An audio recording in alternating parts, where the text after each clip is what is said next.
from Long Island, and that's where the fuck I am. You can catch me on the Southern State, that's no L.I.E. I'm still doing circles round these jokes who MC. The new me's will be to prove who's D. Down to the nitty gritty, the grimiest degree. Try me, I'm with it, why let it even be? No time, it's already been a minute, don't sleep. Wake up, the business is a 24-hour feed. I'm always hungry, I need a bite with cheese, so I can drip with dip and dabble just a bit. Play these streets like the roads don't split. Head on, straight up, direct with a hit. When I'm on one, I get it, I'm approximate. A proxy of families and adopted kids. Propped up, proper action, we on top of this. Brand new summer day. Bring the muscle out. Everybody's all around the way. Bring the muscle out. Cosmic jewelry. Bring the muscle out. Bring the muscle out. Bring the muscle out. Johnny Juice is on the set. Bring the muscle out.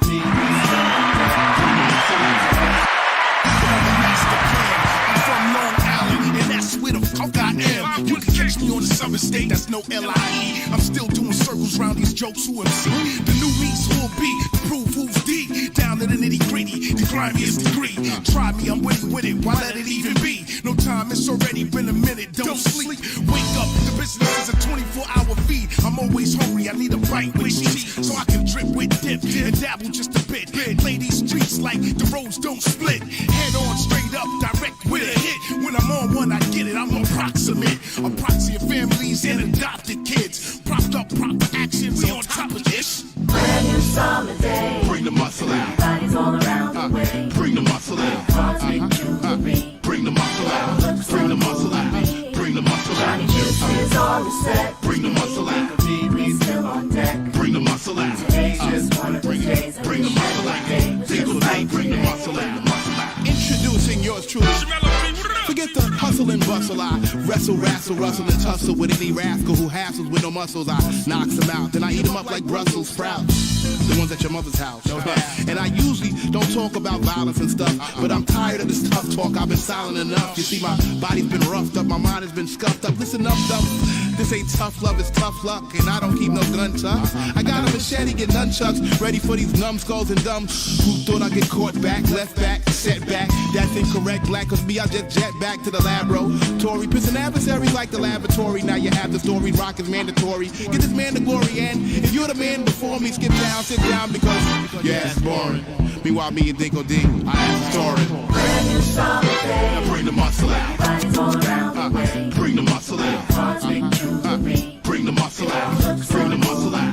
Bring the muscle out. While most hit froze in a broken crib, no toys to play with, just the right to live. I give and take and lend, you even break or bend. You try to stretch it out, it's inevitable in the end. I feel incredible again, medically better before then. Merrily merry along type shenanigans. No ambulance, just my arrogance. It puts dents in miracles appearances. Show business turns inside clearances. This is point game, my shot shoots remembrance. Refrain adjust through all your mirrors tints. Certified, solidified, so it's prominent. As we continue.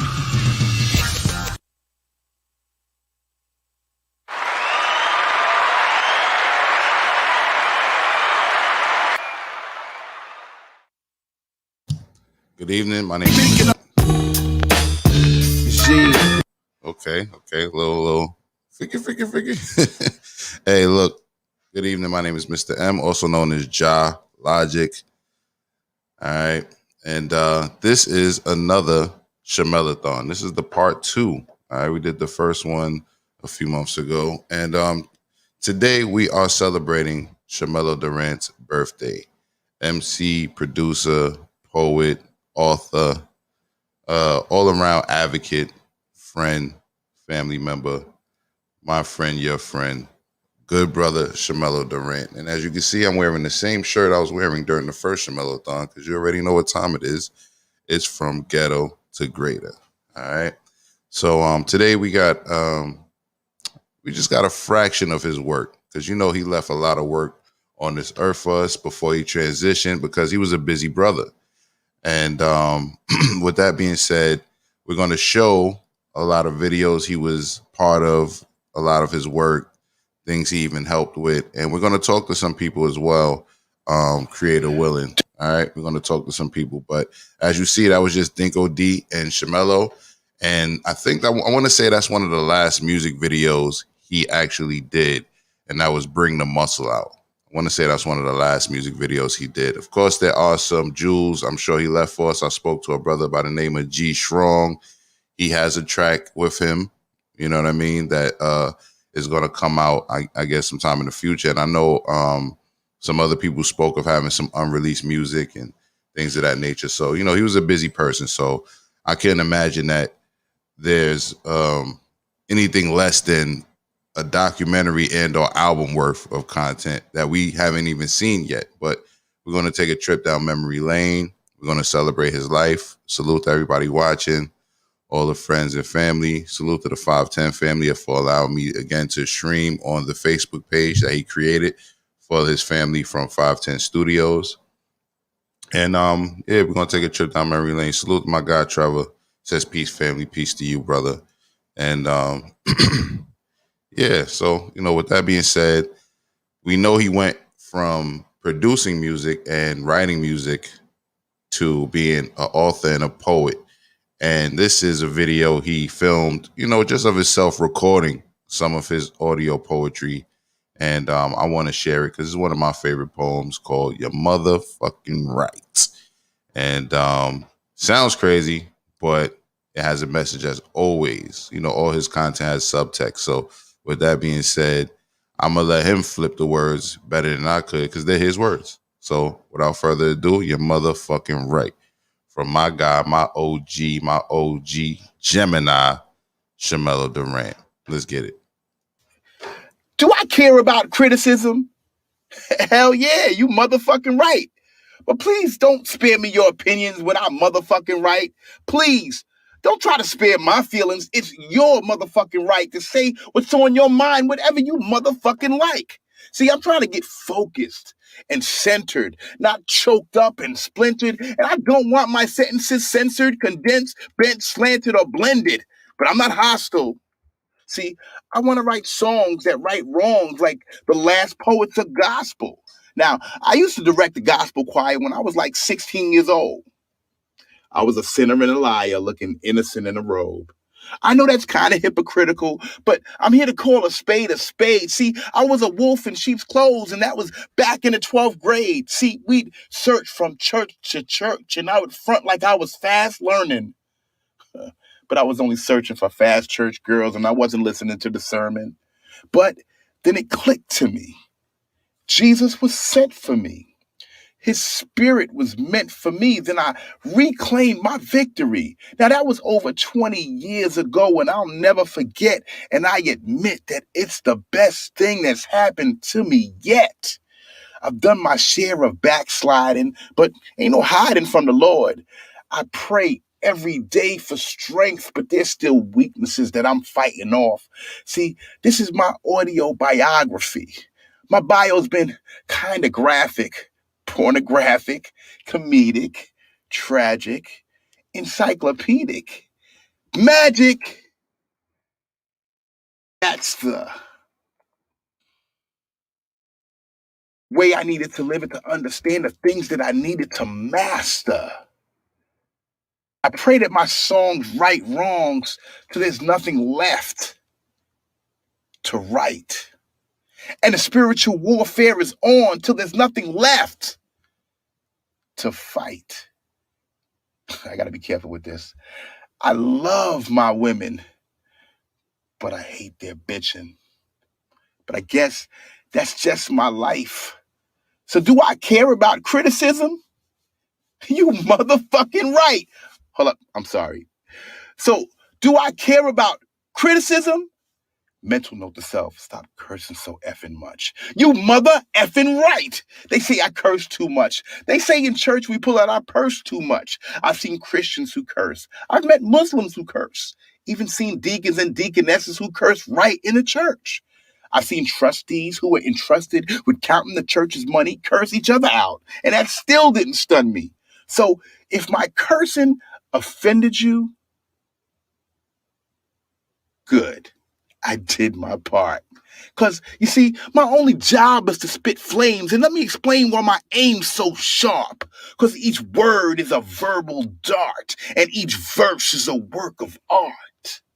And each piece that I concoct is like a gun cocked with the safety unlocked. The tongue's powers the gunpowder, and then when it sparks, you'll see the light.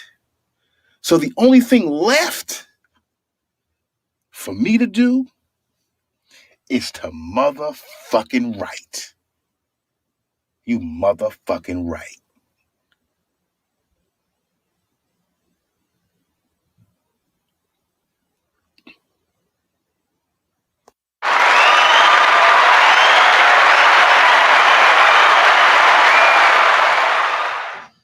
So you probably see what I mean. He flipped the words. You know what I mean. He invoked emotion. You know what I mean.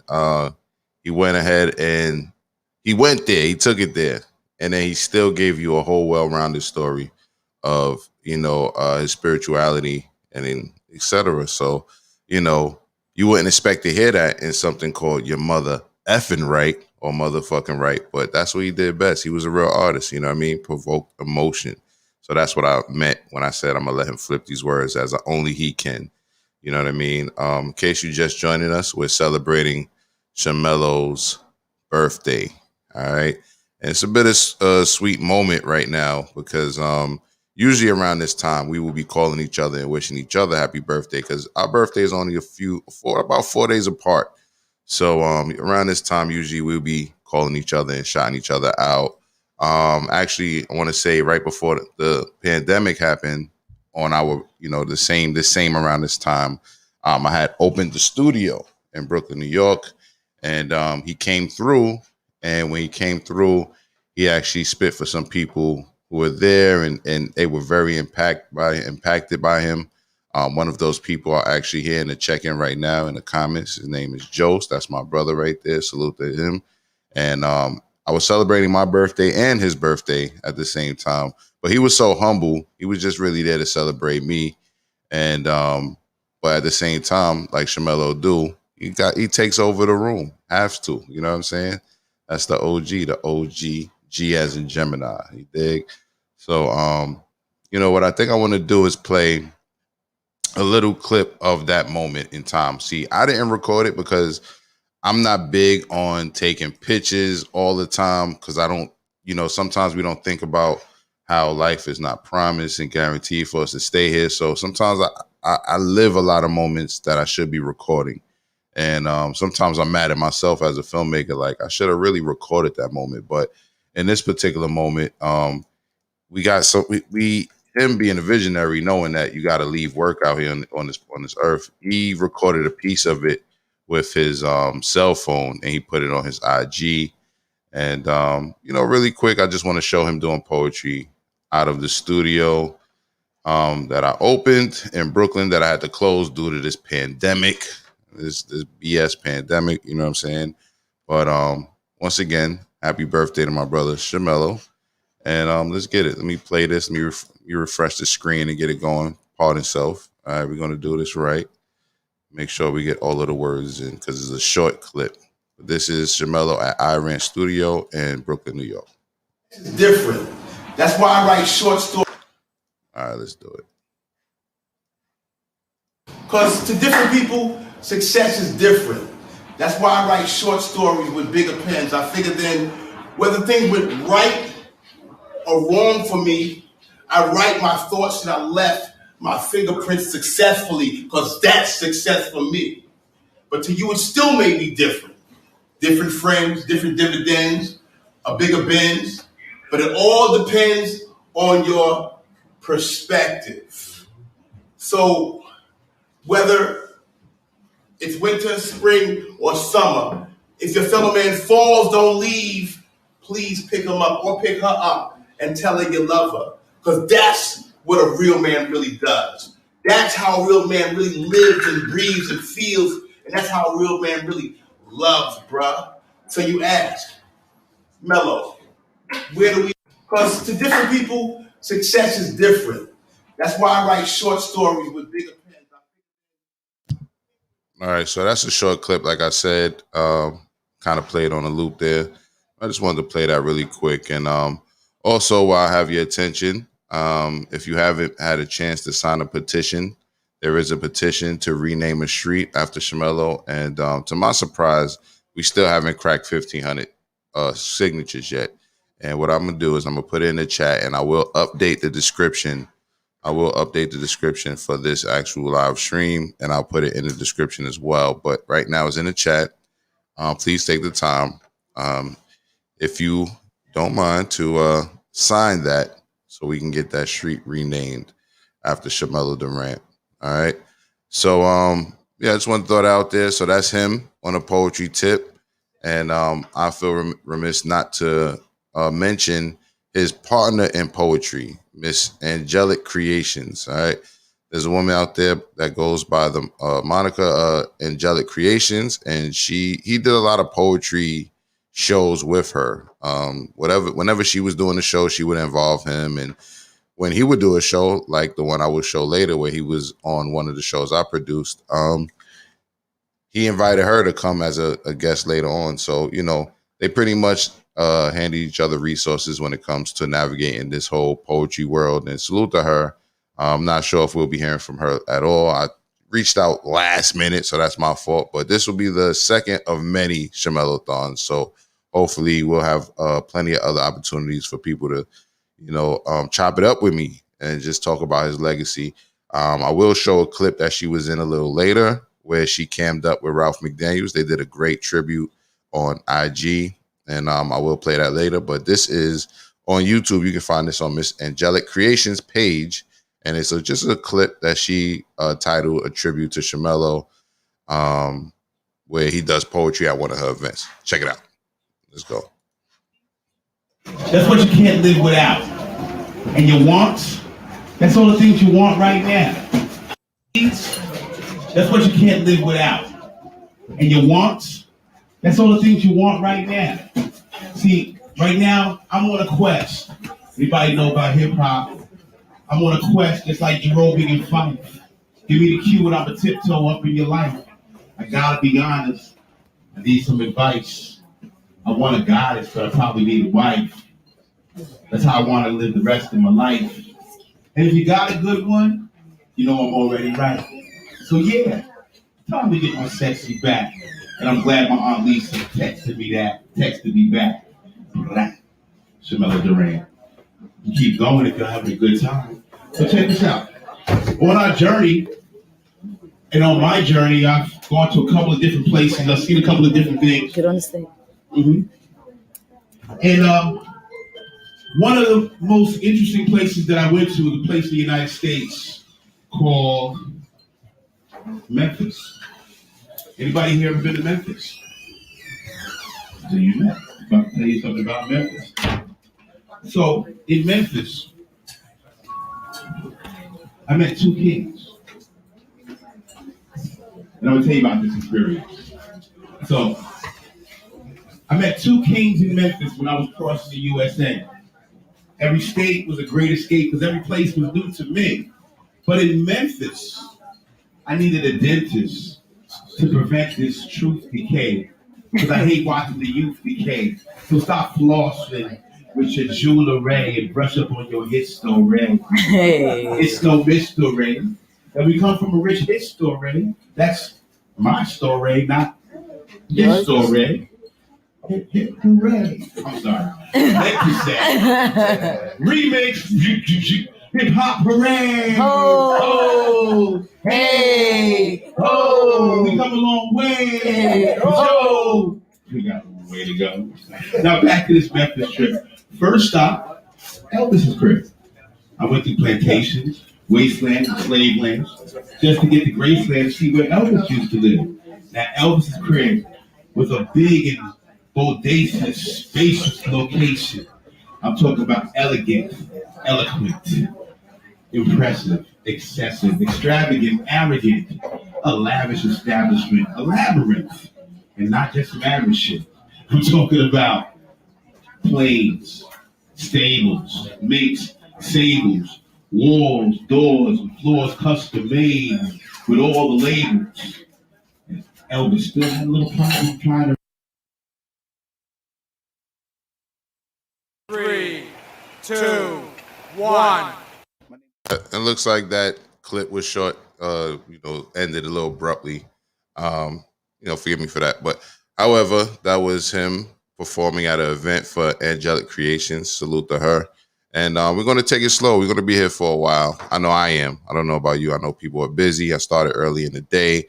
I didn't want to interrupt the other tribute that's going on later today by Buddha and Hakeem Green. I think that one is starting around 9 on Hakeem Green's channel. Make sure you check that out. That's going to be super dope. I would like to also, on the piggyback off of the fact that I just played some performance from Shamello at an event by his good friend, Mrs. Angelic Creations. They also have a young brother that they work well with. And Shamello mentored this brother, right? And his name is Young West. And Young West is actually a cousin of a good friend of mine who also has a birthday around Shamello's and I's, right? So I remember at one point he showed me some work he did with the young man. And I was like, I know that guy, right? And I knew him because, like I said, I was good friends with his cousin. And I, like Shamello, love the network. And the young man he mentored, Young West, he shot a student project where he made it like a short documentary featuring or all about Shamello, and it kind of watches like interview. There's no real interviews with other people. It's really just Shamello. He's the main subject. He's the subject of the documentary, as well as the main person speaking. And it's a 7.5-minute clip, and I think I played it in the first ShamelloThon, but I'm gonna play it again now. I just think it's a great piece of work. Salute to Young West. Later on, I may play some more work that he did with Shamello. I'm waiting for him to send it to me. He said they have like an unreleased video they did that I actually had the privilege of watching. So hopefully I get to play that. I just need Young West to send it to me. If not, I'm going to play this work Young West did with him, which is the Gutter to Greater documentary. I think this is before he created the moniker, the Ghetto to Greater. I think it was Gutter to Greater at first. This, I believe, was produced in 2015, and he made it as Young West made it as a class project. And Shamello, being the advocate and mentor and motivator that he is, he allowed him to make this piece with him. And salute to Shamello, salute to Young West, and enjoy this little 7.5-minute documentary. Some of the content is start to get a little longer as we go on, but we will hear for some people before it's all over. And salute to him. And this will give you a nice broad view. But if you're asking me, it's just the tip of the iceberg, because Shamello was so deep and his roots are so deep in business as well as music culture. But this is the tip of the iceberg, but it gives you a nice broad view of who Shamello is, especially as somebody who's watching this who may not be familiar. Then you will really be familiar with who he is now. So, and for the rest of us, we may have seen it before, but we're going to celebrate him today and watch this piece. So without further ado, documentary short, produced by Young West on Shamello Durant, aka Shamello, Gutter to Greater documentary. 3, 2, 1. My name is Daryl Shamello Durant. I'm an entertainment professional. I've been working in entertainment, starting in music and music production, and expanding into film and television production. I was born in Queens and raised in Long Island. In my household, being a musician or being someone from a creative background, like an artist or something like that, that wasn't considered a career, and that especially wasn't considered the kind of job that you bring home the bacon with, in the mindset of, a 70s household. My major in college was biology, and I chose that path because I was Jedi mind tricked by my parents that I should be a doctor. They'd buy me doctor uniforms for Halloween and the board game Operation. Oh, you love this game, So I think they kind of like subliminally pushed me towards the medical field. And my father was also a combat medic in the Air Force, so he was kind of partial to that field for me, and he wanted me to do a practical career. My mind was consumed with poetry and songwriting and trying to pursue it while I was in college. There was a magnetic attraction to entertainment for me. After my 5th year in school, I got an opportunity to intern in a studio. I'm probably about 3 or 4 credits away from my bachelor's in biology. but I opted to spend that last 3 credit hours in the studio. And I never looked back. My buddies from college, they did their intervention with me. They wanted to send me to life rehab because they were like, "You've lost your mind. What are you doing?" And I said, I just have a gut feeling that this is what my destiny is. I went to the city to meet these guys, and they immediately gravitated to me as I did to them. And we were able to do 3 strong records on a record that sold numerous millions. And the record was called Poison. The group was Belle Biv DeVoe. And I wrote 3 songs on their first album. And today, that album is still classic. As a matter of fact, it just hit its 25th anniversary. So I had some fun and I had a lot of fruit in my career, but I wasn't falling in love with it anymore. So I was kind of just like not in love with the business as much anymore. And also from some bad deals going bad, I had lost a lot of my resources. So I actually was back going to work again, but I always was making new music in my house. When I initially called this music a hobby, it was falling into the hobby lane because I was actually working in a civilian job in a restaurant. I did a record for Busta in 1997 called Put Your Hands Where My Eyes Can See. It was a very big pop hit for Busta, and it's actually still a classic. Me and my roommate, Buddha, we were developing this beat, and Busta's road manager, who was also a friend of ours, was like, "Oh my goodness, that beat right there is tremendous." We both worked in the same restaurant. Busta called us feverishly while we were at work, and this never happens. And he said, "I need that beat right now. I need you guys to get to the studio right now." My roommate, he took his bow tie off and said, "I am out of here." He said, "Tell the boss I'm out." And I was like, "But we got to finish the shift. We got at least 3 more hours." He said, "Well, you got 3 more hours. I'm going." So I said, "Listen, man, go hold us down. I'll meet you at the studio when I finish my shift." Busta took about 2 weeks every day of this beat playing nonstop, back to back to back. And then finally one day he said, "I got it." And then he started spitting the rhyme that he spit, and everybody in the room was like, "That's it. You got it, man. You got it, man." And me, I have to admit, I was still a skeptic. My roommate, super hyped, was like, "Man, we got him. We got him with this one, brother."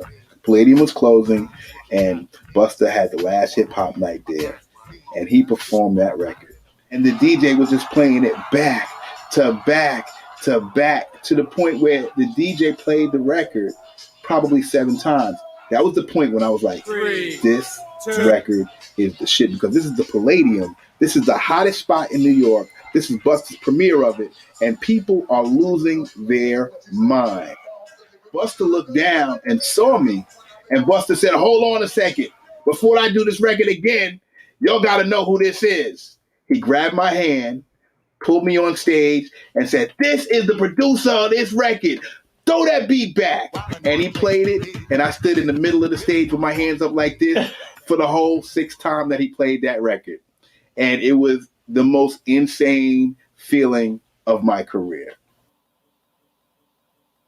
I always wanted my music to speak for me, and I always wanted to illuminate the artists that I work with. I felt like that's a producer's job. I'm looking for artists that are telling a different type of story, that are painting a different type of picture. And this is something that Public Enemy has pounded in my head since I was an apprentice working underneath them, is that you got to make music that people are either going to love or hate, but you have to be definitive. Some of the artists and producers that I've worked with, and there's been quite a few, but some of the most notable to me in my lifespan have been Dr. Dre, Missy Elliott, Pete Rock, Spider-Man and Freeze. Spider-Man to this day is my best friend, more like my brother, my partner Buddha, of course. And I'm also from a crew called the Producers Coalition of America. Belle Biv DeVoe, who helped me put a lot of the hardware on my walls. Now I'm an entertainment professional because I've had a chance to experience all these different facets. So instead of pigeonholing myself to say I just do this or I just do this, I do all of this, do all of that, I do all of this, because I'm in love. I can safely say I love entertainment, every aspect of it. I'm going on my 5th season working with Comic Book Men. We are on AMC. We are after Walking Dead, which is one of the highest rated shows on television. And we have a nice cushy seat right behind them. And I am the production manager for it, so I get a chance to see everything. I get a chance to watch exactly how this television is made. I get to contribute to this television, to good TV, good clean fun. I'm definitely due for a 20th anniversary record with Busta. You know, 'cause we did Put Your Hands in 1997. So I say look out for a smasher in 2017 with me and Busta. And that is not to say that we're not going to do more record before that, but that 20th anniversary record is going to be a monster. I'm already started working on the beat for it.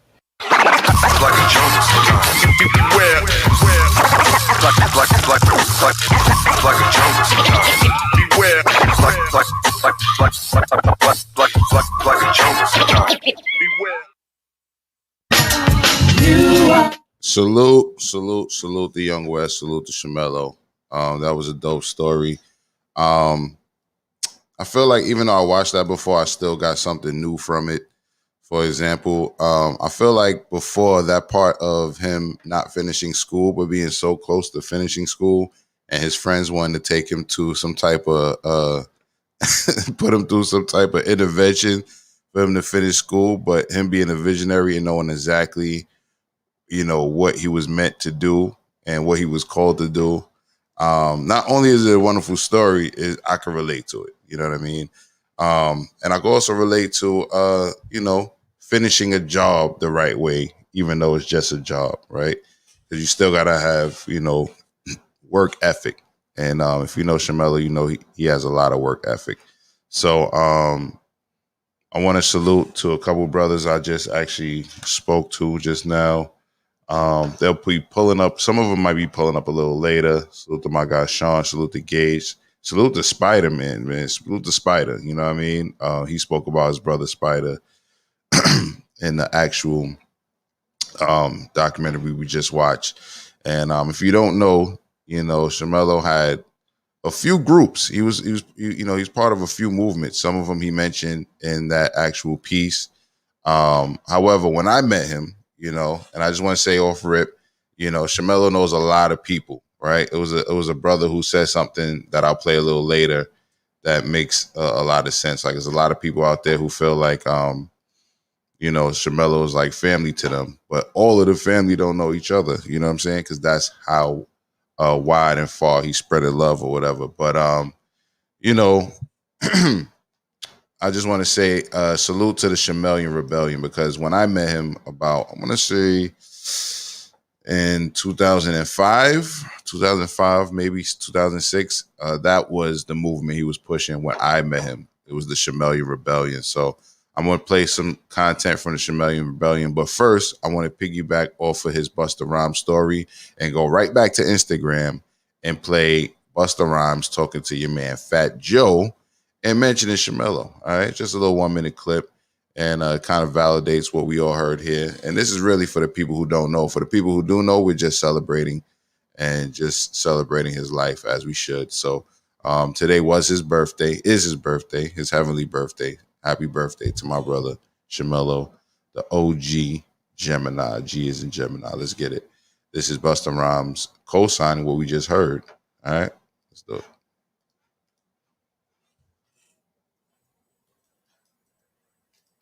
He was my road manager, and we all came up together with this real dope MC and producer, and his name is Shamello D, and this other brother named Epitome of Scratch Grand Cut, and this other brother named Buddha, and them three dudes produced Put Your Hands Where My Eyes Could See.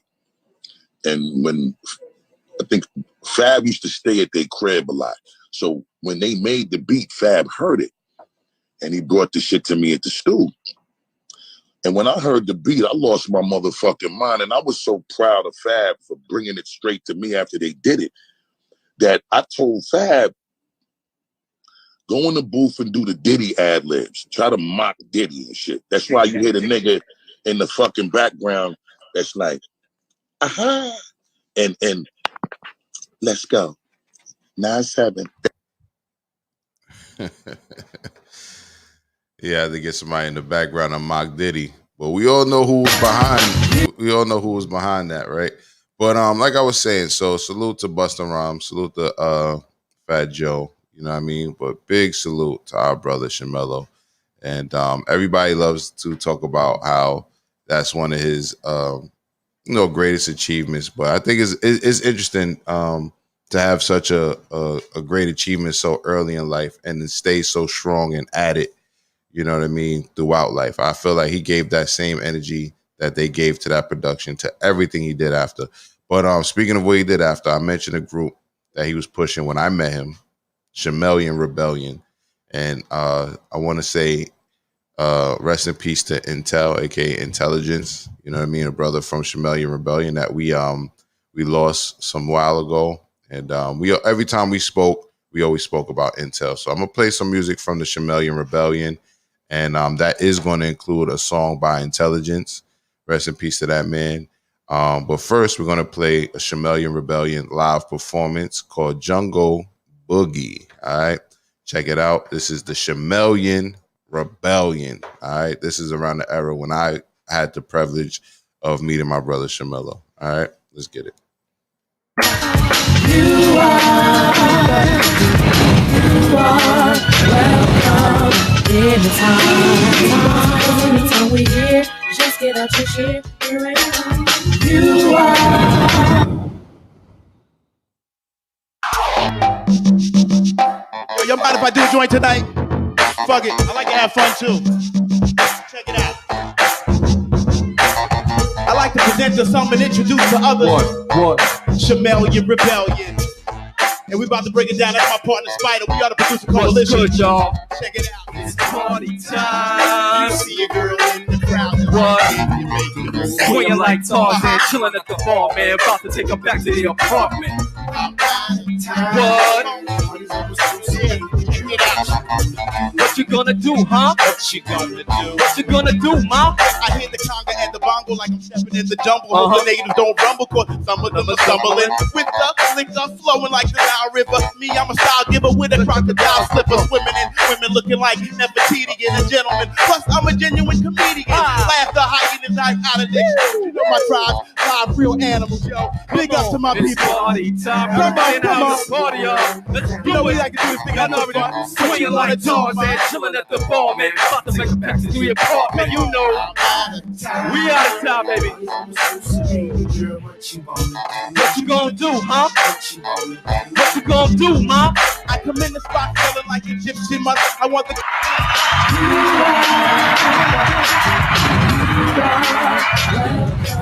Anytime we're here, just get out your shit. We're ready when you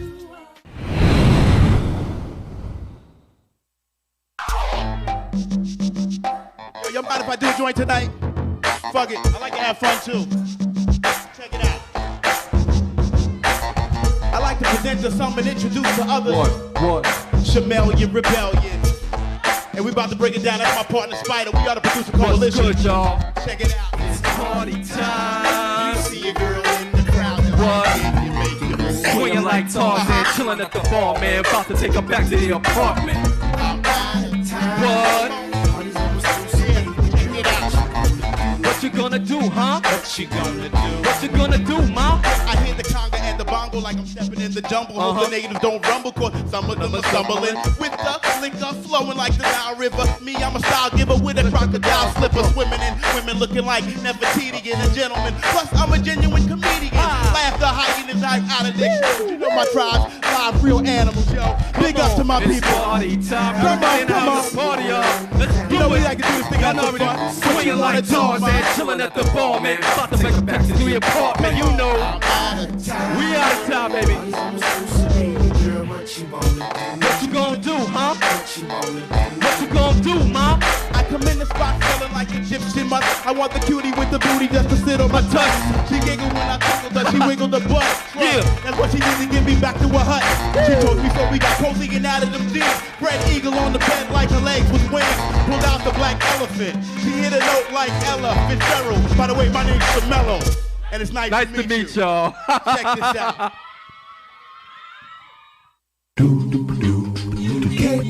life. You can't live your life. You can't live your life. It's a Quad City.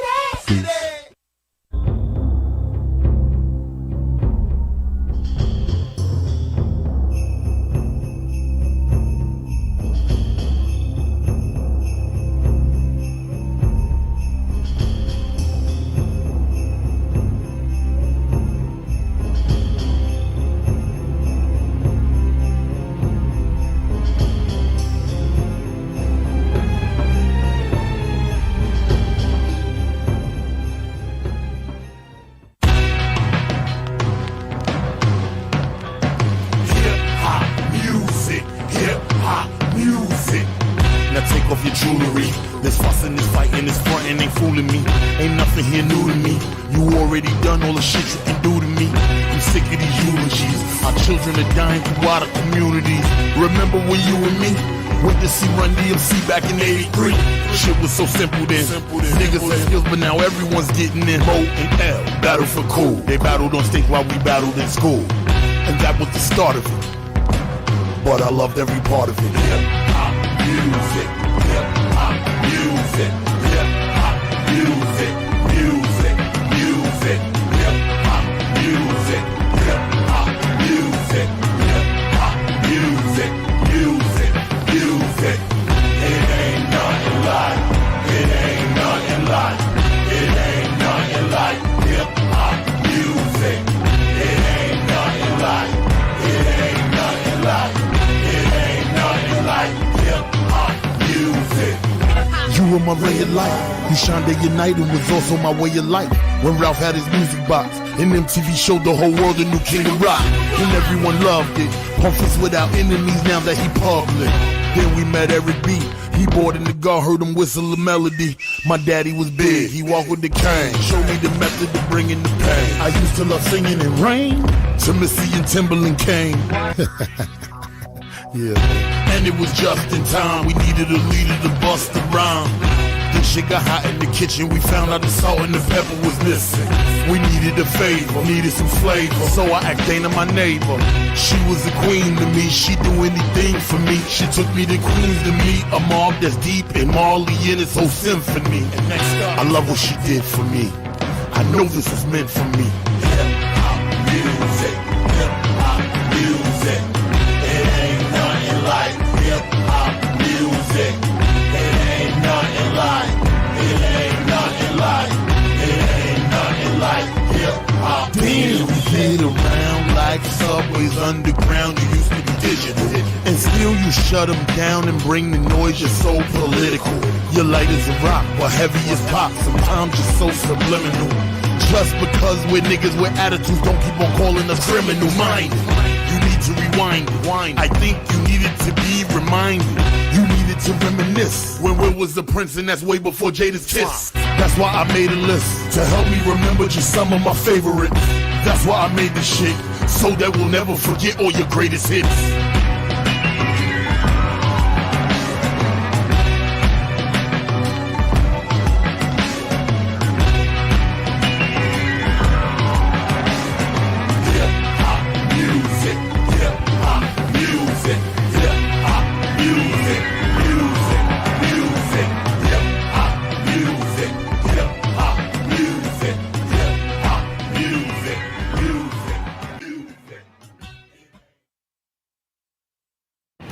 So like I said, that was Intel, aka Intelligence from Shamello Rebellion. You know what I mean? Salute to my guy Intel. Rest in peace to him. You know what I mean? Also rest in peace to Shamello, of course. You know. When I met them, they were wearing those same shirts. They were wearing the hip hop music shirts and Shamello Rebellion shirts and all that. And I had a great time when I first met them. We connected so easy and seamless that, you know, we kept the link, you know, throughout the years. And Shamello has always been there for me ever since. And I just remember how he was pushing all of those people in that group, you know what I'm saying, to be the best, to be them best selves and to be the best artists they can be, etc. And there's a lot I can say about that, but I would like to say it with some of them on the line. Hopefully we will get some members of the Shamello Rebellion to pull up a little later. and we can kind of go down memory lane. I don't have any notes. I'm freestyling, so forgive me if I don't have any, anything I could say real fluid like. But I just wanted to just, jump in really quick before we play another clip of Shamello Rebellion and just say rest in peace to intelligence. And that is how and when I met Shamello during the whole Shamello Rebellion movement. And Intel was a dope dude as well. Me and Shamello always talked about how much love me and Intel have for each other before he passed as well. When we speak, we never let his name die. The same way we're never going to let Shamello name, die. And a lot of this music is timeless, ahead of his time even. If you see, Shamello had a mask on. So Shamello really was ahead of his time. This was like in 2011. They put this music video out. Actually, probably even before then. Actually, I believe the video's uploaded late, actually. So they probably, that video's actually before 2011, you know what I mean? But rest in peace to my guy, Intelligence, Intel. That was hip-hop music by Intelligence. And next is going to be another piece by the Shamello Rebellion called New Jersey Drive. All right, let's get it.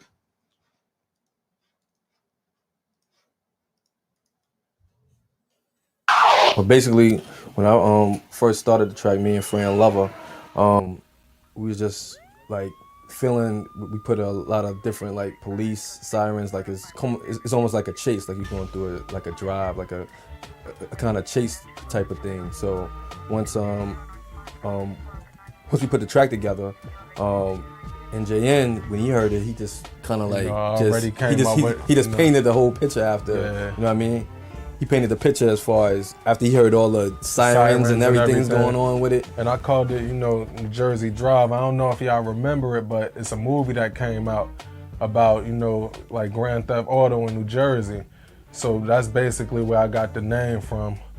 The only process I got, basically, I use two different, things. I use Reasons, and then I use the MPC, which everybody, knows from back in the days, but now it's computer things going on. But that particular track was done on the MPC. So we just basically, it's on the mood or the feel of the day, of how you feeling. I could be sad one day, or I could be happy. So that's going to determine like the sound of the track or the direction of it, pretty much. Like how my particular stories that I'm actually telling, how it went down. Like a lot of rappers actually made songs about this topic, but they didn't quite do it like I did it. Basically, I don't really want to actually go into too many details with the song because I end up telling you the whole thing, but that's basically it's just basically my point of view. Well, really what I want the fans to get out of this song is that, cops isn't all good guys. It's a lot of times guys can't even, like I said in the hook, as soon as I get in, turn the ignition, I'm getting harassed by police, and that's basically what I want them, I want them to actually feel good driving, and don't worry about the police, That's basically what I want them to do.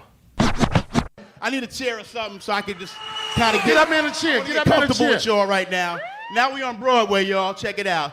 Let me get a little chair or something, cause somebody help me out here. Yo, I got you, my nigga Mello. Let's go. My man got one too. Okay, beautiful. Thank you. All right. Yo, drop that beat, man. Woo. How y'all doing? Yeah. Soon as I get in, turn the ignition. I'm getting harassed by police. Soon as I get in, turn the ignition. I'm getting harassed by police. Soon as I get in, turn the ignition. I'm getting harassed by police. Soon as I get in, turn the ignition. I'm getting harassed. Yo, I hop in the European. Soon as I put the key in, all of a sudden I'm seeing more lights in the Christmas tree in my rear view. Let me pull over, not even.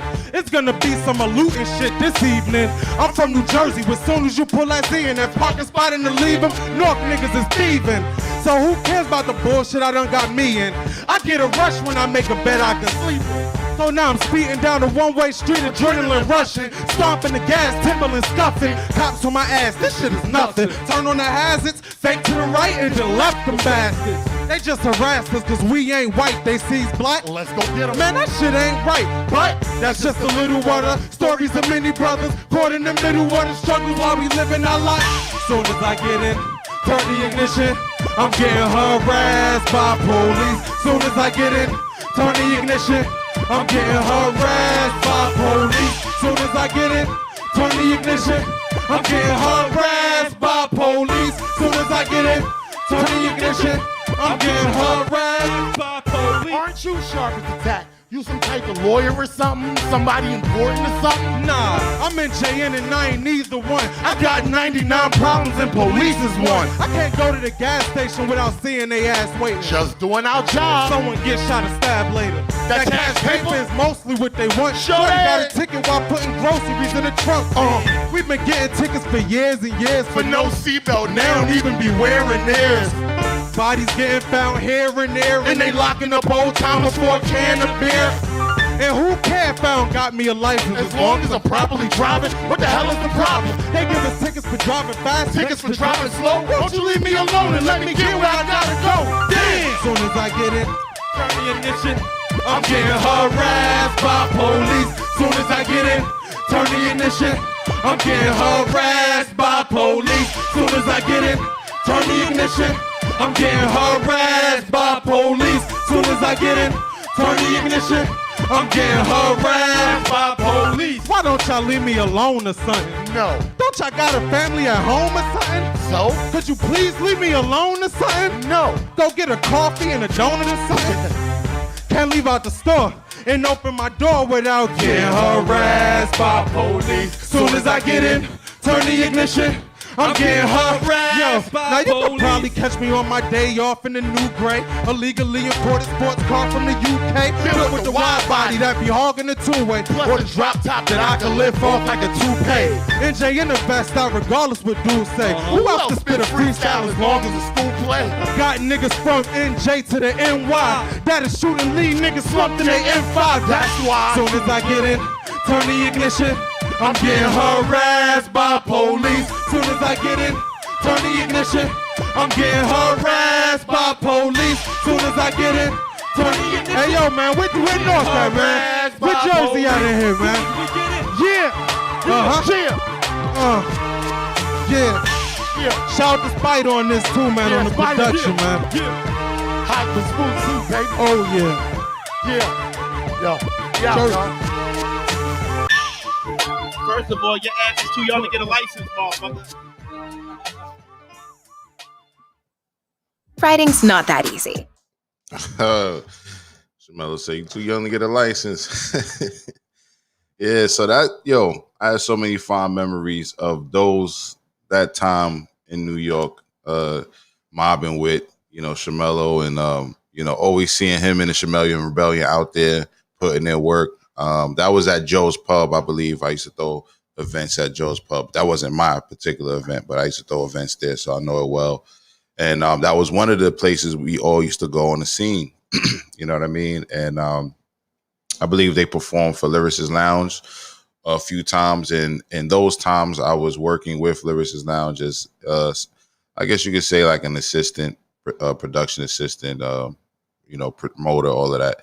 And but I was blessed to have met Shamello and the Shamello Rebellion on my own, and then seen them in the loop that I was in. But like I said, when I met them, Shamello took to me just like he took to all of those people. You see young people on the stage from New Jersey. You see people from everywhere. You know what I'm saying? Shamello Rebellion was like a collective of people from all over, and they came together under the organization of Shamello, like only Shamello could have done. You know what I mean? So salute the Shamello Rebellion. I think I have some more content from the Shamello Rebellion, you know what I'm saying, that I can play a little later. I think one of the homies from the Shamello Rebellion hit me up and said that he would be able to come through around the 5 o'clock hour. So yeah, we're going to take it slow. I'm going to be here for a while. I mean, Shamello got enough work to to fuel a whole radio station and or television network just on his own. you know, just as many interviews as he's done with people and content he's put out there. He's really, truly an amazing brother. And I'm really glad that I get to celebrate his life in this way and play my part in this way. I know what you're thinking, right?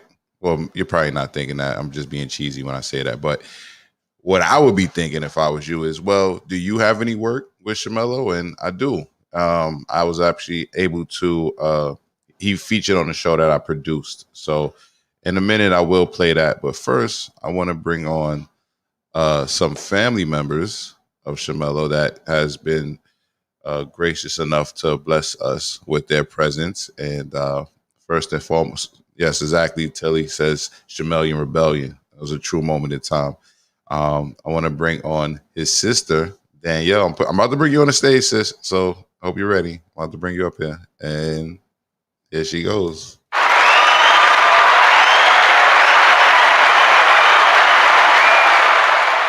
Forgive my cheesy clapping. I like that. That was cool. How you doing today? I'm doing okay. Thank you. No problem, no problem. I don't have any real questions, anything. I just wanted to chop it up with you and, you know, formally meet you for myself. You know, we haven't had the pleasure of meeting in real life yet. Right. But you did reach out after the last ShamelloThon, and I really appreciate that because it made me feel good that I played my part. You know what I mean? Because right now I'm like 3 hours outside of the city on top of the whole pandemic stuff. You know what I mean? So, and that day I had car trouble, so I really couldn't make the actual service. So I was glad to play my part and stream the service, and I was extra glad when you hit me up and let me know you approved. You know, because sometimes we gotta take chances and risk apologizing later. Mm-hmm. You know what I mean? So I really didn't want to offend anybody by playing it, but I just felt I had to for the people who couldn't come to the actual service. And yeah, and that's how we met. And now we're here now. So thank you. Definitely. You can hear me, right? I can. I was cutting you off. I'm sorry. No, it's okay. It's just, it's a pleasure. I mean, I can tell you, you know, that after the funeral and going home, being able to replay it and watch it, you did him well. You did him justice, and he would be happy and proud. All of his family that saw it, we were all happy and proud, and we thought you did an excellent job, really showing every aspect of his life. I mean, the funeral was a beautiful thing. I mean, I wish we weren't in the midst of COVID where everyone could have been there. But I think what you did was the next best thing. And a lot of people reached out to me and said, you know, we were able to see it, we were able to feel it. And you really felt like you were there with us, you know, giving a salute to my brother, you know. And I'm just happy that you reached out to me this time, because today's a special day. Today's his 55th birthday. Yes. It's a big thing for us, you know, the fact that, you know, it's a 55, you know, it's number 55, and the fact that, you know, unfortunately he's not here to celebrate, but these things like this, what you're doing, and there's a lot of things happening tonight, and, you know, just, you know, I'm meeting my dad in about an hour. We're gonna, you know, have dinner, and a birthday dinner in honor of him, and just, you know, really have a toast, because just to show him that, you know, the love is there. He knows the love is there, but just to just show that expression of love, you know, I think this is great, and I appreciate you giving me the platform and ability to be able to do this. Oh, thank you. You're a professional like your brother. Look at you. What do you do, if you don't mind me asking? So I'm in administration. I'm in healthcare, but I'm on the administrative side. I'm a director of operations for a hospital, a large hospital on Long Island. So, you know, while I was always, you know, going to school and getting that 9 to 5, whatever you want to call that, Mm-hmm. Shamello is the creative one that really didn't want to do. I mean, I could never do what he did. You know, I have to make sure that there is a check, there is something at the end of the day, and there's order. And him and I always bumped heads, because I'm like the little sister, but the big sister going, you know, what are you going to do? What are you going to do? And he was always saying, you know, just want to be happy. I just want to be, you know, he wasn't, you know, he's had money, lost money, had it. So he was not fazed by any of that. Mm-hmm. And that makes you more creative, and you give your best work when you don't have to do it. And when you're not doing something for the money, you're doing it for the love. So it comes out even better. So him and I, while we're a lot alike, we're different in that respect, in that he has that creative piece and was fine just being able to just live under the creative umbrella. You know, me, I can't live that way, you know. So, but It's hard. It's hard. it's You have hard. to have a lot of faith, in which we know you had.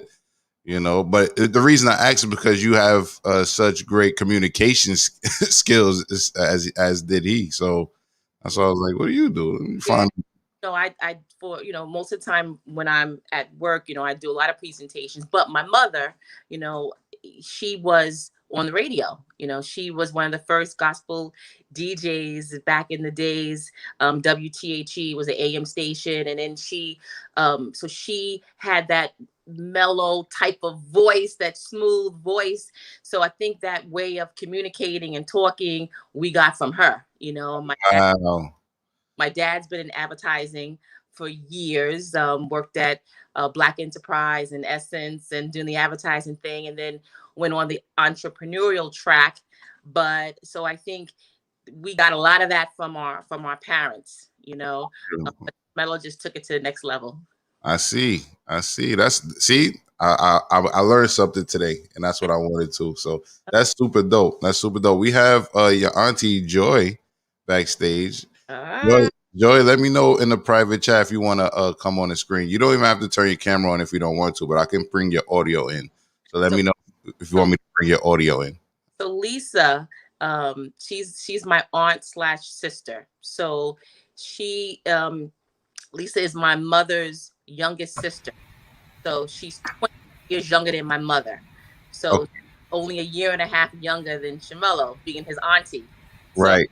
She grew up with us. She was in our house with us. Her parents obviously were older when they had her. So she lived with us most of the time, hung out with us. And her and Shamello, before I came along, were like thick as thieves. And so she's always grew up as our sister / aunt, but more sister like. And the way we feel and the way I feel about this, I mean, she's definitely feeling it on today as well. Right. Lisa, I hear you. You're here in here with us. How you doing? Can you guys hear me okay? Hey, Lisa. Hey, little girl. That's what I used to call Shamello little boy, and I call her little girl. He was only a year younger than I am. She's a few more years younger than I am, but to me, and I bust them around just the same way, just like that. Yep. But I really appreciate what you're doing and the way you're extending Shamello's platform. The family really appreciates it, and Shamello, to me, well, to even to you and other people in the industry, he was totally unsung, and that's the way he preferred it. We just really appreciate it. Like, this is, like Danielle said, I am the baby sister to Shamello's mother, and she commanded major respect just by her humility, and that's how Shamello was. So what we saw in him is he was the male version of my sister. It took a lot to really upset him, but he was adventurous and he was creative, and like Danielle said, I was in the studio a lot with Shamello. He'd always, he brought me back to work with Spider-Man and Freeze. He brought, I'd left New York for a time to get married, and my husband and I moved back. And we were working with Sony Records, and he told them, hey, listen, you need to use my aunt. If anybody's going to be working on groups or helping me with groups and helping me with, different talent, it's got to be my aunt. So he allowed me that platform. But like Danielle said, I couldn't step all the way in because I needed that stability of a steady paycheck where Mello would just step out on faith and be like, you know what? I know this is for me. I know that this is my purpose. And so I'm going to do it because it makes me happy. If I do anything else, if I become that veterinarian that my parents want me to be, if I become that doctor, I am not going to be happy. And so I envy him that. I really, really envy him that. And not that, our careers. Please cut you off, but that's a good point, because a lot of people don't know that Shamello went to Hofstra usually 4 years. He did about 6 or 7, yes. but I'm talking about that. But he left with pretty much a semester and a half left. And our parents wanted him to go to school to be a veterinarian, which is what he was going to do. And but he left school that close to the end to pursue what he wanted to do. And what came out of that, I believe at that time, was the BBD. When That's right. started them, and when that hit, it was kind of like, I'm not going back to Hofstra. I don't need to do this anymore, And so that was really the start of what he was doing. But also while he was at Hofstra, he was at 510. He was still in the studio still did both. But that was the time when he just made that major leap. That's super dope. And it's interesting when you talk to people and they already experience and they know that they can relate to you. Sometimes they don't tell you everything they can relate to you. You know what I mean? So when I met him, I was like on an extended stay in a community college, right? But at the same time, I had so much faith in my creative process and my process as a businessman that I was like, with or without the school, I'm going to take the resources and what I learned, and I'm gonna make it happen. So that's another thing me and him have in common, or him and I rather. So, and like I said, we're both Geminis. We're like 4 days apart. You know what I mean? So usually around this time, like I said, me, him, we'll get on the phone. Spider, I missed Spider's birthday party a couple years ago by like an hour. You know what I mean? But so salute the happy early birthday to Spider as well. But yeah, that's like a super dope, inspiring story. And as far as him being unsung, it's like there are special people that are the cornerstones of so many great things that happen. So, a lot of times in great movements, you only see the tip of the iceberg, but the roots and the cornerstones are people like Shamello. And I think personally, being one of those people, because I feel like I'm one of those people that I've been, behind the scenes of a lot of things that, were bigger than me. And I like it that way. But at the same time, I would like to definitely show love and represent people who are unsung, right? Because they're unsung because they're humble, not because they don't deserve it, right? So if I can, give, props, I'm going to give those props as long as I can. So, as long as I'm here, this is what we're going to do. And we have somebody, I can't tell who it is. If you're on the Facebook page, the Facebook group page, the only way you're going to be able to have your name pop up is if you click the link above it and allow it to use your name. It should say something in the description, but this person says, "Peace, Danielle." Hey, peace back at you. They also say, "Peace to the family," and they say, "Hey, Rizza," I believe. So that's my nickname, Rissa. All right, there we go, Rissa. Okay, all right. So now we know. All right, and while I have the family here, is it okay if I play some intimate family moments? Just a couple clips of some family, Shamello and family. Is that cool? Sure. All right. So what I'll let you know is the first clip is a clip of Shamello surprising your Aunt Maxine at her 70th birthday party. I believe you were there, Danielle. Mm-hmm. You guys drove a long way to get there? Yeah. All right, so let's play that. It's a little 4-minute clip. Let's check this out. All right, and he did some I want to say spoken word in his speech. So let's check this out, y'all. I really enjoyed it. Between her and Lisa and the rest of my family, they made me and my sister feel comfortable and at ease, and helped us to, really understand what it's like to deal with loss with grace. And so today, I just wanted to kind of just have a little bit of fun because 'twas the night before the surprise, and all through the house, the kids were running around screaming loud while I'm trying to get some sleep on the couch. See, my little cousins, they were all wired. And me, I was tired and beat. I had just driven all the way from NY to NC with my sister Danielle and Paris, my niece. We drove 500 miles just to surprise Aunt Maxine. What made it so great, what made it so brilliant, everyone kept the surprise. even all of the children. So thank y'all for coming from far and from close.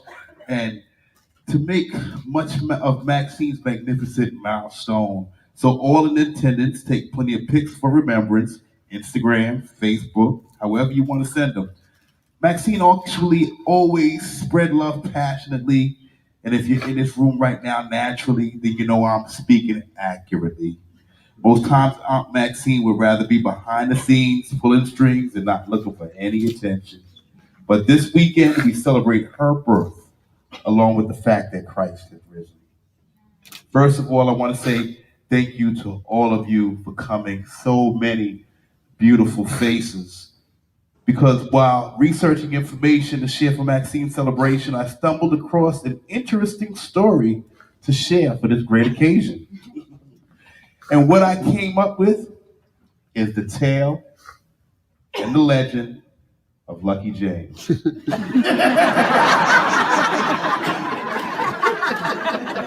James is scared right now. Obviously. Yes, Lucky James. But not lucky like Lucky Luciano or lucky like the Leprechaun. Lucky James, just a lucky man, lucky to have met a queen like Maxine, and even more lucky that he had more than an ounce of charm to keep her interested for over 40 years on his arm. As legend would have it, Lucky James was a strapping young Hercules type with long flowing locks. Thanks for your help with the research too, I appreciate that. Now, when Lucky James first glanced at Maxine Mayotte, his first thought was, now that there's a fox. See, in the halls of the business department at the State University, deep down in Kentucky, that's the first place where Lucky James earned the name Lucky. This is where he mustered up enough courage to say hello to this gorgeous, flawless, athletically proportioned college student. The rest is history. They loved passionately. They got their degrees. They graduated, got hitched. Because Lucky James couldn't do it alone, he took her from wife to mom to grandma, and they're still going strong. They bought the happy house, and she made it the happy home. Maxine and Lucky James, business people, producers. They produced Maurice. They produced Keith. They produced nephews, nieces, grandkids. Too many to mention right now. But I will say this, to be totally honest, Lucky James no longer exists. Because in our family, we don't necessarily believe in luck. It's God's speed, God's grace, and God's gifts that lifts our spirits and puts us in the right frame of mind. Blessed James wasn't lucky. He was only aligned with God's purpose. And Maxine was sure worth it. And by the time I finished writing this speech, I realized that the surprise was really on me. Because her birthday is April 30th, and that's not for 2 weeks. So, happy birthday, Aunt Maxine. We love you too.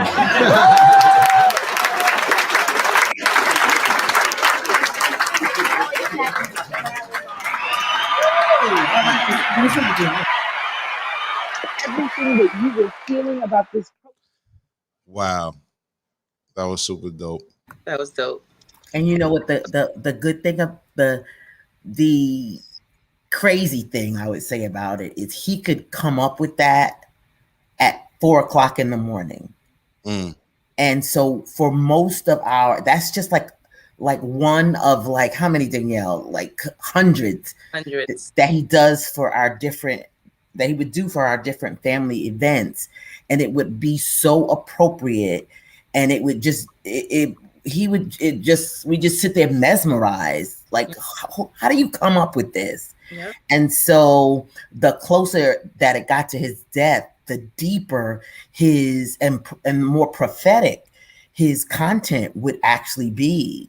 Like Danielle posted one today for her birthday, and just to paraphrase in it, he was like, you never know when it's going to be your last time. And so even around, for Christmas, he did a specific one towards the night before Christmas And it was just so appropriate. And he would incorporate childhood to, the current day in it. But it sort of put you in mind of, be ready because you never know when it will be your last time. So, our brother was really, really, really gifted. And, and I'm just grateful that we have all of these little clips to be able to reflect back on, because this loss is, his, like I said, his mom's my sister, and our parents passed away as well. No loss has ever hit this family like Shamello's. Whether it was because it was untimely, I don't know, but it's just this one really, really, makes you think of your own mortality, and it actually put me in mind to saying, okay, listen, it's okay if something happens to me, it's okay, because I know I'm gonna be with Shamello again. So it's funny you say that because it also makes you think of like in my case, because I'm a friend, right? I would love to think of myself as a family member, right? But I'm a friend. You're right? family now. You family now. But it's like, like he says something in the poem, take plenty of pictures, right? I got probably one real picture with him. And I knew him for over 10 years. And that's because every time we hanging out, I'm not thinking about, let me take a picture and let me brag how I know Shamello. And it was more like heart to heart, you know what I mean? Right. And but and I'm so glad I did this, right? I want I want to say the last time we really hung out, because like I said, around our birthday weekend, he came to my studio and I played a clip from that earlier. He came to my studio, I opened up. And then after that, he performed in DC. And it just so happened that that weekend I would be in the DMV area, right? So I went out there, and then I was going out there already anyway. And then I pulled up on him and we hung out. We got to hang out in DC or whatever. And for some reason, that time, out of all the years we've been with, hung around each other, even like I said, in the studio, we didn't even take no pictures together in the studio that time, right? I said, let me just get this selfie shot. Let me get this shot with us together. You know what I mean? And we took the picture. He gave me the shirt that day. You know what I mean? And that's how I got my one and only picture that I have with Shamello after over 10 years of knowing this man, But it makes me think now, it's like, no, you have to take these pictures. You know what I mean? You have to put these video clips out there. You have to put your best foot forward out there. You know what I mean? Because absolutely. Yeah, that's your footprint on this earth, And this the picture I'm talking about right here, Wow. That's the shot, and that was us actually, like, literally almost before we partied, because that's when I went back to the garage to where my car was and everything, And then I wore the shirt later and took a picture and did a little promo for him or whatever. But if I didn't take that one picture that one time, I wouldn't have no pictures with Shamello, which is crazy to me. That is crazy to me. But he was the type of person that he put himself out there. He was charismatic, and he was taking all the pictures, all the videos. It was. All the interviews, Yeah. all the events, whatever. He's there. He's with it. Salute to this Facebook user on the Facebook page, the 510 page. Salute to you. They say Mellow. Yes, exactly. Speaking of that clip, do you mind if I play that clip right now, Daniel? Sure. Let's do it. I'm not sure if I'm gonna be able to full screen it, but I do have the. Okay, yep, we in luck. I have the clip right here, and this is the clip that Auntie Joy was just talking about, and let's get it. Merry Christmas, Merry Christmas, Merry Christmas to my family. I love you all dearly. But I have a very specific piece of business that I wanted to share with you all this morning, actually on today specifically, because there is someone in this group who has helped to make me a better me. And she's similar to me genetically and alphabetically. I mean, we have the same MOM and the same DAD. And yes, you guessed it. I said it. My sister Danielle gets those credits because she changed me from an only child to a big bro. And even though I probably didn't know how to be a big bro, and probably still don't though, I do know this. Out of all of the gifts that I've ever received on December 25th off of my Christmas list, nothing tops the gift that I got on December 26th, my little sis. See, I was 5 when she arrived, and my life ain't never been the same since she came. Danielle, Marissa, Elizabeth, Durant, Nosworthy, that's her name. Brilliant, and I mean resilient, one in a million. Admittedly, the prettiest one of my parents' children, my little sis, and she is smart as it gets. Her and my mom had a bond that was, I mean, marvelous. And even though mom loved all of us, I wasn't involved in all this stuff. They had girl stuff, periods, prom. She go to prom with her serious problems, and my mother's joy, girls love. And my mom's sis, Aunt Lisa, was adopted as our big sis. She was our first teacher. She taught us how to be mischievous. So I guess she was already prepared on what to expect from Paris and Prince, her own mischievous kids. And I remember Christmas Eve, back when we were little kids, when we believed that Santa Claus was bringing many gifts, and he did. We'd wake up at the crack of dawn and whisper just like this, then sneak to the Christmas tree and see a sea of gifts. And since 1971, we'd open them one by one, and there was no time to wait. And every single Christmas has been kind of great. Well, actually, it hasn't been the same since 1998. That's when we both held my mother's hand for that very last time. The sunshine of my life. My mom's was the apple of my eye. But I know my mom will be so overjoyed to know she's got a granddaughter like Paris and a grown baby boy like Paul. So happy birthday to my sister, my prize fighter, my advisor. I might be a little older, but she's a whole lot wiser and street smart. She even married a high school sweetheart. Peace Prince. Always the best dress. I mean, so neat, so sharp, exclusive Gucci, Louis, Prada, Fendi, more than trendy and extra popular. A leader, never a follower. I mean, since she was a preteen, even a toddler.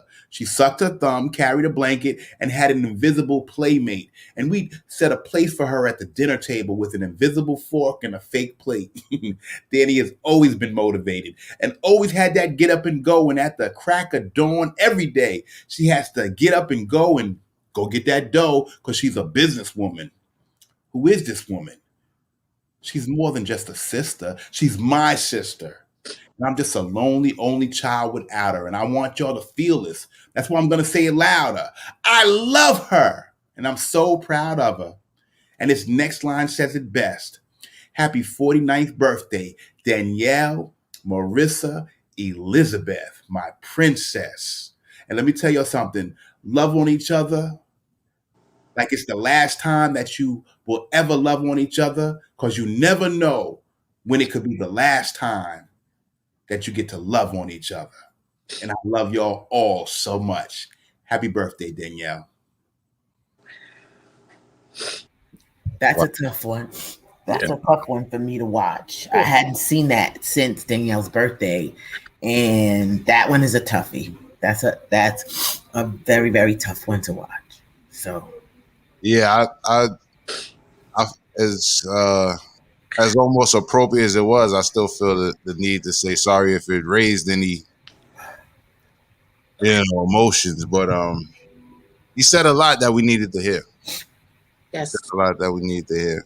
Yes. And it makes me think the next ShamelloThon should be on your birthday. That'll be 6 months from now. That well, you can explain, Danielle, what we're about to do. It's appropriate now.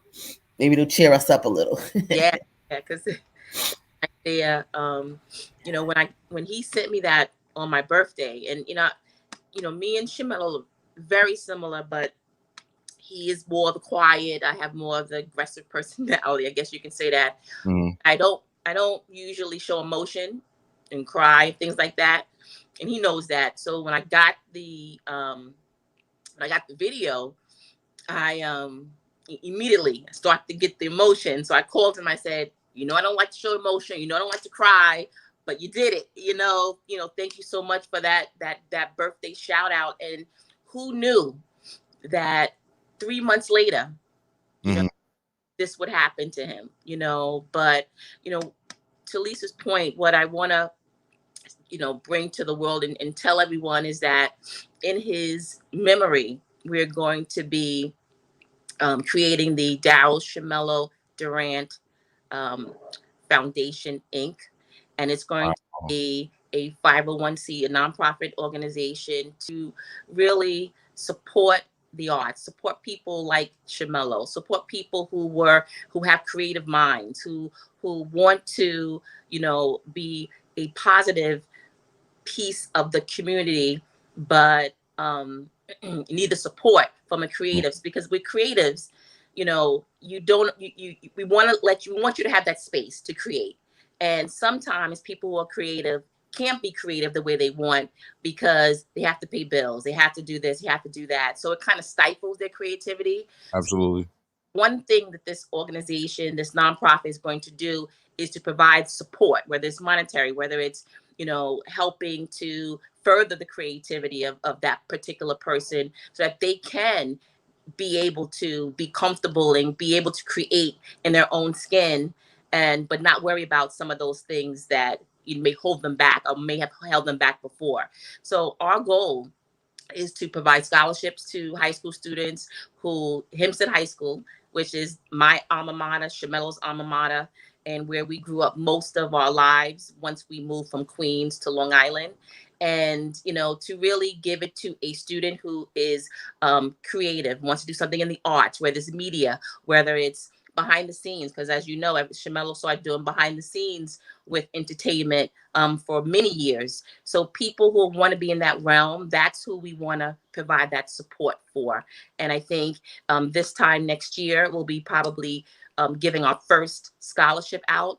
And you'll be hearing more about us with a gala in his honor around the same time period. So we're just putting all the balls in motion to really get this moving in the right direction, and to do it in the right light, because we want it to be big. We want it to be we wanted to shed light on what we needed to shed light on, which is really the creative aspect of Shamello, and what did he do? I mean, the ghetto degrader is important for us. We want somebody who gets the scholarship to be able to tell us, what does ghetto degrader mean to you? Because it has different meanings, but that's what we really want someone to be able to explain to us. And that's all part of our plan for the scholarship, and for the foundation, is really to continue to get his name out there, to continue his legacy, and to make sure that he's looking down at us and really saying, thank you, you did it. This is job well done. This is what I would have done if I was here. Absolutely. Because before he transitioned, he was working with youth too. Yes. Yeah. Yes. He was. It's funny because he was in and then shout out to definitely everyone that helped him getting to the school system. We appreciate that. But, the students loved him, from what we understand. And, he was always Shamello, that humble, that cool person. And, he's like a kid. So he would really get down and dirty with those kids, and really interact with them. And, I'm supposed to be getting some information back from the kids. They all wrote things about him and were definitely touched by the time that he was with them. And they wrote some messages about him that we're going to be receiving. And I can't wait to look at them and really see the impact that he had on their lives. He was a natural youth advocate. Even before he officially started working with youth, he was, he mentored a young brother that I mentioned earlier, Young West, and they produced some stuff as student projects. And just look at the love surrounding him. You know what I mean? Like, yep. I mean, take over a room. You know what I mean? And I feel like I share that skill set with him, not taking over the room, but connecting with young people, right? Because I also did a lot of youth advocacy work, and everybody can't do that effectively. You know what I mean? It takes a certain type of being genuine, having love, and not talking down, but talking at someone. You know what I mean? So a lot of people do that work and they think they got to talk down to the youth. Oh, if you don't listen to me, you're going to, you know what I mean? You're going to be a failure. And it's like, no, that's not what somebody with faith like Shamello or experience like Shamello would think. You know what I mean? So I think, but back to the foundation, the person in Facebook group said right on for the foundation. I think is a brilliant idea. I think it's definitely continuing his legacy and continuing his work, because he definitely, even before he did it, formally, he definitely was always a youth advocate. Because like I said, when I met him, I was a young adult, and all he did was pour life into me and tell me how much greatness I had in front of me, and he even prophesied that I would lead my network into the future, right? And which I feel like I kind of did, because then later on I would make a film with my network, and with no formal training, and produced it and put it out there. And guess who was at the first screening, which also happened around our birthday weekend in 2011? Shamello was right there. Yep. He was right there. You know what I mean? Like, he never took an opportunity to celebrate me anytime I leveled up. And I'm still at wow, like, and awed by that. You know what I mean? Because like I said, I moved back to New York. I opened the studio. Shamello was right there when I did my grand opening. You know what I mean? I put out my first film. There was plenty of people who said, "Oh, you got a film? Yeah, all right, check it out." Shamello was right there. That doesn't sound like a lot to somebody, but it's a lot. It's a lot. In this game, people will shake your hand, smile, hug you, tell you they proud of you, and never show up. Yep. If he says he's going to be there, he's going to be there. And that's without driving. That's taking public transportation. That's taking Uber. That's, that's doing everything he needs to do to get there. Absolutely. I think he was going back to New Jersey after the studio opening, which was in Brooklyn. Yep. You know what I mean? And he didn't leave like, "Oh, I gotta go." He didn't rush out of there. He stayed there, shook everybody's hand, signed books. You know what I mean? Like, he was not. He left like he was 20 minutes away. Right. You know what I mean? And there's a lot I could say. Like I said, I don't formally have any notes, but those are the things that what you just said made me think of. But I am all hands on deck for the foundation. Definitely. Whatever you need. I have a background in working with nonprofits too, not necessarily organizing them, but working with them. And I'm starting to find that I have a niche in marketing them as well, and trying to help raise funds. Right. So I'm definitely all hands on deck for that foundation. Just whatever you need. We appreciate that. Don't worry, we got you on the list. Thank you. Please keep me on that list, because I'm all hands on deck for that, and that is amazing that you are doing that. And also I just found another thing I had in common with him. So I was 5 years old when I became a big brother too. Yeah, we 5 years apart. Yeah. I was 5 years old. I still remember it. I turned 5, and a week later, my little brother was brought into the world. So, yeah. So that's amazing. So, man, is any because I know I don't want to monopolize your time for the day, but any things you guys could tell us about Shamello as a child, since we have you here, that would brighten our day. Well, Lisa, you have some good stories. All right, Lisa. Oh my God, no! I don't want people to judge me. he already blew you up, Lisa. I know he did. He did, right? He did. He said you taught him how to be mischievous. All right. He did. Okay, so there's one particular instance where, like Danielle said, I was always over their house. I have a sister who's 10 years older than me. That's Danielle's godmother, and her name is Gail. And then my Shamello and Danielle's mother was 20 years older than me. And then I have a brother in between who's 18 years older. So I was the baby. So I was always there. And I just couldn't understand why Shamello and Danielle's parents were so young and my parents were so much older. I just could not understand it. And so a part of my release was, we were raised in church. When I say raised in church, Shamello has mentioned that he directed a choir. Well, we directed the choir together, right? But for some reason, I decided to write curses on Shamello's wall. He had a big room, and he had twin beds. And when I was there, I would stay on the right side of the room. He would stay on the left side of the room. So I went over to his side of the room and I wrote a few choice, the S word. I think I wrote the F word and maybe a couple of other things. And so my sister and my brother-in-law, when they saw it, they were like, who did this? And we didn't say anything. And so they asked again over and over, who wrote the curses on the wall? What kind of children are you? We're not raising you like this. And so finally I said, it was Daryl. And so they looked at Daryl and he said, it was not me. I said, it was you. And this is how much influence I had over him. I said, it was you. I said, you need to stop your lying. Think. We don't want to go to hell. Just think. You did this. Don't you remember? And he said, you know what?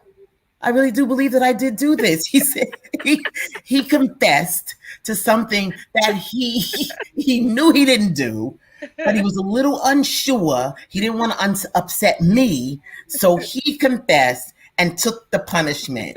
And I don't think until we became teenagers did I have to go back and say, you know, that was really me, Shamello, that did that. He was like, oh my God, I got in so much I got in so much trouble.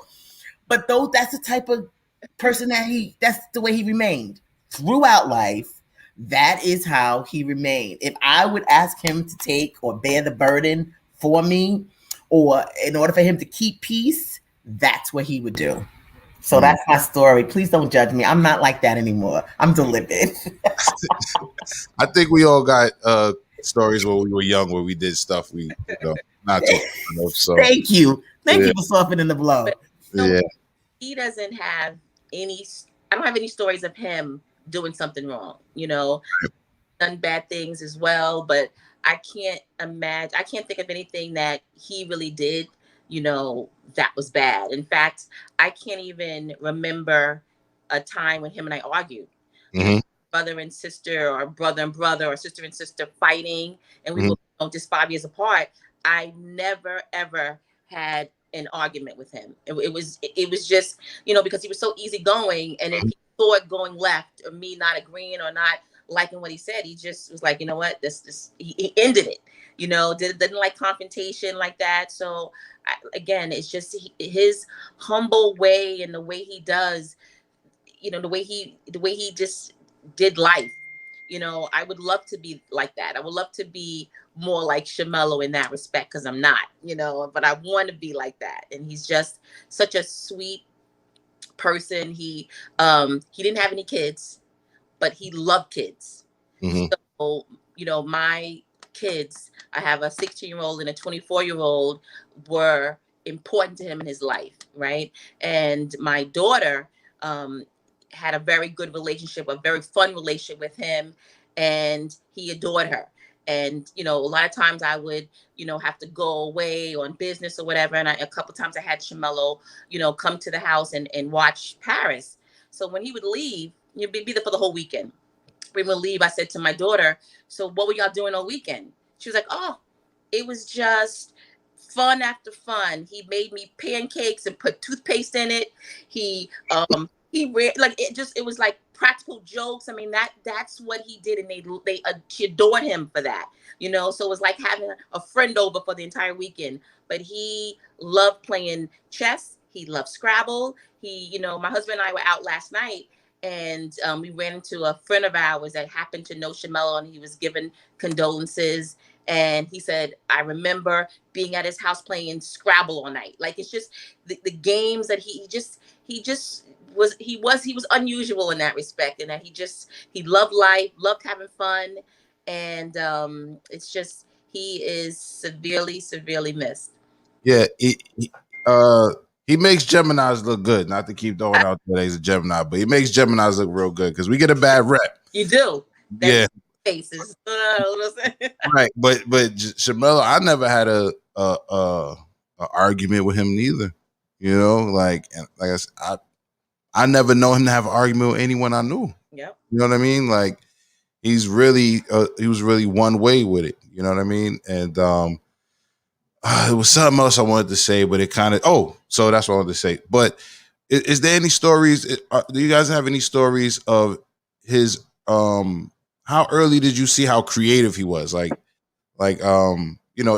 times where you saw him when he was young and said, oh, this guy, he got it. Like how you said, as an adult, he would write this poetry for the family on the fly. How young did you see the signs of the creativity is what I'm asking. I'll start with you, Danielle. I would say very early.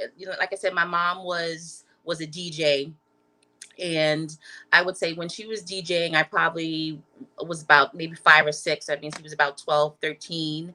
So I think, listening to the music, I mean, again, back then, you're talking about, the vinyls. Mm-hmm. Going through the vinyls, him and I used to go home and we used to play DJ and announcer, and he used to be the DJ doing that. So I remember that. But I remember very early, probably he might have been 13, 14 when there was a first talent show at Hempstead High School.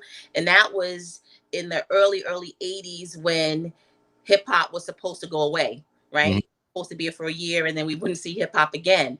So, usually at the talent shows in Hempstead, you have a singer, you may have a comedian, you got a couple dancers. But him and the Three Miketeers, his lifelong friends, they performed, and it was like the first time rap was performed on stage at the high school. And I remember being in the audience with my mother, and we were in awe, and we felt they should have won. I think the crowd felt they should have won, but I think administration was like, we're not ready for that. So, right. Kid who sang, I think they were singing New Edition. When New Edition first came out, I think they were singing they did a cover of a New Edition song. They ended up winning, but that was when, forget it. From that time on, it was just, they practiced and they started competing with other groups that were around. And I remember the tapes, the Cold Crush 4 and, all the old school and Mr. Magic. And I remember him being in, his room with the cassette tape and pressing and record and turning the tape around and all of those things, those memories from back then. And the Three Miketeers, they will tell you, they had that style. They all could rhyme, but Shamello had that something. It was that something about it, and he loved English. He was excellent in English. So all of his English teachers definitely raved about him. And, when you're rhyming and you do poetry back in the days, they tell you, at least when in the 70s and 80s when we grew up, they tell you to put the alphabet at the top. Mm-hmm. And as you rhyme, you're pulling from the alphabet. And we found some old things that he had written. In fact, we found something he was trying to turn my daughter into a rapper when she was like 7 or 8. He was writing rhymes for her, and we have her on tape to do it. And on the thing that he wrote of the rhyme at the top was the alphabet. So he was like old school with it. Like just, his method was just so so thorough and so it's incredible. But I would say between 12 and 14 is when I started to see that, and when he started to really let that creative side, that wordsmith that he did, you just come through. It's just unique, and from that time. Lisa, do you remember it earlier than that, or was that? I do, because we're forgetting that his parents were very talented. So Shamello's father, although he was an executive at, Black Enterprise and Essence Magazine, he had this desire to write and direct plays, and he did it very, very well. Right. And we were just a musical family. So his father would play, he wasn't a, let's see, how do we put it? He wasn't a refined piano player, but he would play with one hand and do something with the other hand, but he could scratch out a tune on the piano, his dad. And so we would all gather around the piano and we would sing, but he would write these plays, and or he had friends that also wrote plays, and we were all in the plays, including Danielle and including my sister Barbara. And Shamello, at age 8 and 9 could act as if he should have been on any television show. So he had that ability, and that transition into his delivery as a rapper, because you see how colorful he is even with his spoken word. But he was acting, and he was the best. And we actually had some reel to reel that Danielle and I, if we could find that, we misplaced it. We had it made into VHS, but we somehow misplaced it, and everybody's blaming everybody else of where it could possibly be. I believe it's in Danielle's house somewhere. But anyway, but it has Shamello actually acting on some of these tapes. So back to age 8 and 9, he had the ability to just take a script and learn it, and to just get up and perform seamlessly. So that's when I remember him, how talented he really was. Yeah. And I would add, if you fast forward to like maybe high school, I think it was Shamello's graduation day from high school, and this shows the creativity. And Lisa was directing their choir at church with Shamello, and then our cousin played the piano, the organist. So this is the youth choir. So usually when you go to a church anniversary for a youth choir, you're singing the regular hymns, you're doing the regular normal thing do, right? So then you have the old people. This is before the Kirk Franklin, change. Before Stomp, right? Yeah. You have the older people in the church, and they're ready. They're waiting for these kids to come down and do the traditional thing. Shamello and Lisa and my cousin Tracy, they took the Michael Jackson, was it Beat It, Lisa? It was Billie Jean. Billie Jean. And they turned Billie Jean into a gospel song. And those teenagers came out to dum, dum, dum, dum, and Jesus is coming soon. You remember that, Danielle? Around, flipped it. Those older people, those elders, church, those deacons were like, "Oh my God, what is happening?" Like their head was going to explode. But you know what? It was creativity. They did it. It was phenomenal. And they got a little backlash from it, of course. But right. But it was that creativity. Like we're gonna do this. We're gonna do it anyway. And that was definitely before that was like you said, that was before that was accepted. Absolutely. Because now you got people thinking "I Believe I Can Fly" is a gospel song. You know what I mean? Yes. So I can see people's heads about to explode. But that is amazing. What I wouldn't give to see some of this footage. Listen, oh my goodness. I know it's somewhere in Danielle's house. I think it's just going to pop up wherever it is. It's going to pop up in divine time. Right, you know what I mean? Because Shamello's story it has to be a documentary at very least. You know what I mean? So I feel like it's going to pop up when the time is right. We'll have the pleasure of seeing something, you know what I mean, from his childhood. I really want to see a performance from the Three Musketeers, though. That sounds good.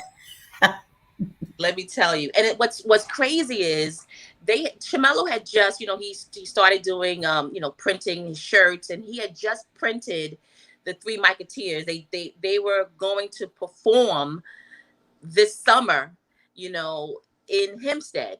And so he had, like, literally, I would say, I think Sly told me maybe 2 weeks before he passed, he had just sent them the shirts.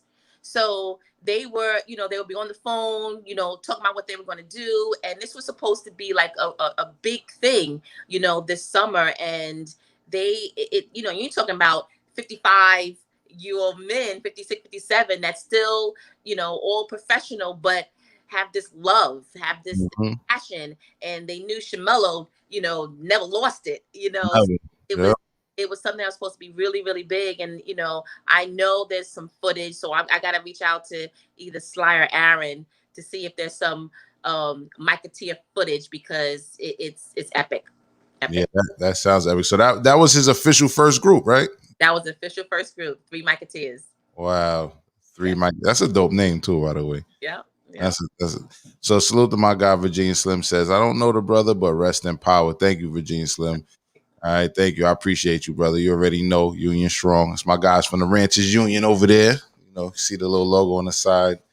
We got a little thing going. I've been repping him on my shows and stuff. So Some of them have So, acknowledged, you know. But yeah, but Slim, if you didn't know him, you already know these past two ShamelloThons is going to really bring you in tune. And of course, eventually, it has to be a documentary. Like a documentary has to be done, right. especially showing the foundation, you know, continuing the legacy. And like I said, every year I'm going to do something regardless. You know what I mean? And I don't know. I'm gonna talk to some people. We all gonna talk to some people, and we're gonna get it together. And like one of the brothers who said at the Ralph McDaniels tribute and at the services, I forget the brother's name. Please forgive me if you watch this. I think the brother has locks, but he was, what's his name? Sage. Yes, Sage. He was saying that, you know, he made everybody feel so welcomed, and you know, he made everybody feel like a brother. And then it was like, after he passed, you got so many people like, that's my brother. And everybody's like, yo, who are you though? So, but I feel like the love he gave us, we all showing each other right now. Right. And I think that's going to, you know, foster a dope community around his legacy, you know, one without ego, with everybody just being cooperative and doing what they can. You know what I mean? And once again, I thank you both for embracing me, you know, because like I said, sometimes it's better to ask for forgiveness than permission. And I just kind of I just had to do it. I just had to stream the services and do the first ShamelloThon. And to know that it was actually embraced and actually provided a service for the family is beyond a blessing for me, because I would have hate to have to, offend anyone, you know, but I just definitely felt like crazy stuff go viral every day. You know what I mean? Mm-hmm. This is the type of stuff. Absolutely. Absolutely. No, Yeah. definitely appreciate it, because I was talking to my aunt earlier and I said, this is a rough day. You know, I left work early because it was a little rough, you know, to get through the first birthday. And then, you know, when you start posting and seeing the pictures, it kind of brings all the emotions and, you know, but they're good emotions, you know. So I'm crying because, you know, obviously I miss him, but I'm crying because those memories are just precious, you know. So, Yeah. you know, I want to, again, with the foundation that we're putting together, to really just keep his name alive and to keep his purpose and what he wanted to do with the world, with society, and with creativity. We want to make sure we foster that in someone else like him, and support someone that wants to be creative but may be stifled because they're not financially able. We want to be able to support that. So, you know, we appreciate you giving us the platform to talk. I can tell you that this just releasing and talking about him just made me feel much better today. And this was therapeutic, and I appreciate it. That's what's up. I thank you so much for even saying that and being available. And I'm glad once again I'm able to play my part, you know, in one way or another. And I'm glad this helped, you know. I'm glad this helped with today, because we are celebrating his life. You know, we are celebrating his life. And salute to all the people on social media showing love, by the way. Definitely salute to Buddha and Hakeem Green, who's going to do a tribute later on today. Yes. I believe at 9:00 on Hakeem Green's, I want to say, Facebook and YouTube page. Yeah, it's going to be on both, right? Right.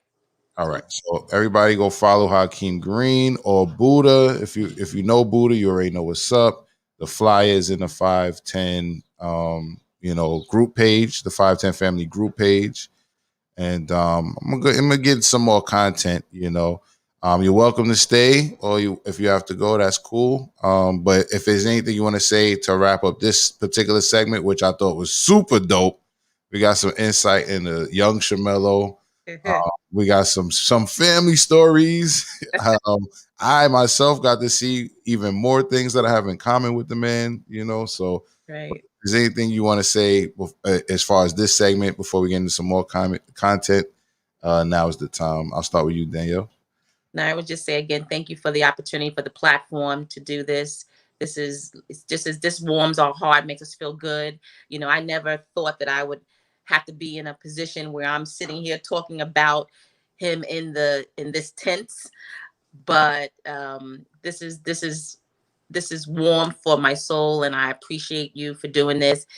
Everybody out there, keep up the love, keep up whatever you're doing, whatever you're gonna do today to raise Shamello's legacy up. You know, I'm taking my dad out to dinner. We're gonna toast and cheer and eat for him for his birthday. So whatever you guys have planned today, do it. And what would Shamello do? Shamello was a humble soul. Shamello was a beautiful soul and didn't talk about people. He just wasn't that type of dude.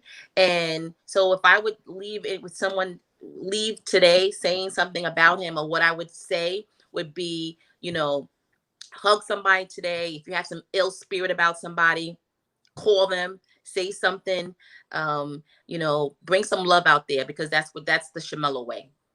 It absolutely is.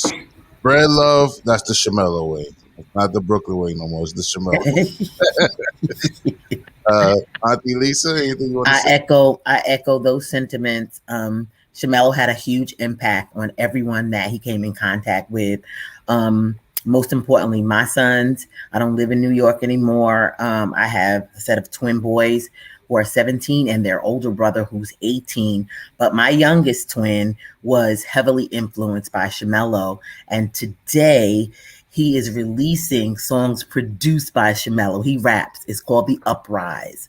So go out and get it on June 7th. His release is available. I don't necessarily support the explicit version, but there is a clean version to The Uprise, and there are songs produced on there by Shamello, who was his biggest mentor, and he really, really took his passing hard. When Shamello was down here, he was in the studio with Lil JP. Well, he's known as JP now, but all I can say is thank you, everyone, for all your love and for all your support.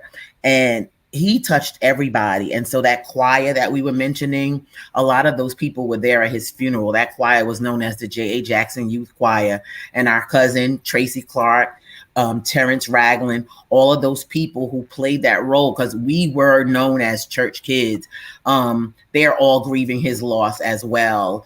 And I just want to say thank you to everybody who's going to continue this legacy, and to please continue to look out for things on social media and things put out by our brother here, Ja, so that we can keep this legacy alive, because long live Shamello, Shamello for life. And thank you, and we love y'all. Yes, and I just want to echo what you say. He definitely left a big impact on I want to say almost anybody who ever had the pleasure of meeting him, because I can't really see somebody meeting him and not being impacted in a positive way, unless that person just is has something going on with them. You know? Yes, there you go. But I think I found a link to The Uprise by JP on Amazon Prime Music. So this is the EP, is 5 songs. Intro, a song called Don't Hate, another one called Got Bars, Victory, another one called Victory, and then Where Do We Go featuring Victory and Where Do We Go From Here were produced by Shamello. There you go. So I just put the link in the chat. That's what's up. Thank you. No problem. And I will, once I get off here, I will be downloading that myself. The Facebook user on the 510 page. I'm sorry I don't know your name, because you have to get it to recognize your name, but it says blessings to the Durant family. Forever love to my bro Shamello Durant. Salute to you. Somebody on that group page also says happy birthday, Daryl. Yes, happy birthday to Shamello. And you know what I found on, because earlier I played a clip from him in the studio, that, you know, my opening for my studio in Brooklyn, right? The grand opening. But it was only a small clip on his IG. But on your page, Danielle, somebody posted it on your page and posted Shamello live with Logic. Oh, okay. Your page. I'm looking at it right now. So and they posted it looks like it's a Google Drive link. I'm gonna play it. Wow. I think I'm gonna have to go. I'm gonna have to play that right now. All right, y'all. Peace. I'm out. I appreciate it, y'all. Thank you. I appreciate you. Thank you so much. It was great meeting you. And Danielle, you on your way out of here too? Yes, but I'm gonna be listening. All right. And listen, send my love to your pops. You know what I mean? And salute to you. My condolences to the family as again. But today we celebrate. Today we celebrate his birthday. his 55th heavenly birthday. Okay, it's Mike Mealing on the Facebook page. Salute to you, Mike. Salute to you. And that's who sent love to the Durant family. All right. Salute. So next is a surprise clip. I didn't know it was there, but in the Shamello fashion, he left his digital and spiritual and personal footprint all over this place. Look at that. And there's actually footage of him performing at iRent Studios in Brooklyn. So let's get it. Nice. Daniel, you have a great rest of your day. And I will be in touch, all right? All right. I look forward to organizing with you. All right. So that was the family. I feel so blessed that they came and pulled up on me during this ShamelloThon Part 2. This is the second ShamelloThon we did. And I'm going to play footage from Shamello at the iRent Podcast Studio in Brooklyn. Oh, it's a nice clip, too. 6 minutes. And 2 years ago around this time, I opened the studio in Brooklyn upon moving back from California. And on Shamello and I birthday weekend, because our birthdays are only about 4 days apart, I did my grand opening, and Shamello came through and did not make it about his birthday too, even though it was his birthday weekend too. He just came in support. But and as an A-alike, of course, I gave him the floor and I said, "Listen, you got to perform," and he did, and which was a blessing for me too, right? Because to have somebody like Shamello perform at my grand opening is super big. To have, a producer of his stature, you know what I mean, perform at my small little grand opening in my studio, like that's big, you know what I mean? But the fact that the clip was just found and on Danielle's page, nevertheless, is divine. Just like I know in divine time, they'll find some of those clips of Shamello in his youth performing, whether in the plays or with the Three Musketeers or whatever. So those are dope stories we just heard. That just lifted my heart. I feel so great about that. So next up is Shamello at iRent Podcast Studios performing for my grand opening. Salute to Shamello. I love that, brother. Rest in peace. Long live. Rest in power. Shamello Durant from Ghetto to Greater, excuse me. And this is him performing pieces from Ghetto to Greater, the book. Where they count us up, corral us like cattle, and try to tell us who we are, what we are. So I'm gonna do a demonstration here. 1, 2, 3, 4, 5, 6, 7, etc. It's a consensus. They use a census against us. They count us up just to set us up. They set us up just to shut us up. They shut us up just to tear us up, and they tear us up just by telling us that we're overpopulated, overweight, over-medicated. But that's what Medicaid did to the undereducated, the misunderstood, the miseducated, and the highly underestimated. But when you rile up a child from the Nile River, bruh, you do not have a clue about what this dude do to the liver yet. Because yours truly about to give y'all a power punch. Did y'all know that? Fasting and praying is more spiritually nutritious and powerful than a 2-hour power lunch or even a whole hour lunch break. Plus, I'm giving you love unconditional. Just wait. Now, God is love, and yes, love is great, but let me break down this unconditional love for you since I got so much love for you. See, your love for your diligence, your vigilance, you're even loved for your innocence and even loved in your ignorance. Because my loved ones still love me, even when I was in love with greed, smoking weed and cigarettes, scrambling, making bigger bets, because I love gambling in excess. I love the hustle, the struggle. I also love the progress, and I also love the process of success. And I must confess, I was obsessed. But the question is, does success really even exist if y'all don't even know what success really is? Because to different people, success is different. That's why I write short stories with bigger pens. I figure then, whether things went right or wrong for me, I write my thoughts and I left my fingerprints successfully, because that's success for me. But to you, it still may be different. Different friends, different dividends, a bigger Benz. But it all depends on your perspective. So whether it's winter, spring, or summer, if your fellow man falls, don't leave. Please pick him up or pick her up and tell her you love her. Because that's what a real man really does. That's how a real man really lives and breathes and feels, and that's how a real man really loves, bruh. So you ask, Mello, where do we even start?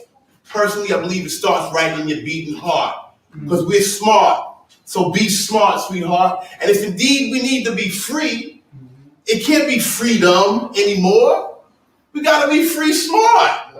Because we are set to sail. So I can't let none of y'all fail. Because we need better choices, better than death or jail. So we use our voices as instruments, to recite what we write out of our heads and our hearts and with our pens.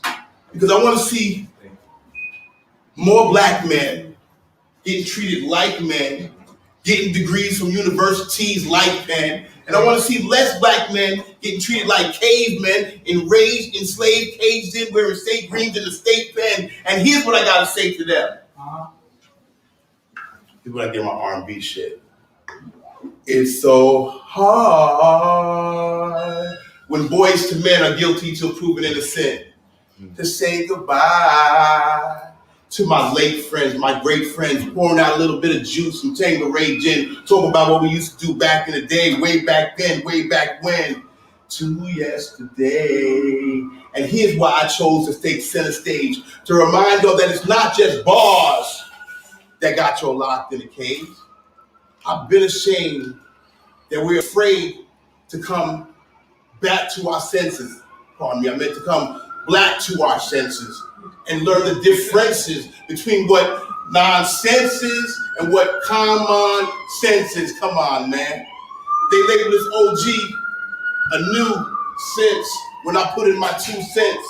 Because my lectures always break down the architecture of the red, white, and blueprints. One nation, under God, indivisible. And each individual will either be invincible, indispensable, or invisible. Now this nation will be sensational with a little bit of sensitivity. And if you're really feeling me, and if you're willing to try and fulfill this with me, do me a favor, repeat this with me. Do me a favor, repeat this with me. Say, I will make this next generation. We'll make this next generation my responsibility and my priority. My responsibility and my priority. And by the authority invested in me, I now pronounce us free smart. But wait. We got to use our inner senses to convince us when the world and the forensics are against us that we're more than just a number on a fucking census. 8, 9, 10, 11, 12, 13, 14. To account for the unaccounted for is so fucking exhausted. So count your blessings. Because these lessons refine us, define us, and remind us to protect our families and our friendships with kindness. Because love is timeless. And it's time we count our fucking blessings. So buy black. And I say buy black. I don't mean goodbye black. I meant try that. Buy black.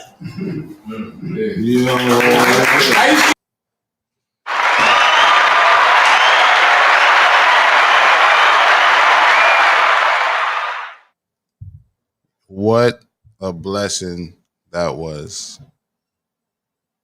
One, that he even performed that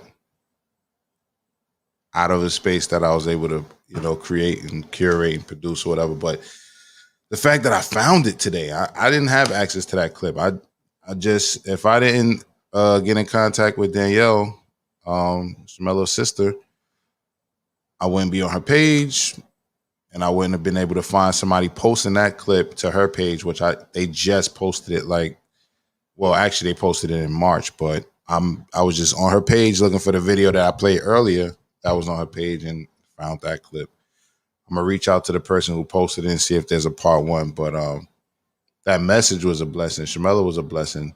You know what I mean? And with that being said, that did touch me. You know what I mean? I see why some of the people who were there were impacted so much by him as I just reflect on the message he gave when he pulled up to that grand opening of the Iran Podcast Studio in Brooklyn, Part One. With that being said, I wasn't able to produce a film with Shamello as we planned to do. We did plan on producing a film amongst other things. However, the pandemic hit and everybody started trying to, figure out how they were going to stay creative and stay positive and stay in good spirits. And what I did was I decided to, loan my services to a bunch of people to produce shows for them virtually, especially people who I knew in real life who were about to produce shows out of the studio. So what I did was I went virtual and I decided to produce shows. And there's a young lady that I was the producer of her show. I think the show is still going on now. It's called Hungry Poets. But during the first few pilot episodes, which was produced by myself and the Iran Podcast Studio in partnership with us, I was able to extend my resources and have people that I knew perform for her show. And Shamello was the first person I thought of. I actually, fun fact, I was going to get him to co-host it or co-host a poetry show in general. That was one of the things we spoke about, but he was a very busy man, so I couldn't get him on a schedule, right? But he would be able to pull up for things I was doing. So when I told him I was producing the show virtually, he had some time. He pulled up and he performed for this show. And the name of the show is Hungry Poets TV. And the concept of this particular show was called Protest Poetry. This was around the time where a lot of people were protesting due to the police brutality coming to a head. And Shamello performed for us and was such a graceful guest as always. That's go without being said. But this is Shamello on the Ranchers Union performing for this show called the Hungry Poets TV. That episode is called Protest Poetry. Show is hosted by Mika J. Woods. So I'm going to get to that next. And these two things that I'm showing you is the closest I really got to being able to work with my brother. But I look forward to helping push his legacy and work with him in that way. So without further ado, Protest Poetry by Shamello on Hungry Poets TV. Let's get it.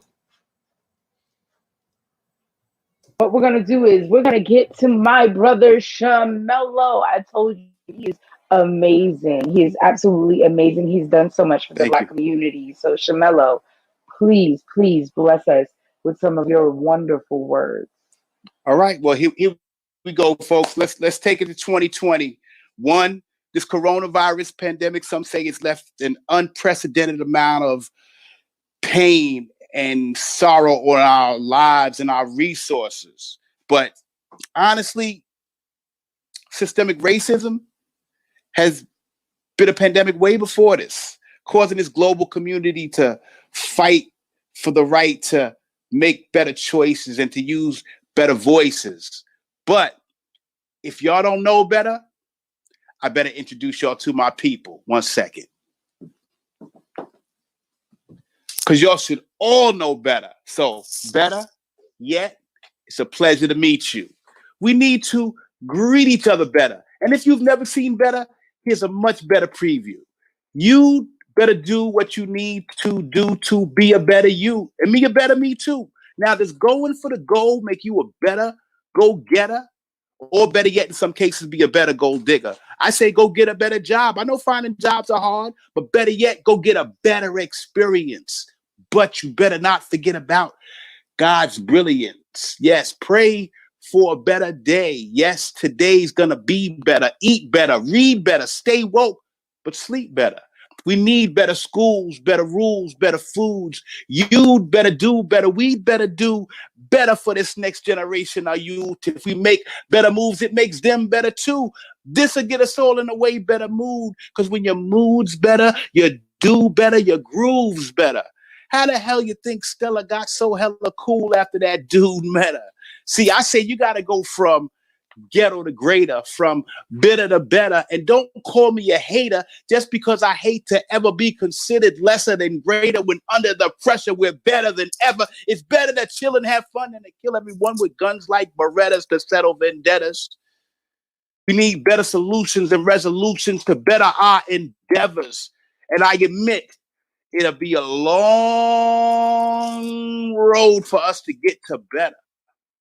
Still got a long way to go, but we better stick together better, and we better get our shit together. So whether it's ups and DOWNS, downs and UPS ups, I just want us people delivered better. So just FedEx us,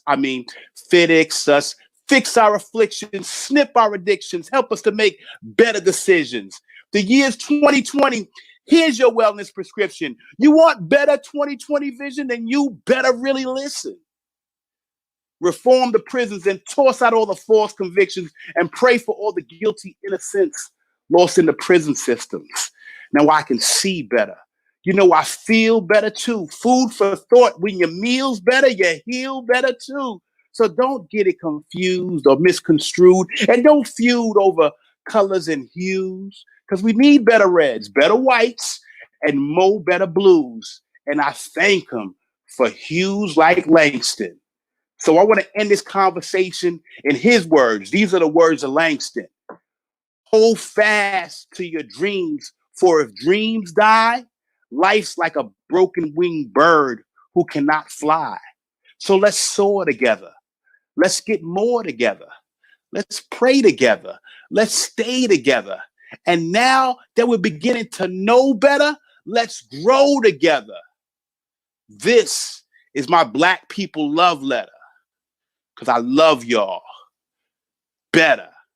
And before I go, fellas, if you want to let her know that you love her better, ain't nothing better than a love letter from a stellar fella with a little bit of cheddar and his shit together better.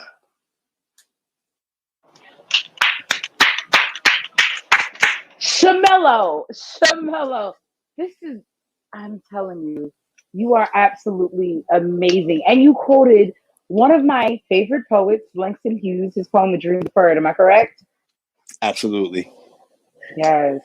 Very cool. Very cool.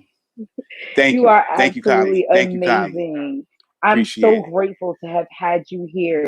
I want you to stay. I want you to say another piece, and I also want you to stay for the panel and really. Matter of fact, can you just say another piece now and then come stay for the panel though? Are you ready? Sure, I can do all of the above. Before I say this piece, I just want to preface it by saying, I've been writing music for a very long time, so I consider myself kind of like a writer man. So this is the piece that kind of explains my angst, because as a writer, you have to talk about experiences. And I want to explain to you what I experience when I report on what I see around me and what I feel around me as a writer man. So I don't care what you perceive about me or what you believe about me. You can either stick with me or even leave without me. You can riot quiet or you could loudly doubt me. I respect what you've achieved without me. I expect y'all to achieve without me, because either way, night and day, I'm going to be what I'll be, and I'll be sure to use some music metaphors. Yeah, I'm down with the Beatles and the Doors, Mamas, Papas, either or, folk songs, hate songs, love songs, me more. But hip hop has gotten me this far, coast to coast. You can check the Facebook pictures. I wrote these notes. Now I quote these scriptures. See, I'm not on posters with hipsters, because I wrote with coasters, and dripsters. Fighting and giving into temptations. Collecting data and making new innovations. Now here's your invitation with no imitations.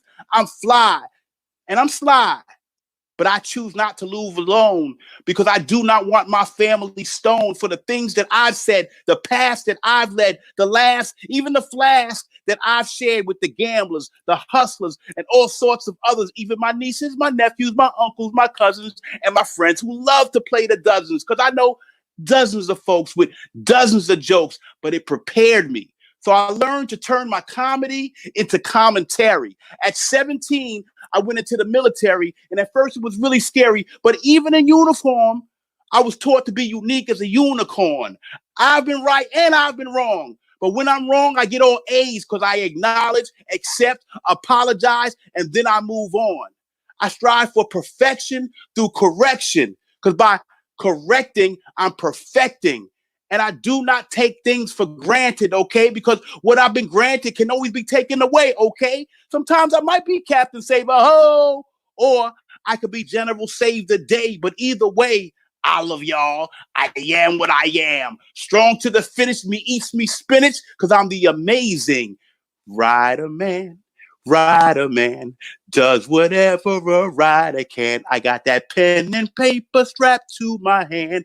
If I can't do it, then no one can. Watch out. I am the Rider Man. That's what I am now. I say, haters, please stand down. Haters, please man up, or you'll be a man down. Because me, I'm a man of my word. My word is my bond. My bond is my life. And my life is a song. I'm writing these songs. I'm writing these wrongs. When I get it on, you hope you're excitingly drawn. So I document the truth. Then poof, I get up in the booth with truth. Then I bring the truth to you with couth. Then you research the truth for proof. Then you dissect the truth. Then you feed it to the youth. Boys and girls should know the truth just to make this world a better place for me and you. So whether it's easy and breezy or hard, I say give thanks to all of your gifts from God. I'm like, thank you, Lord, for these gifts that you've bestowed upon me. Forgive me for all of my trespasses and all that is not becoming. Touch the lives of my family. Touch the lives of my friends. Thanks for the gift of the sun, and thanks for the gifts from my pens. Amens. That's what I grew up with. That's what I came up with. Because all that I wanted was life in abundance. And I must discuss this. I'm fighting for justice. And now that I'm published, all day I'm on the web slinging. Rider Man, Rider Man, watch out, your friendly neighborhood Rider Man. Ride on, read on.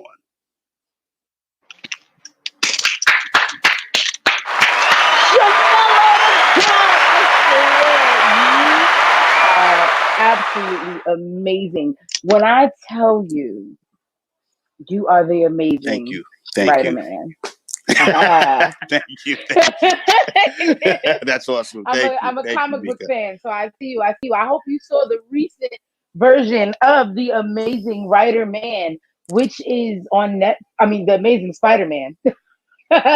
Yes, ma'am. Where he's black. Yes, ma'am. Yes, ma'am. Yes, ma'am. Things are changing. Things are changing. Things are changing. Things are absolutely changing. The evolution will not be terrorized. That's what they say, but now I say that revolution will be televised because racism. I didn't say that. When they say that racism, when they say that racism just began to exist, no, it didn't. It just began to get recorded. Exactly. But I said the evolution will not be terrorized because we will not let it be. Oh, okay. This is what my heart is to you. Please stay around for our panel discussion, okay? I'll be Please here. Stay around. I'll be here. All right. For sure. Thank you. Thanks for having me, Mika. I appreciate you. So what I'm going to do is I'm going to play a little bit of the panel discussion that happened later on in that show. And that way we can get some of Shamello thoughts in about current, things that's happening right now. Because the protest, the police brutality, all of that is also current. And as is his transition, that's fresh. That just happened. So we're going to hear what he has to say about, the protesting, the police brutality, etc. And we're going to get to the panel discussion that happened on that show featuring Shamello Durant. The show is called The Hungry Poets. You can find her on YouTube, her new version of the show. And you can find the older version that features Shamello as well as Angelic Creations on the channel that I also have called The Ranters Union. Check that out. All right, y'all. Here we go. I'm super charged up. I know you hear me now. I can't breathe. Can you? I mean, it's getting real. Like every day, you feel more intensity. You know, like you feel a bit more anger, even though we're supposed to be out here peacefully protesting. Not supposed to, but you know, it's just at this point, I'm here for the riots. I'm here for all of this. I'm here for it. I feel you. Smooth, where you at with it?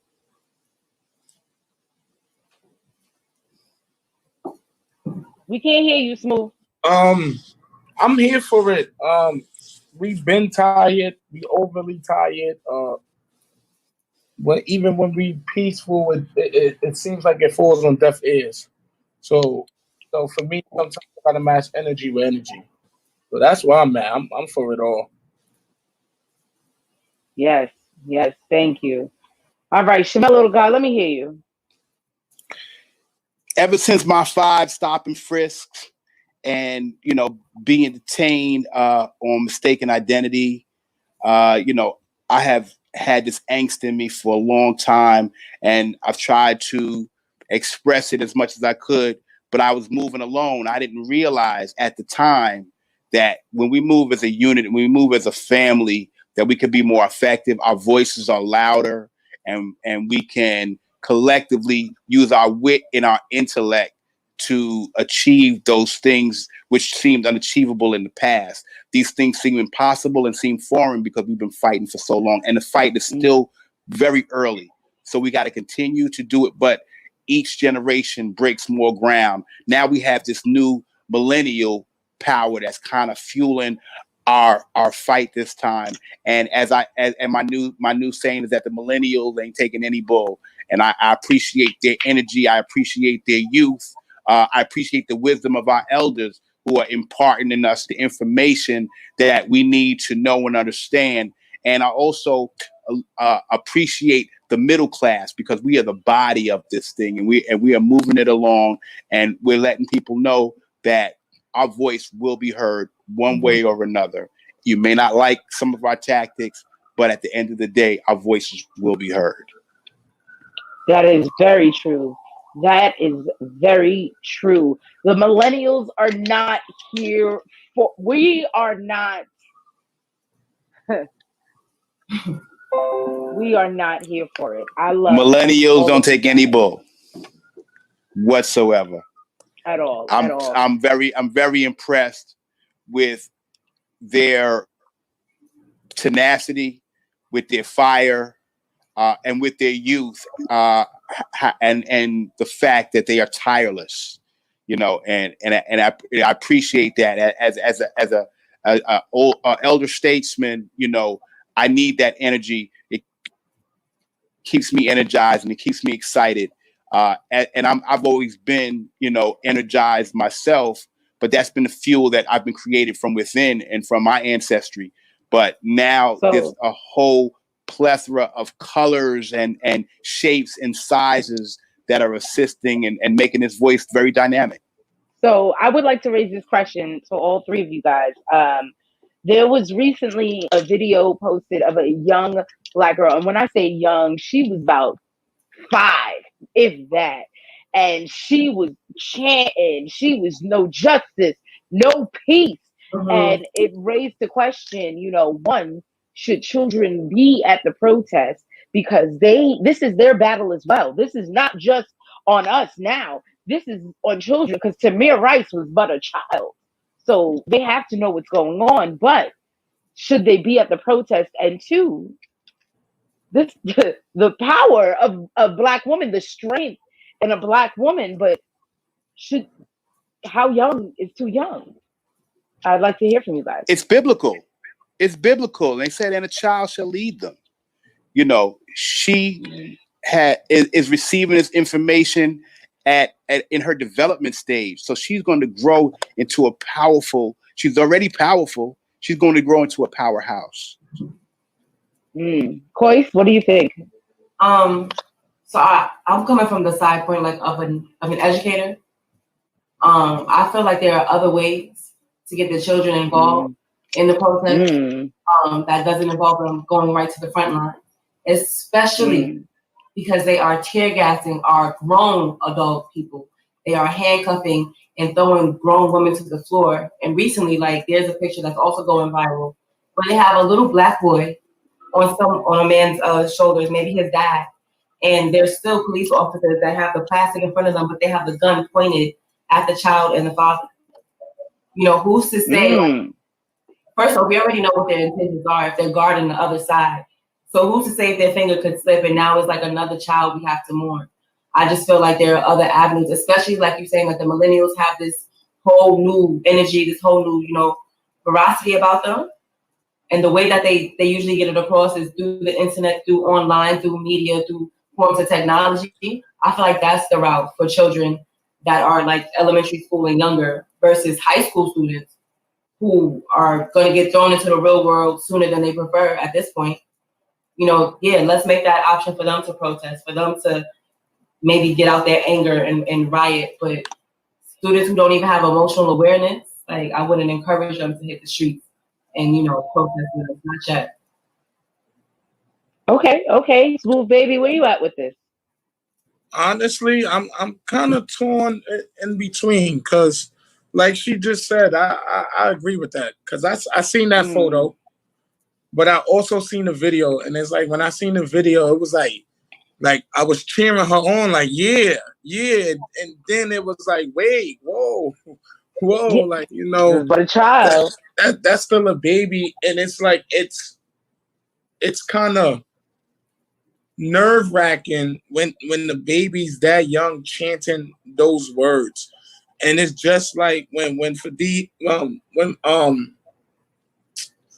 man, I just forgot his name. Fidel Castillo, when his wife and kid was in the car, and then the video after when the wife or the girlfriend is handcuffed in the car, if you hear the little girl speak, she has to tell her mother, stop cursing and screaming because I don't want you to get shot either. You know what I mean? So it's like you gotta protect the babies, but the babies are growing up faster than what we expect because there's so much out there and there's so much reach to the internet that they can go on YouTube and be on a cartoon and with 2-3 clicks they on something that they not supposed to be on. So for me, it's like in between. So, real quick question I would like to raise to you guys that has been brought up in many panels. What do you say to the black child? And that's to all three of you. What do you say to the black child about what's currently going on, about being about black? What do you say? What do you say?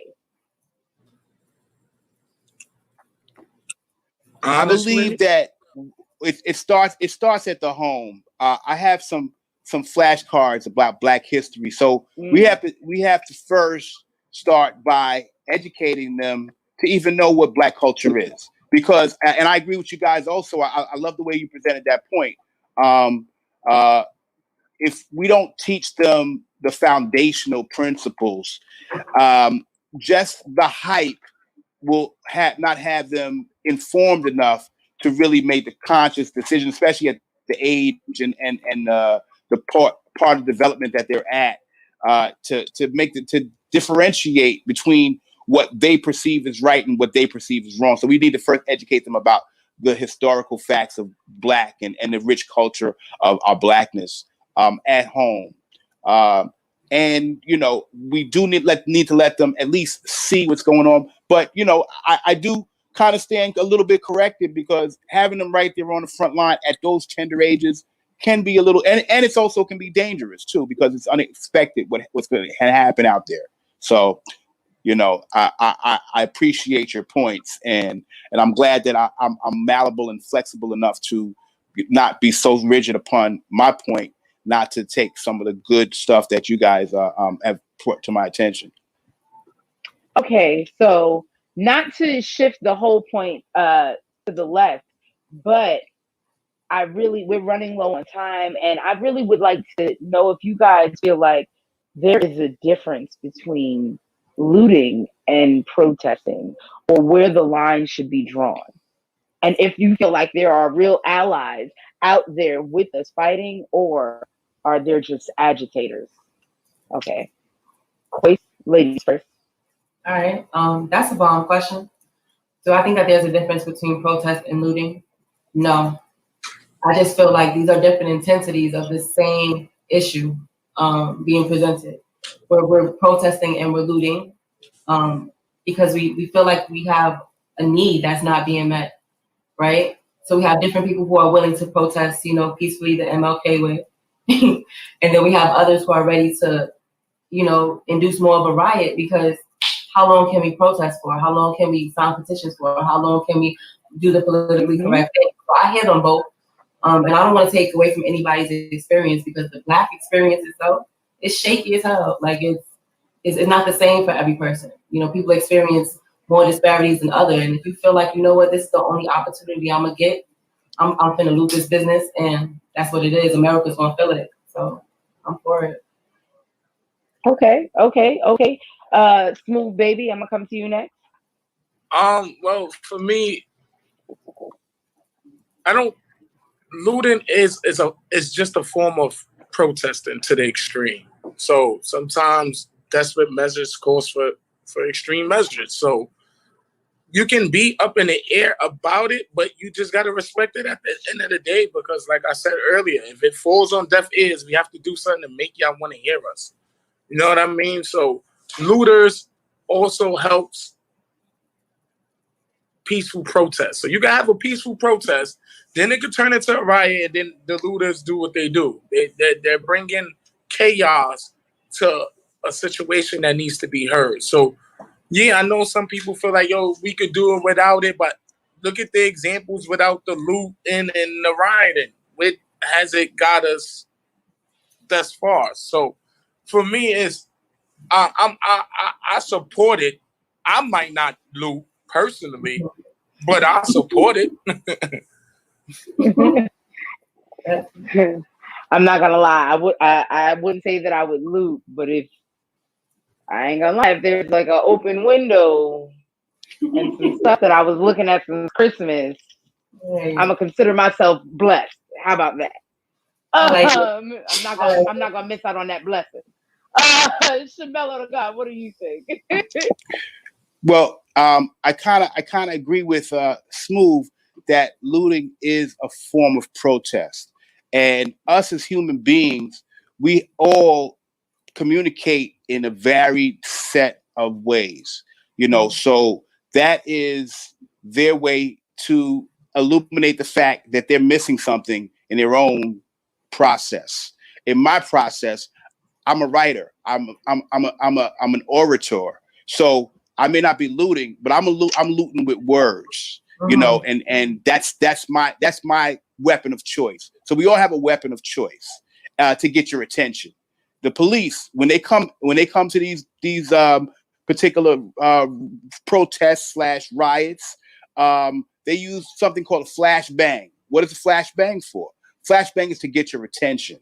So you know what? We have a flashbang too. It just doesn't happen to be C4 explosive, but it is explosive when you have a contingent of people running up in these stores that have all this expensive merchandise. That's a flashbang that our protest uses to get your attention. So we all are trying to get each other's attention. And that's all the protest is I want to get your attention. Look at me. I want to get your attention. So if it gets gotten to the point where, you know what, this peaceful protest hasn't quite got the attention that we want, because Colin Kaepernick clearly got on one knee and said, hey, look at me. I want your attention. And he got all of our attention. And you know what? We gave him 30 seconds of attention, and us and everybody here included said, okay, cool. Good fight. Colin wins the next football game. We protested. We didn't watch 2, 3, 4 football games. And guess what? Everybody went back to the game, and it was easily forgotten. But now the same protest that Colin quietly did without a flash and without a bang is back in everybody's face. And you know what? Everybody has done a full 360, actually a 180, and says, you know what? Colin kind of made sense. This shit is for real. And I've been on the receiving end of that type of violence. And it wasn't the police, but the police aided and abetted in the violence that I received. I got attacked racially and jumped by 15 white dudes in a town in Long Island. from no fault of my own. There was nothing I did to provoke it. It was actually somebody else's beef. I just happened to be the wrong complexion in the wrong place at the wrong time, and a lot of aggression and a lot of alcohol was consumed by the perpetrators. And me and my girlfriend, we had a very rough night. She wound up eventually getting arrested because in order for us to survive and get out of there, she had to cut one of them pretty bad. And we did get out of there. She's the only one that got arrested. So this is where the police involvement came in. It wasn't physical. It was through the justice system. She had to go back and forth to court to fight an attempted murder, back and forth. The charges were eventually dropped. But it's something you never heard about in the news. You didn't hear about me getting stomped and stabbed on by 15 white dudes. I called Oprah, I called the NAACP, I called Al Sharpton. But at that particular time, in that moment in history, I didn't get killed. And it was quiet. But it was a very serious situation, especially for me, because I lived it. Yeah, especially for her, because as a school teacher, she had to make sure that she didn't have this felony on her record, especially for attempted murder and the possibility of having to do time, much less the time that she had to spend before I could bail her out. So, it caused a lot of discomfort for both of us. But this is why I've always been trying to be ahead of this fight. You got to be ahead of these fights. And now that we find ourselves in the middle of the fight, now everybody's on board. Everybody's on board, but we got to be ahead of these fights. And that's why I like being an orator, because I want to tell you the future. I'm trying to predict the future so that this way somebody can learn something and somebody can teach somebody else something from maybe something that Smooth has said or any of us have said tonight. And I appreciate you all. I think you all are massively talented, and I just want to remind us to keep using our voices as weaponry to keep us safe in these changing and the word I'm using of the day is peculiar times. Okay, thank you, Shamello God, for your opinion, and it was so beautifully stated. And I'd like to thank everybody for coming out tonight. So I'd like to do something a little different because today is So that was the Brother Shamello on Hungry Poets TV, a show that I produced at the time. It still goes on. I'm no longer the producer of that show, but when I produced it, I was able to connect her with Shamello, and he did a great job, as you can see, not just performing poetry, but actually taking part of the actual conversation. So the next thing I would like to share with everyone as part of the ShamelloThon, this is the ShamelloThon, we're just playing Shamello's content right now, is an interview with Shamello. All right.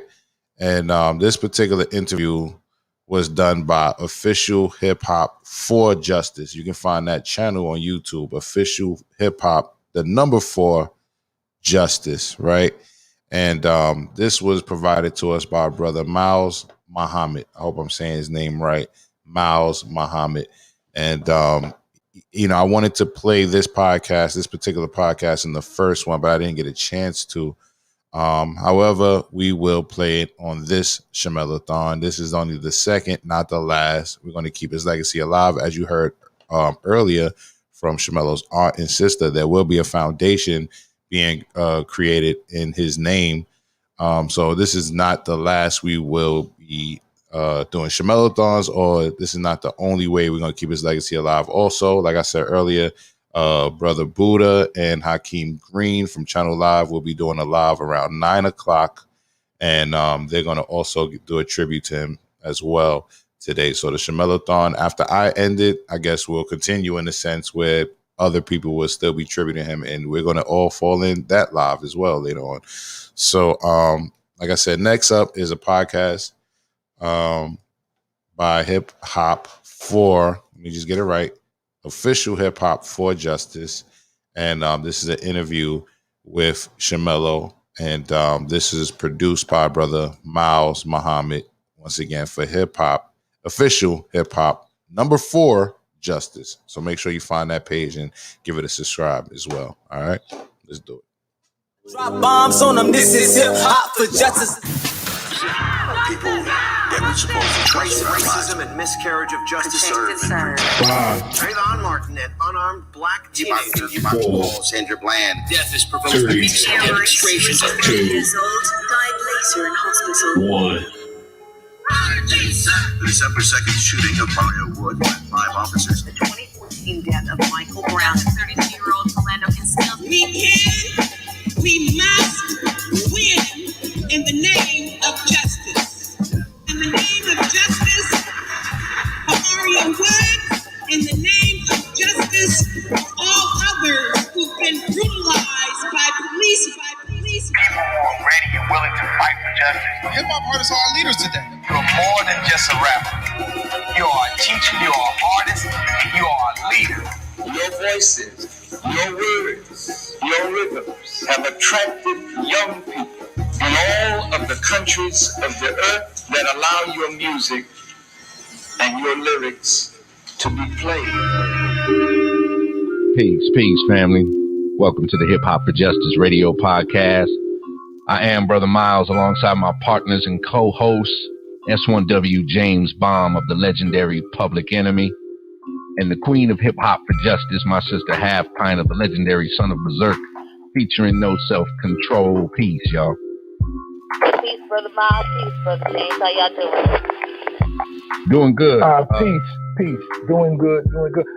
Before we start, Brother Miles, I just want to make sure that you got that 718 number calling in. Yes, sir. Okay. Yes, sir. I got it. Thank you for that. Half Pint, you may need to turn up your volume a little bit. You sounded a little far away, at least on my end. What about Brother James? How did she sound to you? She sounds good. Everything sounds good. Can you hear me good now, Brother Miles? Yeah, I can hear you better. Okay, thank you. Perfect. So tonight we're blessed with another wonderful, I would say, legendary, living legend. A brother who definitely has earned his stripes. Somebody that I'm getting familiar with, literally as we speak. I know when I got the call from Brother James about our illustrious guest, his energy was up. He was lit. And you had mentioned his name to me before, but I really just didn't know about my brother. And so beginning to get familiar with him and you all sharing with me some of your experiences, and I know there's a lot more, so hopefully tonight we can touch on a little bit of the history between the three of you all, Half Pint, Brother James, and of course the Public Enemy family and our brother Shamello. But he's an author. He's a now a published author, and the book is something that I find very interesting, and anybody that takes the time to write and publish a book, particularly something that is a reflection of their life's journey, whatever that journey may be, that's something that you got to stop and take a look at. Even some of the most maniacal individuals on earth have memoirs, and you know what I'm saying, they got writings that they leave behind, and it gives you an inner view, not an interview, but an inner view, the inner workings of the individual, and how they got to where they got, or accomplished whatever that was that they accomplished, good or bad.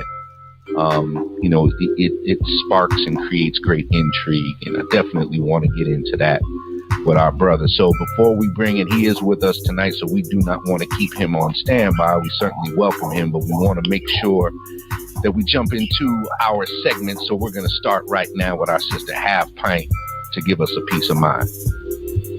Peace, brothers and sisters. Tonight's homework and reading is Philosophy and Opinions of Marcus Garvey, edited by Amy Garvey, Volume 1. In Volume 2, or Chapter 2, Marcus Garvey says, we are living in a civilization that is highly developed. We are living in a world that is scientifically arranged, in which everything done by those who have control is done through systems. Proper arrangement, proper organization, and some of the organized methods used to control the world is the thing known and called propaganda. Propaganda has done more to defeat the good intentions of races and nations than even open warfare. Propaganda is a method or medium used by organized peoples to convert others against their will. We of the Negro race are suffering more than any other race in the world from propaganda. Propaganda is to destroy our hopes, our ambitions, and our confidence in self.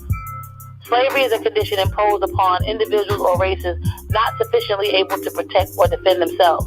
And so long as a race or people expose themselves to the danger of being weak, no one can tell when they will be reduced to slavery. When a man is a slave, he has no liberty of actions, no freedom of will. He is bound and controlled by the will and act of others, as of the individual, so of the race. Peace, my brothers and sisters. Halftime, thank you so much for that. We're going to move quickly to S1W James Bomb for his segment, Louder Than a Bomb. Peace, family. Once again, we're dealing with the crucifixion of black leadership. This is part 3 of that series, and going into the crucifixion and how we participate in crucifying leadership when we don't listen to what leadership is sharing with us and to do. Leadership is a component of following what your leader is telling you to do so you don't run into any problems. The problems that we face in 2019 are listening to different kinds of leaders. We had in our community, as the book talk about, Israel had many prophets to come to them. Well, black people have many leaders to come to us, and we can run off list of leaders to Sojourner Truth, to Harriet Tubman, to Marcus Garvey, to Noble Drew Ali, the Honorable Elijah Muhammad, to Malcolm, to Martin, to the Honorable, the most Honorable, the Honorable Minister Louis Farrakhan and Medgar Evers, the Southern Christian leadership, Martin Luther King. We have a number of leaders who have come to us, and when I say leaders, I'm talking about genuine leaders who were sincere in building an organization or building our community. I want to go into censor memory. Sense of memory is only a short moment in time when we as a people have short memories. When Eric Gardner was slain in New York, we went on a tangent for a few. Same thing with Freddie Gray in Baltimore. We went on a tangent for a few, but then when that died down, we don't hear no more about Freddie Gray. We don't hear no more about Eric Gardner and Mike Brown. We went off for a few. These are what I'm talking about when we get into our leadership in these, like me and Brother Miles, we talked about movement. Movements continue to take place as we continue to hear information and keep moving, keep listening for it. And if we don't hear anything, then we got to create the movement. We got to be a part of the leadership that are leading the movements and moving the movements. We got to be a part. As I said some weeks back, I'm all for us to be uniting. I'm not getting into no debate with anybody, unnecessarily foolishness, if we're not talking about unity.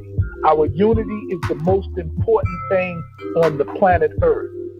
It's like a nuclear bomb. Our unity is like that. And in this topic of crucifixion of black leadership, how we participate in that crucifixion. We want to get more into details each week of the crucifixion of black leadership because it's to our detriment that we don't participate into the crucifixion of black leadership in 2019, and we have a very sincere black man who's guiding and leading us right now, and that's the Honorable Minister Louis Farrakhan. And we'll have more next week as we get deeper into the crucifixion of Black leadership and how we participate in that, and we want to have solutions this time around. Peace, family. Brother James, thank you. That's a very big subject. What you and Half Pint gave tonight is some very powerful knowledge nuggets. You know what I mean? Reference points, reading material, and subject matter. The crucifixion of Black leadership, you're looking at it in the 2019 version. When you look and see what's happened with, and let's just name a quick few, of course, Minister Farrakhan is number one on that list. But when you look at our sister Tamika Mallory, when you look at Mark Lamont Hill, and what has happened with them, specifically, we dealt with this a couple of weeks back on the Fear of a Black Planet podcast. We had student minister Christopher Muhammad on, because that's at the core of their fear. It is the rise of Black people. So the Public Enemy album was right and exact for the title and subject matter. We can go into the writings of Dr. Francis Cress Welsing and Chancellor Williams and so many others that tried their best to knowledge up, educate, enlighten, and empower our people into what exactly we're really and truly dealing with. And no one did it better than the Most Honorable Elijah Muhammad. And he made it so simple and plain that a fool would find it very hard, very difficult to make a mistake. That's how simple and plain he made the knowledge of self, of God's self, and the time, as well as the knowledge of our enemy. And so, with that being said, the Honorable Minister Louis Farrakhan had made a statement, and I think he tweeted this, but this is not an exact quote. It may be, I don't think it is, so I won't say that it is a quote. But he said, the artists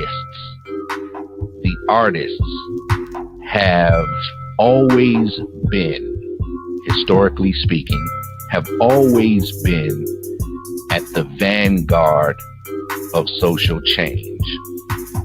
And I don't think that with our brother tonight, it's an accident that he's gone the direction of publishing a book, an autobiography. I have not read it, so I want to hear everything that he will share with us about this book, so that I can know and understand and learn more about the message that he's trying to get across. But from all intent and purposes, from my vantage point, it's a story of overcoming trials, struggles, difficulties. A story, as Half Pint said to me, a story of great self-reflection, and ultimately a story of triumph. The title of his book is From Ghetto to Greater. Hip Hop for Justice Radio podcast. We want to welcome tonight our brother Shamello Durant. Peace, my brother. Well, peace to you all, and I want to thank you explicitly for having me on your show tonight, Brother Miles, Sister Cassandra, and Mr. Brother James Baum. I appreciate you all. That's right. That's right. Man, we appreciate you, brother, for taking time, man. And I'm going to tell you, when Brother James mentioned that you all got together and we locked you in for tonight, he had been mentioning to me your name, and he kept saying, he produced that hit for Buster. And one of my favorite, I think, really, to be honest with you, my favorite Busta Rhymes solo record, minus Leaders of the New School, the Busta Rhymes solo career is Put Your Hands Where My Eyes Could See. And that just so happens to be the song that you produced, man. And I actually saw a dude on YouTube. I guess he deconstructed to reconstruct how you all did that. I mean, he went to the sample. He talked about how you got to pitch the sample up, and then you got to add this tone to it, and you got to get the right. You know what I mean? But it was. I gotta give that guy credit. He actually did a pretty good job. He had me. I started watching him, and I'm over here trying to get information on you, and I'm listening to the dude talk about what he was doing. It just showed me that you know, that song, that sound, the spirit in it captivated so many. And then I saw an interview with Buster talking about, you know, how he came up with the record and the whole thing. But so that's of course just one of your credits. Why don't you share a little bit more in terms of just, you know, from the music side before we get into the book? From the music standpoint, I know you worked with BBD as well, right? Absolutely. Well, the thing was, I was what you would call a studio rat. Once I found out that Public Enemy lived in my neighborhood, and they weren't Public Enemy formally at the time, they were DJs known as Spectrum City. Right. Something about just the way that they moved kind of enticed me. And I was like, these guys are onto something. They were mature, and they were businessmen, and they were good guys.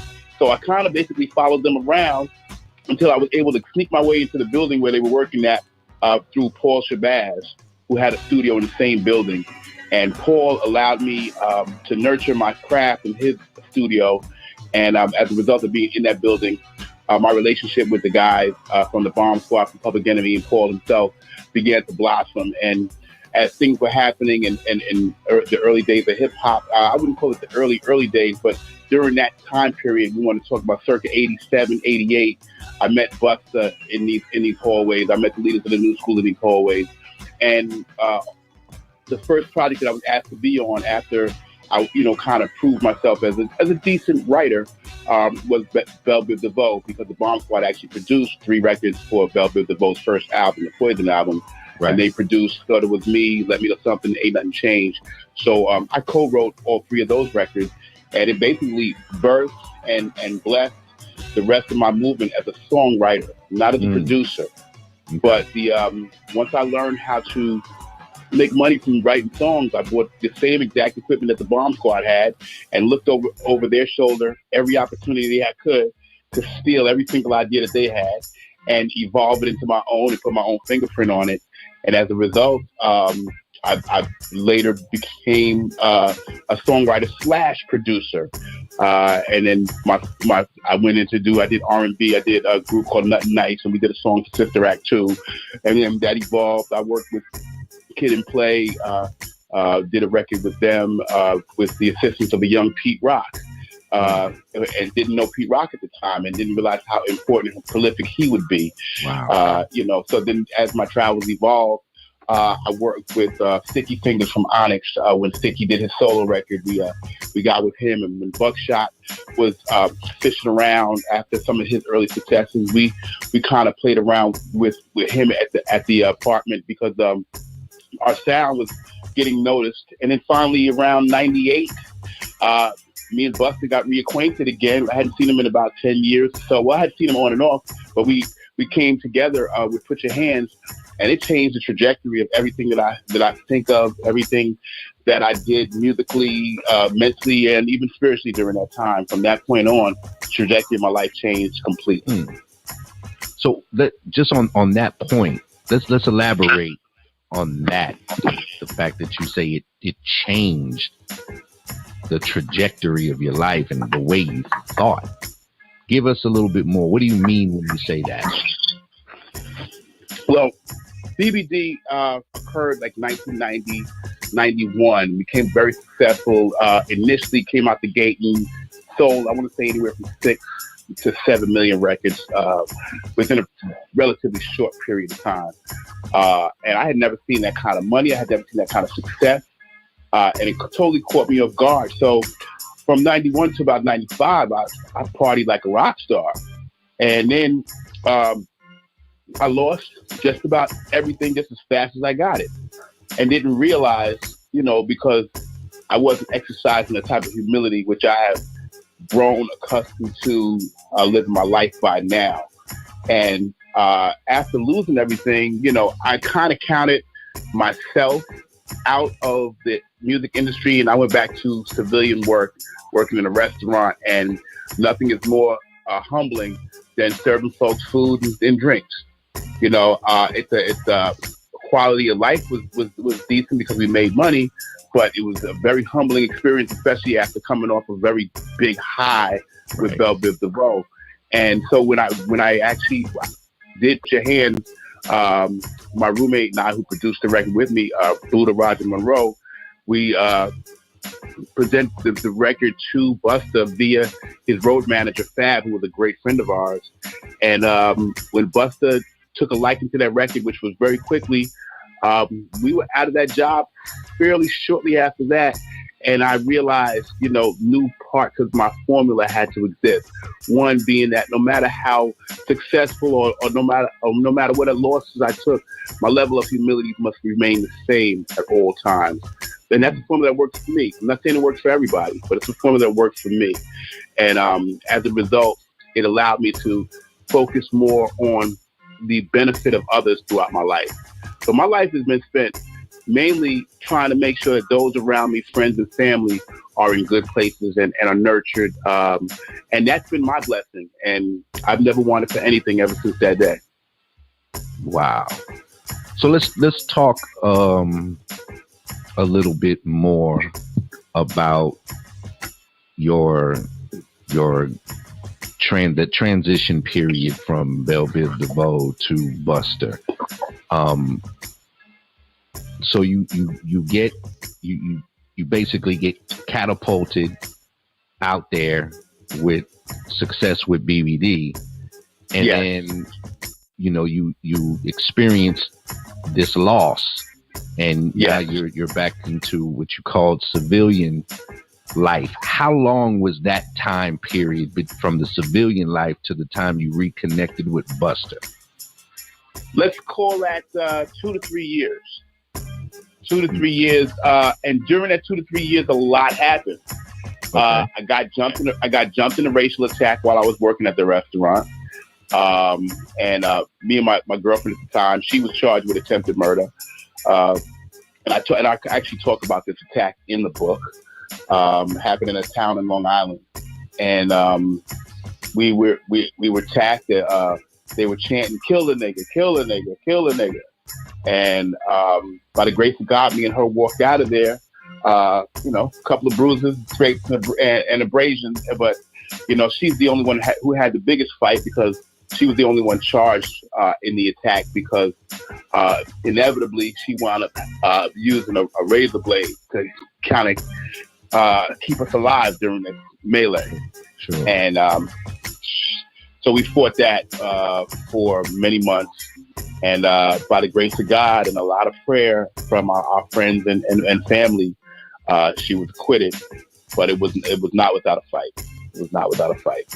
And if I would have gotten killed, this would have been a much bigger story. But God spared us for a reason. And once I was able to overcome that and get past that situation, I vowed once to always tell the story and to, definitely uphold the memory of that night, because I know if it had gone in another way, everybody would have heard about it. So I'm glad that everybody doesn't know about this, but I have chronicled it in my book. And this is during that low period. So these things are going on during that low period. I'm at my lowest. I'm getting jumped. My money is not where it was 2 years ago. So you talk about depression and anxiety, going through all of these different emotions, right. And trying to figure out what's next. And but my faith and my prayers were consistent during all of this. And as a result, I feel like I was richly blessed. The record with Busta came out, and we had no idea of the strength the ferocity of that particular record, and it just kept climbing to the point where even to this day, anytime I go out, 9 out of 10 times I hit the clubs, I hear that record, and it's amazing, especially 20 something years later. So I feel blessed, and I try my best never to complain, not too much. Now, what was the year that came? Was that 90? When was that? 97. Okay, that was 97. We did that in 97. We produced it in 97 and came out in 97. That's right. So 97 97 at the beginning of the record. That's right. Yes, he did. Yeah. He sure did. That's right. Now, so you had basically a 3-year low period. Now so what I'm trying to do is kind of like put an anatomy chart together with this. So then you might have to go back to the beginning to when I met 16-year-old Buster. That might help even more, because the studio 510 South Franklin in 16 it was probably we probably rewind about 10 years before we did Put Your Hands, so we're taking about 87.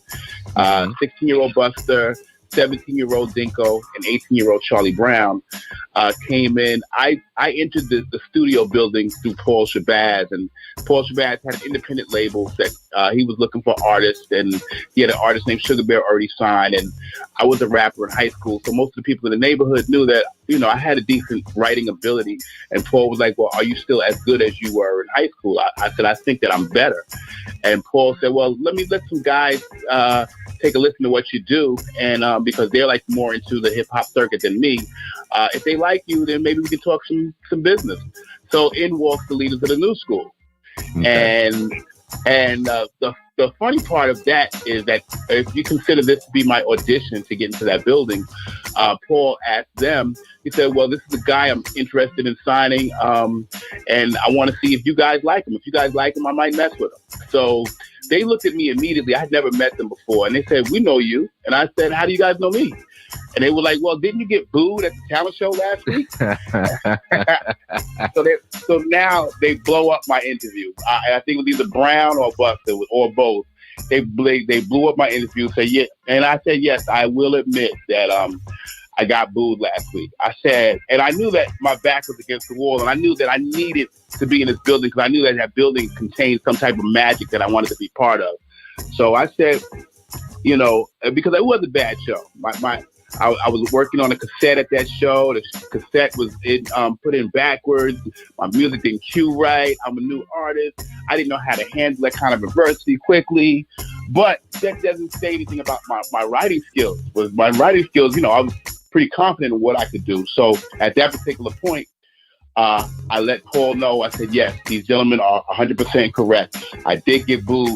But if I have the opportunity, I will battle all three of these guys by myself and prove to you that I am worthy to be in this particular building.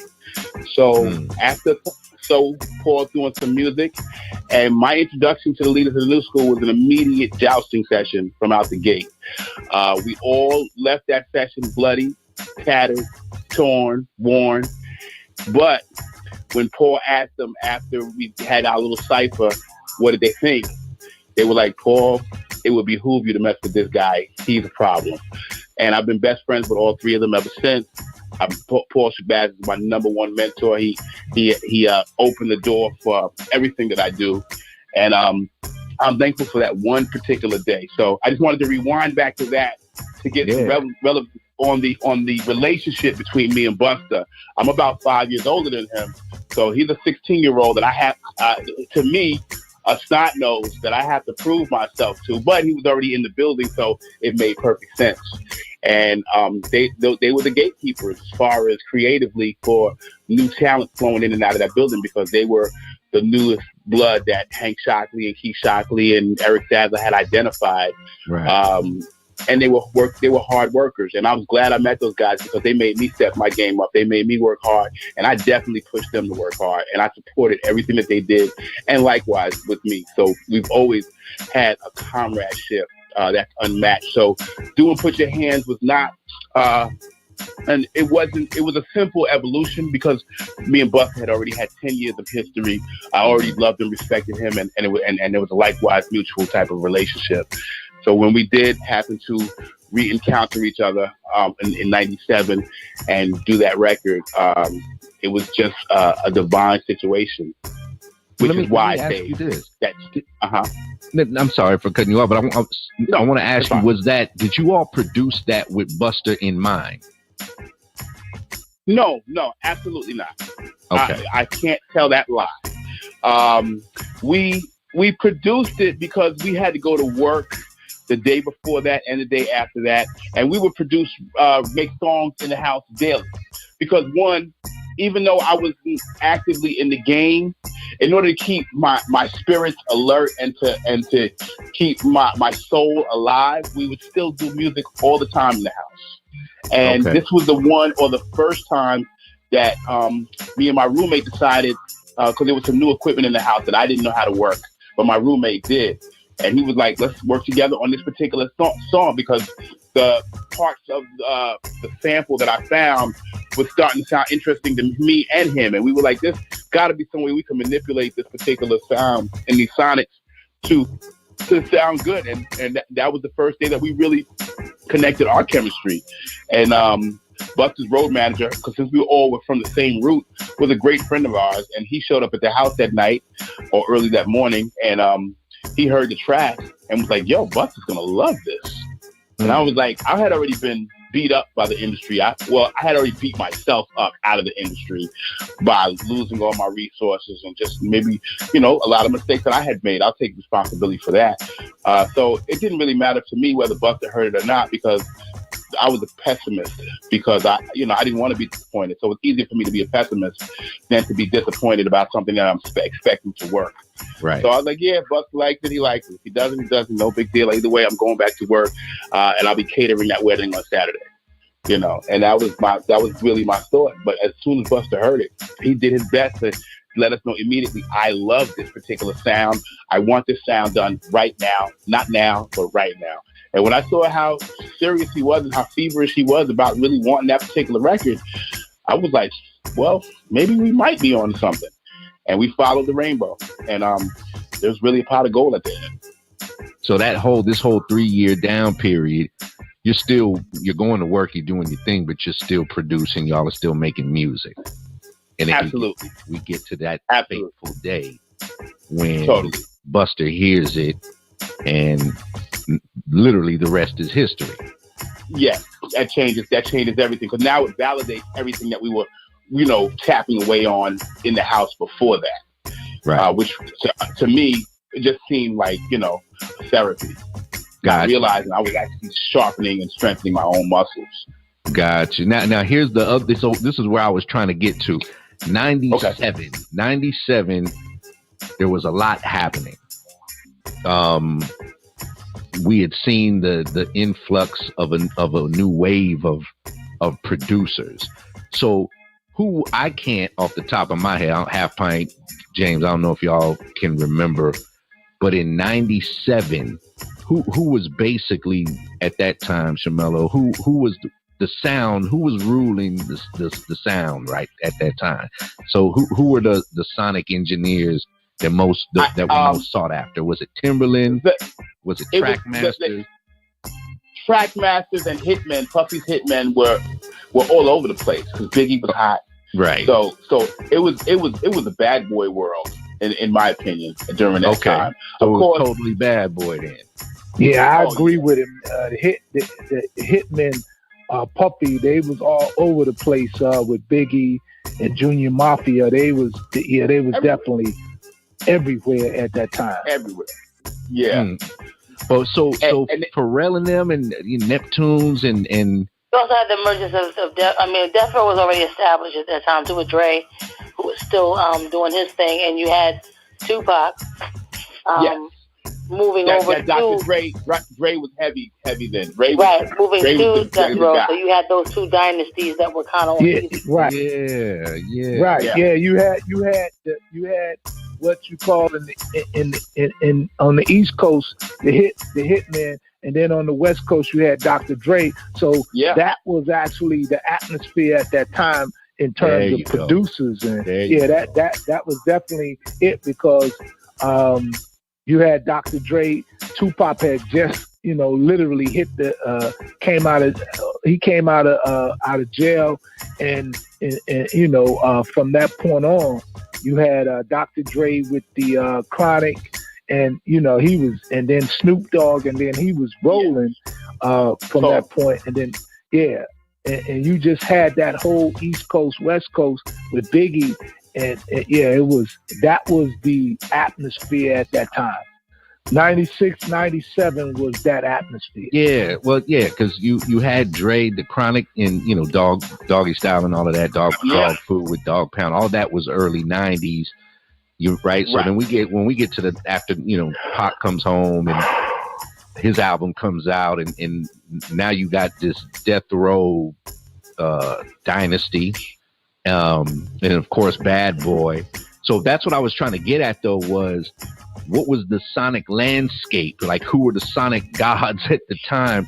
Because for you to come off of BBD, which was some time ago, and then have a lay period of nothing, doing your civilian thing, and then coming up with something that literally takes off the way it did, had to also have some type of an impact and then recatapult you and put you and your crew on the lips of others, because isn't that kind of how it goes when somebody comes up with a hit? Like, all it took was Timberland coming out with something that got a certain level of attention, and that becomes the most sought after producer.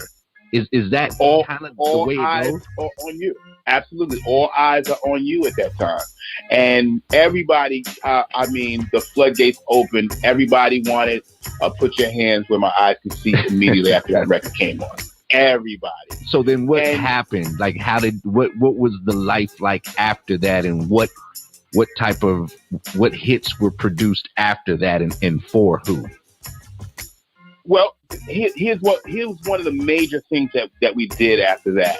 After that, we just started getting to know the hip hop community. All the guys that we looked up to, we said, hey, let's do a record with these people. Now that we can actually talk to them and they'll actually talk back. Before that, it was like, hey, I want to do a record with you, Mr. Rapper Guy. And they were like, yeah, son, beat it, But now it's like, I would, with that credential, I was able to go and break bread with all of my heroes, Das Effect, Onyx, all these different artists, Farside, and these are people that Mobb Deep. Mobb Deep, yeah, Mobb Deep. I forget sometimes, it's been so many, but all of my heroes from the 90s, I basically, and some of the records might not have never even came out. We got a record with Pharoah Monch and Farside and Smith and Wesson that never even came out. A record with Heather B. Heather B. Another record came out briefly. Channel Live. Two records that were awesome with them. And some of these records are researchable. We got a record with MC Light. But the thing about it was, our biggest thing was meeting our heroes and getting breaking bread with our heroes. So we had relationships with all of these folks. And then fast forward to about 2000, Busta's road manager, who introduced Busta to that track to Put Your Hands, came to us again and said, hey man, I got this artist. He's staying with me, and we get ready to do some work, but I'm having some issues where I'm at. Would you mind if he stayed with you? I was like, I can't have a grown man who I don't know squatting with me. I was like, well, why would I do that? He said, well, this guy's a phenomenal artist, and I think you'll like him. Matter of fact, I'll bring him by. I said, listen, if he's that good, he's got a spot with me. So he brought P.D. Pablo by, and I didn't know this guy from Can of Paint. But I had three other MCs that were, that used to be like residents at my house, who would always come by and practice over beats that we were making, and I always thought they were dope. And P.D. Pablo came in there with the Southern twang, Southern look, Southern attitude, and we were back then. All of New Yorkers were kind of prejudiced against other places. We thought New York was the only place where you could make music from. We were music snobs from New York, and when P.D. came in, and I did the same thing that I happened with the leaders. I did the same thing to Petey. I passed it on, because that's what Hank Shockman taught us. He said, pass it on to the next generation. Right. So I put Petey to the test. Say, hey, Petey, here's some MCs that I respect. go at it. I threw on some music. Petey broke my coffee table, smashed my lamp, stood on my couch, ripped the leather on my couch. I said, I love this guy. He's awesome. He's awesome. Matter of fact, he's got a spot with me. His rhymes were impeccable. His story was profound.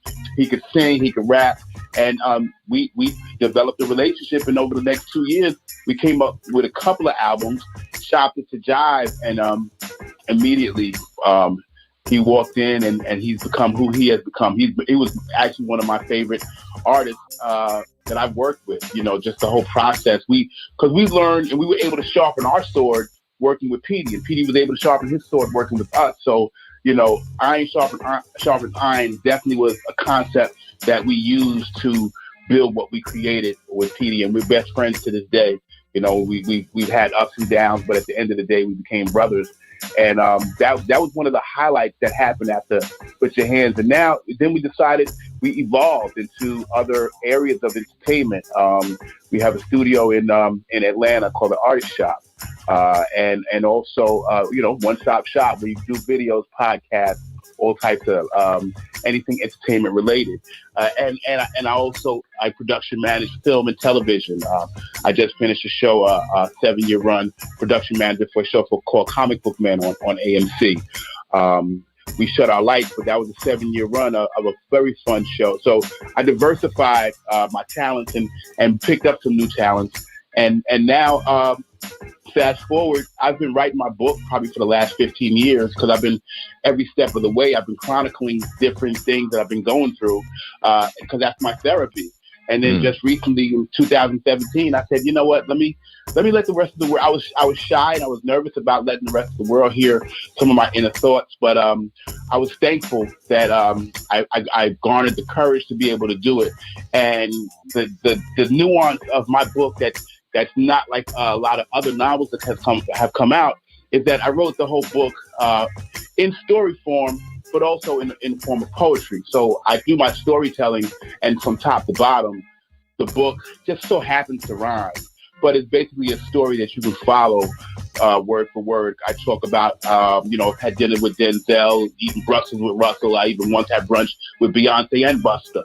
So that's what I'm accustomed to. I'm just a hustler. I make my money from all of my customers. And once I had this black fast car, this Jaguar, it had that headrest plasma. That lifestyle would leave most breathless like asthma. Just asthma in the backseat with her glass up. You know, and these are the types of stories that I would tell, but I would, and that's how I delivered them to not only promote the book, but to promote myself as an artist, because I've always been an artist. I came in the game as an artist. I never was exposed as an artist, but I've been able to help artists by giving pieces of my own artistry to each one of the artists that I've worked with. And now, you know, as an elder statesman, you know, I feel compelled and feel the need to, you know, share this craft, which I've been developing over a long period of time. And I'm very confident that what I say may, in some cases, bless somebody else, which has always been the mantra for my particular life journey, and will always continue to. That's actually what I wanted to ask you. What do you hope? I guess this may be a two-part kind of question. What do you hope people, you know, what is it that you want people to walk away with the most after reading it? And what would you? So that would be question number one. What do you want people to walk away with the most after reading it? And then the second part of that question would be, what is the message to the youth, whether in the entertainment business or not? What is if there is a message in there for the youth, what is that message? First the question. One, I want my life to be pristine like everyone else. I want good kids. I want a bad wife. I mean, not bad meaning bad, but bad meaning good. I want to live a good life. And I feel like my book is for those who, if you're struggling to succeed, or even if you've seen success, this type of literature is going to give you what you need, because I chronicle my ups and downs in a very candid format. I don't sugarcoat it, but I do make sure that it's entertaining. But I give you the rawness of the emotions that I felt during my lowest times and the emotions that I felt at my best times. So what I really want people to walk away with is a saying that I put on my door when I first started trying to matriculate into the music industry. And that saying on my door to my makeshift studio was, "There's no such thing as failure. It's all delayed success." So I look at this every day. And what that gave me was the art of perseverance. Right. And I realized that a lot of people are dropping out and moving on and trying different things. I knew that this was my passion. Mm-hmm. And I knew that the minute I drop out, the dream is over. So I have followed the dream with the utmost perseverance. I've had to train my body, my mind, and my spirit to have the type of stamina to be able to survive the rougher parts of it, the unpredictable parts of it, and the seemingly unmanageable parts of it. But as a result, there was always fruit at the end of that tunnel. That black long journey, though, that was the hard part. But once I got past that, I realized now, as I've gotten older, I've been able to see those journeys and that same blueprint manifest itself over and over. So I'm passing that information on. Like, listen, you got to hang in there, but you got to study to show yourself approved. You have to make sure that you are stimulating your muscle tone, and your muscle tone is not just in your physical form; it's in your spiritual form. Right. You know, right. So right. You have to exercise. And there's a proverb that talks about a man who had a boulder in front of his home, and he was like, "Lord, this is an obstruction for me to get out of my house every day." So the Lord said, "Just push it every day you walk out the house. Push it for an hour." He did. And then he went back to the Lord. The boulder had to move. He said, "I know that. I didn't tell you it would move. But your muscles are stronger because you've been pushing that boulder every day like I told you. So you've learned obedience and you've increased your muscle tone. So now you're ready for everything else beyond that boulder." And that's basically how I've kind of tried to pass this information on. And I learned from Eric Sadler, Hank Shockley, Chuck D, Flavor, Public Enemy, Keith Shockley. These guys, I watched them. I was a student. I was an apprentice. Paul Shabazz as well. And their biggest thing was, they gave me a lot of information. They introduced me and allowed me to see a lot of things that other people didn't see. When they produced Ice Cube and when they produced Public Enemy records, I was inside closed doors that the rest of the world has not seen. And these were amazing times. And I saw and observed and learned amazing parts of the craft.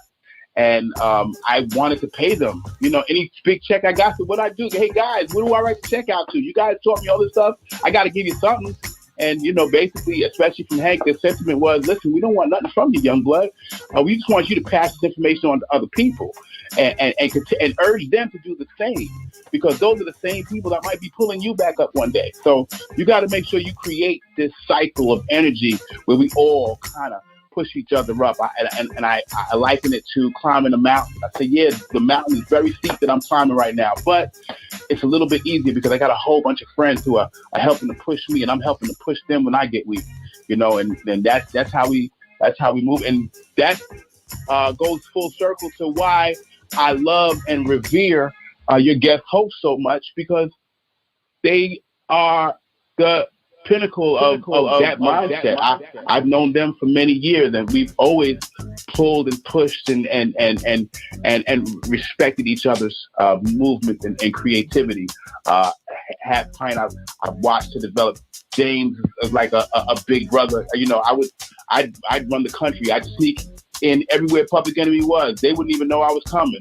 I just look on their calendar and I see, okay, they're going to Virginia, they're going here, I can afford to go there, I can afford to go there. And I just sneak on the tour whenever I felt like it. I'd show up, hey guys, I'm here. And they always treated me like royalty. And they became my family and my big brothers. And I love what they do, what they represent. And I am a product of them. So I hold their name and their likeness in the highest esteem. And I don't exist without them. No, that's beautiful, brother. And I feel the same way, just because as a young man out here in San Francisco,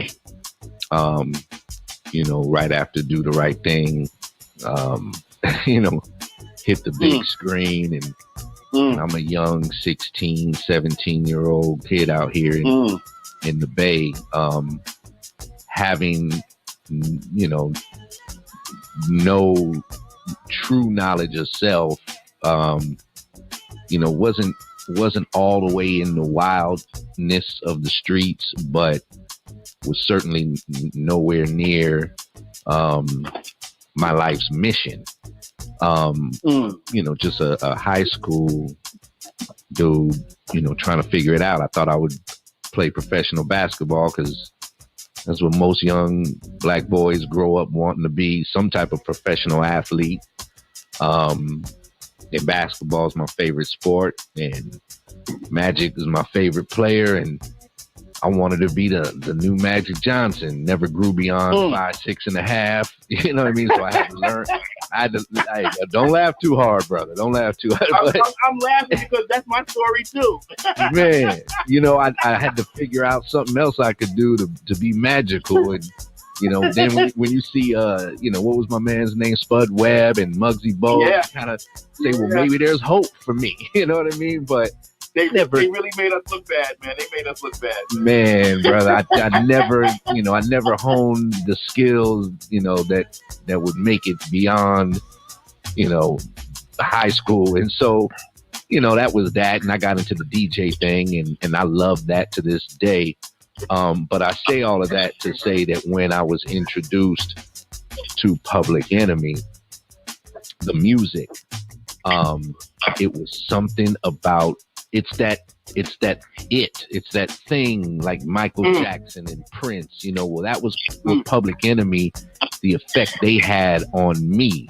And I'm only one of tens of thousands and millions of other people who had that same effect. They had that same effect on. However, I didn't just become a super fan. The actual messaging in the music sparked my journey to want to know who I am, to want to know more about the struggle of our people, because I heard names in their music that they mentioned that went beyond the standard MLK and the occasional Malcolm X, right?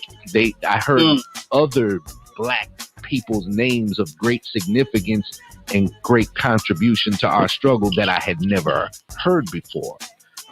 Or may have heard the name mentioned once or twice here or there, but didn't know anything about.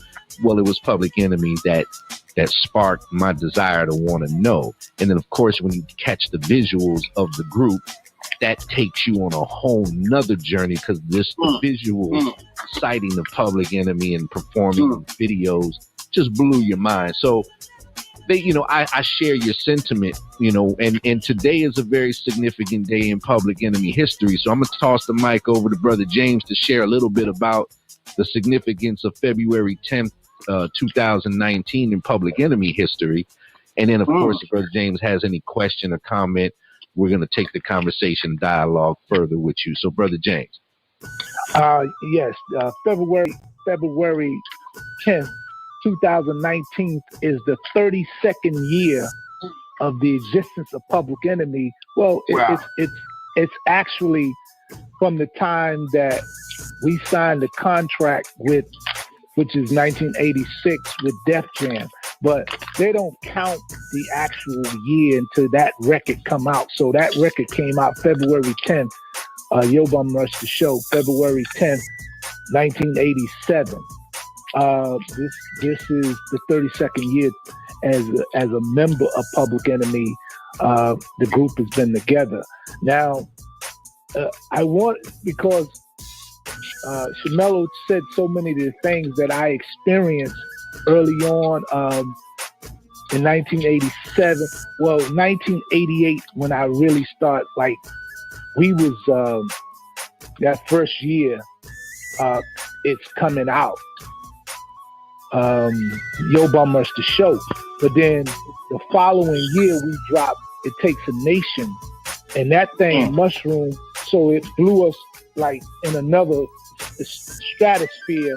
in terms of the end of 1988, we started headlining our own tours and who we was gonna bring on the road with us, and that sparked a lot of stuff in myself personally, because like Shamello was saying about stuff that's coming up, something that I had to endure, like what people was thinking, you know, man, you should be doing this or you should be doing that. So in that same year, 1988, I took control of who I was, and I wasn't going to allow somebody to dictate to me whatever mistake that I made. It was going to be because I made it and not somebody else telling me, you know, whatever.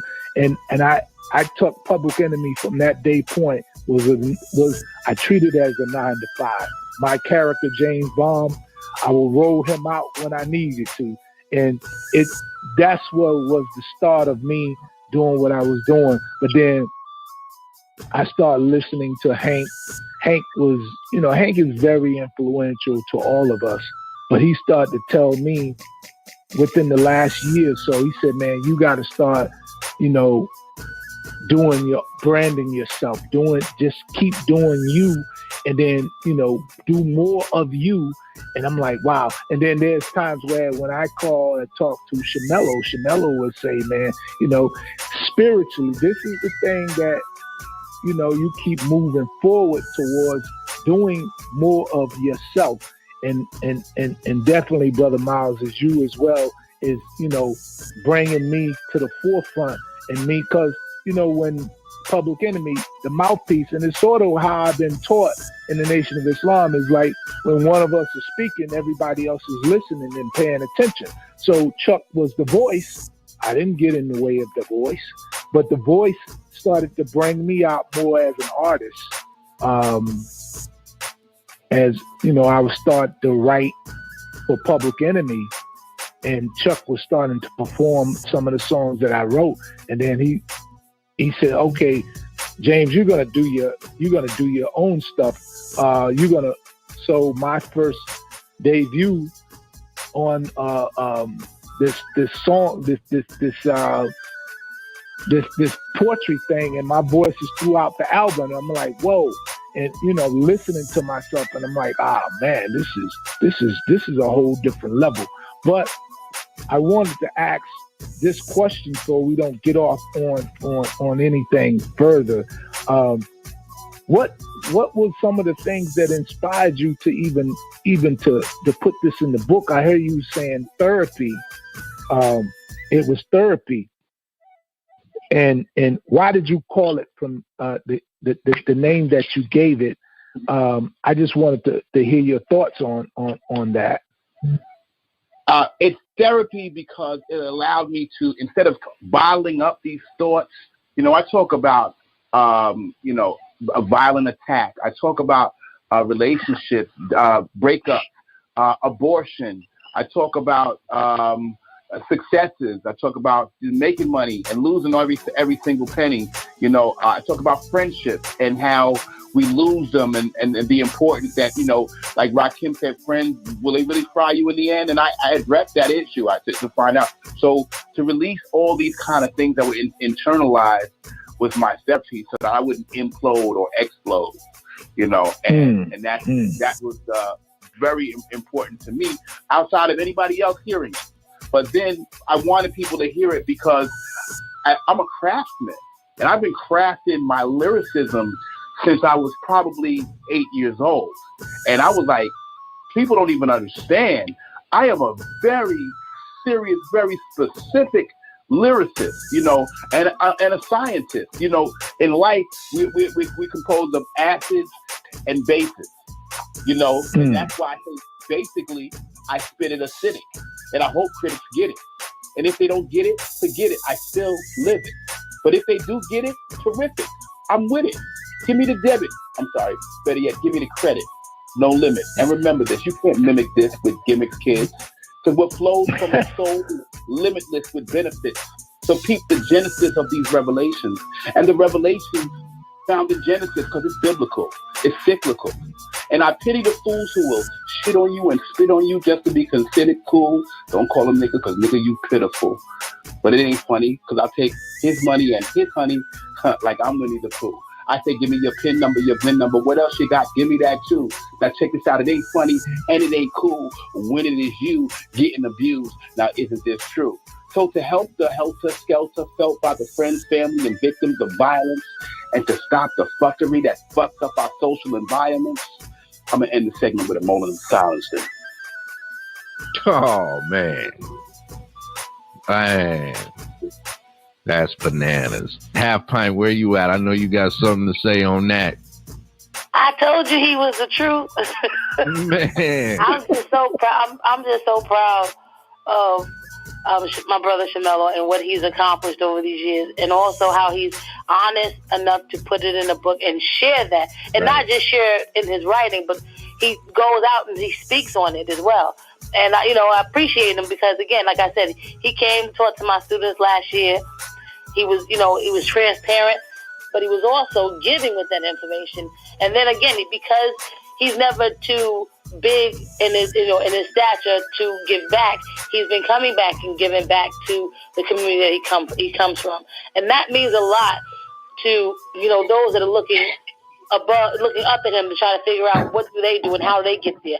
How can they go from good, from ghetto to great? So that's, right. And I just got to applaud my brother because I'm so proud of him. I don't even have no questions. well, I look, Half Pint, I just want to look, because the stuff that he's talking about, not only is I lived this, a 16-year-old Busta Rhymes, and I used to have Dinko D and Charlie. So I'm talking to them. They on the road with us, and I'm just got all three of them like under my wings, talking to them, and how I used to tell them, and Busta will tell you this to this day, how he came up and how he came up.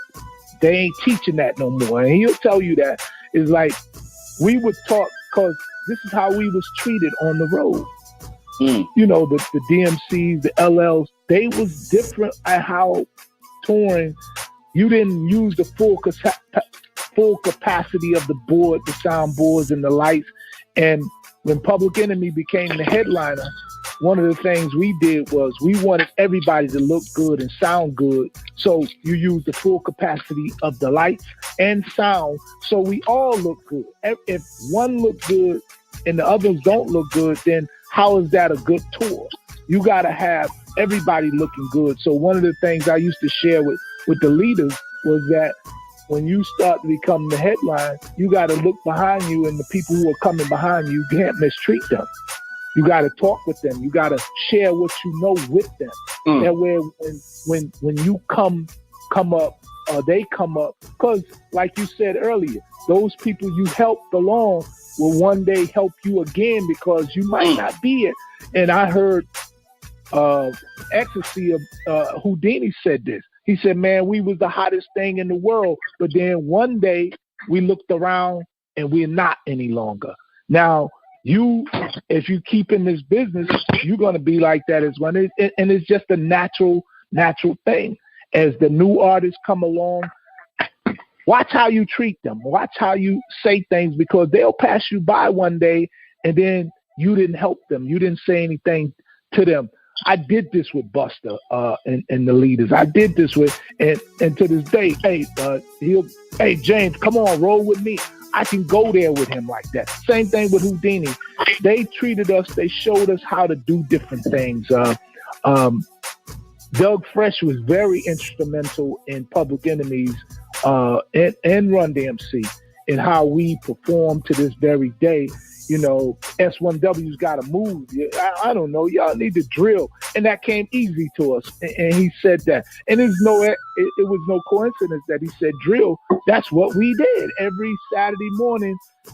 FOI class, and Brother Miles at that time in the mid 80s, early 80s, we was FOI class was Saturday mornings at 7:30 in the morning.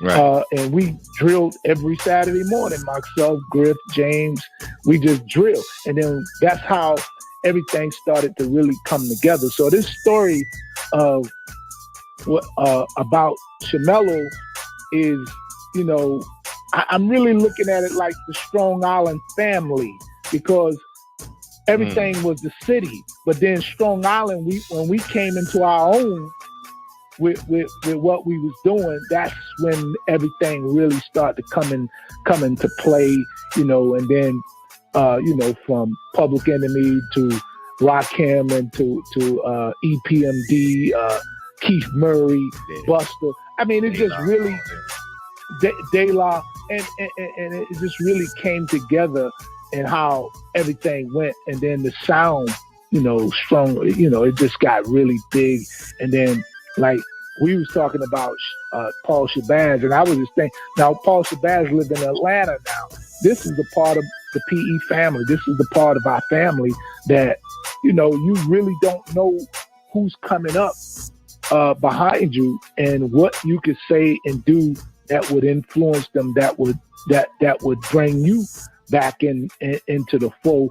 But this thing, you know, with Shamello, man, I'm looking at the little guy, you know, and I'm probably what 6, 7, 8 years older than you, or we probably you know, somewhere I know I'm you know, I'm getting ready to be 50. You're my big brother. so that's the whole purpose of what you know, and I think that one of the things that Shamello did that I'm so glad that he did was he created a 510 page. Right. Because and with that you see the family, you see everybody that has been influenced by, you know, Spectrum City, the Bomb Squad, and PE, and how, you know, they're all on there, and we see the impact that we've made on Long Island, but also the global impact.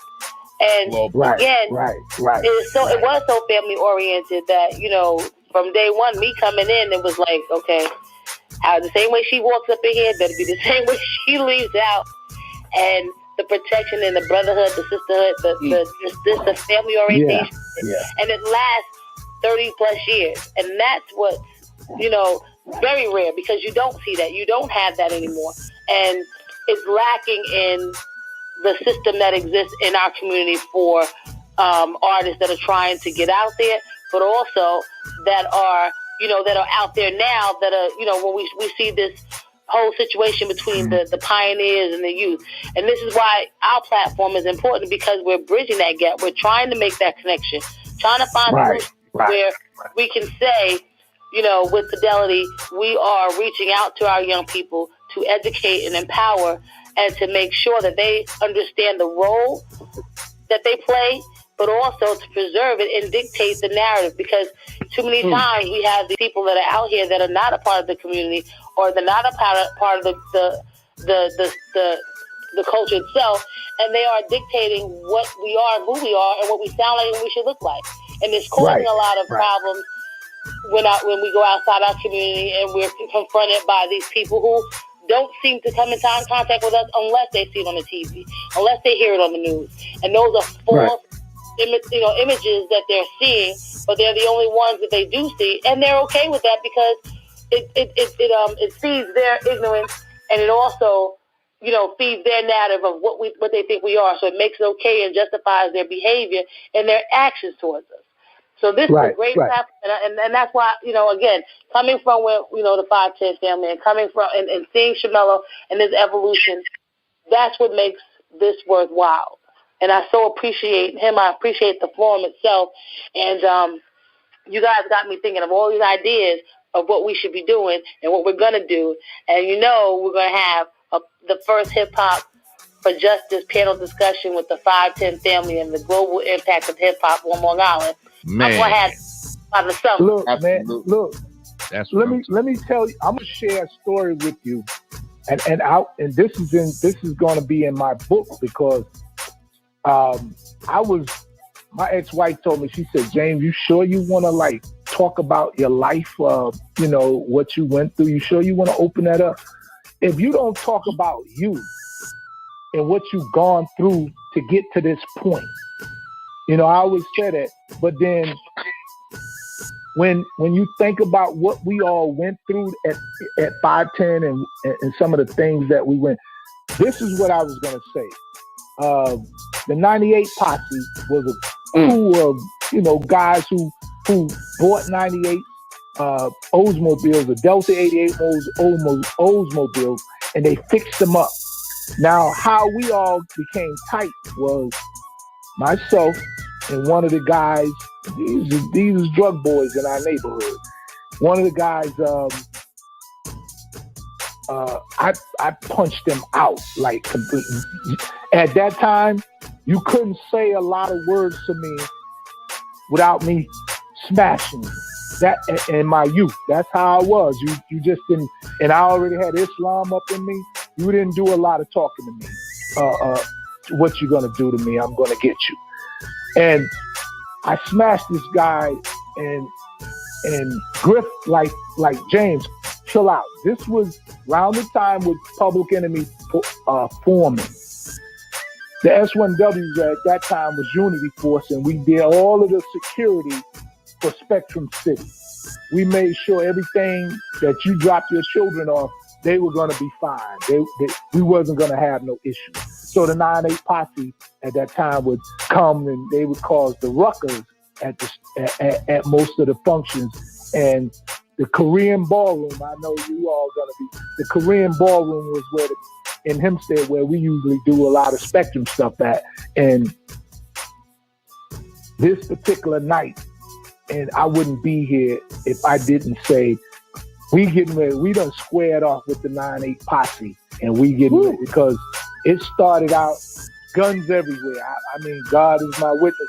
I had a gun. I had a .357 Magnum on me, and I'm getting ready to let it go at that time. And I had just came into the mall, so I was still in orientation in my craziness. Griff said, James, what do you want to do, man? And I said, you know what? This ain't worth it, man. We, brothers getting ready to hurt each other. I think I don't want to do this. When I said I don't want to do this, one of the brothers from the 9-8 Posse uncocked their sawed-off shotgun that was on me. It was like everything. And from that point on, the 9-8 Posse and Public Enemy became tight. And one of the brothers from the 9-8 Posse named Rick went on to own tour buses and manage Timberland, either Justin Timberlake or one of them guys. He's out in Texas now with his Chocolate Mint Foundation. And this guy, and each one of them went on here to do something in the business or do something outside of the business. But definitely Rick went on to own tour buses and manage some of the Timberland and some of the things that he did. And that's from the 98 Posse. That whole crew starting to understand how we worked, and that's how we end up having the 98 Posse to be a part of the Public Enemy crew, so to speak. And these are things that become history, and you don't even think about it when you're young like that. I think I was 22 at that time. When this is a little bit before the public. This was a year before the Public Enemy was actually getting ready to launch. Maybe a couple of years, because this was like 85 or somewhere around that, 1985. And the 9-8 Posse started to come and help us out with what we was doing, and they kept it safe on Long Island. And from that point on, we went on ahead and launched the Public Enemy situation, and then Unity Force became the S1Ws. Yeah, the history that you all have, whatever's in the water out there in Long Island, whatever, it's something just to know that a suburb like that would give birth to. It was almost like the Detroit, like with Smokey Robinson being just a few blocks away from Martha Reeves, and so-and-so being around the corner from... It was definitely a movement.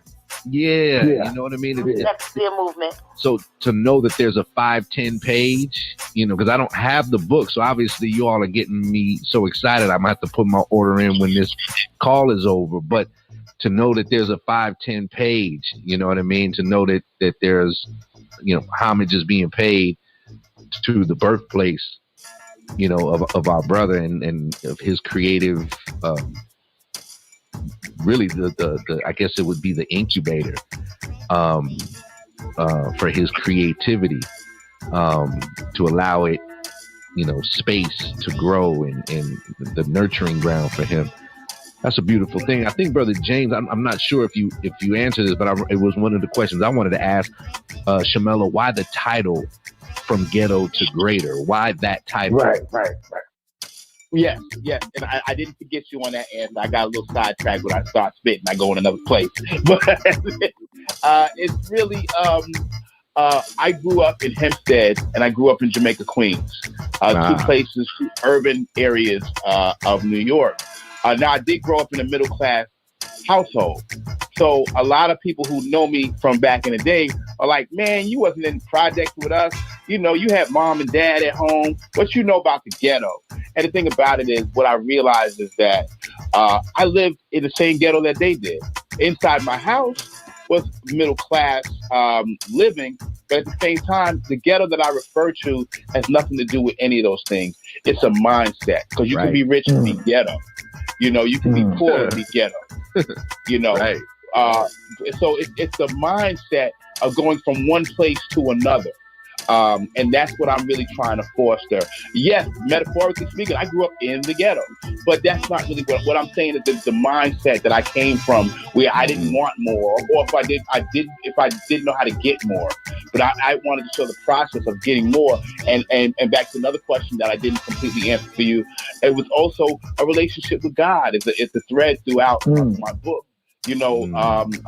Prayer and sacrifice was the main ingredient through every chapter in my book. And that's at the end of the day, when all of my human superpowers are exhausted, what do? I fall to my knees, and I don't want to be the person to always wait till the last ninth hour to fall to my knees because everything's falling apart. So now I've learned to add that as part of my routine and part of my daily resurrection. And that was one of the main themes of that book, my relationship with God. And I urge everyone, we're growing up in a society now where it's, where God is not revered as when I remember growing up. And I'm glad that people like yourselves and people like myself and there's many others who still want to put God in the forefront of our conversation. And I think we have to continue to foster that from each other. There's many different philosophies and mindsets, but we do know that there is a higher power that has protected us and brought us to where we are at this particular point. Man, absolutely. We got about 10 minutes left. I want to ask you, let's get up to the landscape of hip hop right now. There's a lot happening. There's this recent ad with Gucci and blackface. And I saw earlier today, I think, as a matter of fact, I posted it. I saw that T.I. And I can't remember the other artist, unfortunately. But I did post it today, but there's a campaign. Soulja Boy, thank you. That's right. Soulja Boy, launching a campaign to boycott Gucci. And then you go back maybe a week or so, and the arrest of 21 Savage, and this whole issue, even further back with 21 Savage, with the lyrics that LeBron James was basically, when you talk about crucifixion, Brother James, LeBron James came under fire for reciting part of the lyrics of a 21 Savage song, came under fire because he says, I got Jewish money, or we got Jewish money over here, something like to that effect, and everything's kosher. And that was taken naturally, you know, as we know, as anti-Semitic and all of that. And here comes the attack on LeBron James and the forcing of LeBron James to apologize for anyone who may have been offended by his reciting of those lyrics, and you know all of that, and you know in your heart LeBron James didn't want to apologize, but you know they have a way of making you an offer that you can't refuse. You start to reflect on your lifestyle, you start to reflect on the things that you deem are as important or important to you, and you may not be willing to stand on principle, even though in your heart of hearts you may want to. You just kind of go along to get along, so to speak. You know, and then so you have this happening, and of course 21 Savage then he came under fire and had to apologize, and then just a few weeks later, month or whatever the time frame is, the day of Super Bowl Sunday, that was last week, right? He gets arrested. ICE. He's in ICE custody, immigration, you know, so. But you have a 21 Savage who I posted this on my Facebook and on Instagram, and a lot of people start, you know, our own people, man, they're, you know, I'm happy he got exposed. And I don't know how old 21 Savage is.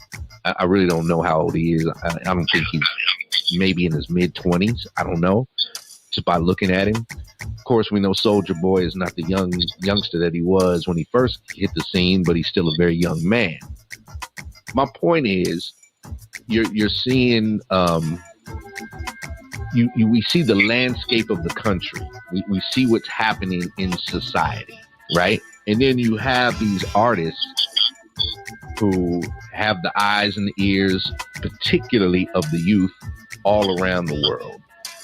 The messaging in hip hop is what we know it is, right? It's all about the bag. It's still being, you know, it's all about excessive flamboyant behavior, you know, the flossing and all of that. It's the lyrical content, for all intent and purposes, is extremely flat, right? The substance is, it's fast food. It's not home cooked with love as the primary ingredient. But the talent is still there. It's undeniable talent and gift. And that spirit, that God spirit, is there. It's just not being nurtured and developed. What would you give as guidance to these youngsters, these young artists in particular, who are finding almost like Insta fame? You know, they can, I think Chi Ali said it last week, you know, back in the days you had to have records, albums, and kind of build up your currency, right? And, you know, you can come out with a paid in full album. You can come out with Eric B's President and capture the attention, but then people were looking forward to that album. Then they were looking forward to your follow-up. You know what I mean? But now it's like that one hit, and you can instantly get with a dude or a group who may have had a 7-album deal, and it may have took them that whole 7-album deal to attain what these youngsters may get on one song. So when they get hit with these type of things that you're seeing, you know, you put this in your song, and now you come under fire from this group here that has the ability to literally erase you in more ways than one. Erase your career, and if you choose to be ballsy, you know, we can erase your existence on multiple levels. What would you say to young artists today when it comes to accountability, when it comes to responsibility with their messaging, you know, the imagery that they want to portray? And I think the guiding principle of our sister, Nina Simone, who said that she felt it was the duty and the responsibility of an artist to reflect the times in which they find themselves. With that as a backdrop, what would you say to young artists today in the way of guidance to help navigate, you know, the landscape of the country and the world? Well, it's a really important question, especially right now, because we also dealing with another force. We're dealing with social media. And once something's on social media, it stays on social media. You can't unsee things that have already been seen. So it really starts with, and this is for both situations, the 21 Savage situation, the Gucci situation. You know, we broadcast the negativity. And it goes back to the beginning. I believe it was Pint or James who talked about propaganda. I call it impropaganda. But to give the propaganda means we express those things that are uplifting. And us as elders, we have to make the requirement that the uplifting portions be illuminated. For instance, with Gucci, as opposed to, and I agree, yeah, let's boycott it, get them out of here. You know, we're spending too much money on the product, and you know the focus is wrong. Let's take that money and redirect it to our community. So as opposed to putting the spotlight back on Gucci, because by us boycotting and saying what we're doing, we're actually giving them more propaganda. And letting their product still be in everybody's mouth. What we need to do is quietly start to filter dollars back into our own communities to these independent workers who have their own businesses and our minority communities, these shop owners and these other people who are entrepreneurs. Let's support them and what they do. But us as elders, we have to kind of usher this revolution too at the same time, because we have to mold them. We are the coaches now. We're not the players, we're the coaches. We have to coach these young people, and we have to find ways like portals, like what you have created here, to start to communicate with the elders and the young people, because I think like the missing ingredient is that there's no dialogue, there's no gap. The bridge is not there for us to communicate with them and to learn. I looked up to these brothers, PE, and it was a blueprint where these older brothers were telling me and showing me things that I didn't even realize. So when I came to them, I was standing on the corner drinking 40s and did for many years even after that. But they always allowed me to be close enough to hear some wisdom that they would share. So we have to work in tandem with these generations. And then as far as with the artists themselves, there's artists that are actually telling that story. Let's focus. It's the same thing. Like I said, let's focus and accent these people who are actually doing these things, these positive things. Let's foster and teach the propaganda so we guide kids to pay attention to those things, because they don't want to pay attention to it because everything else is getting the attention. The different glorification of different narcotics in these records, and a lot of the images that are detracted in our community are being, brought to the forefront. Where we have to really feverishly support those artists that are telling compelling stories that have uplifting messages. There's one artist I've been listening to for a while. I'll say his name. His name is Toby Nwigwe, and his music is it's all hip hop.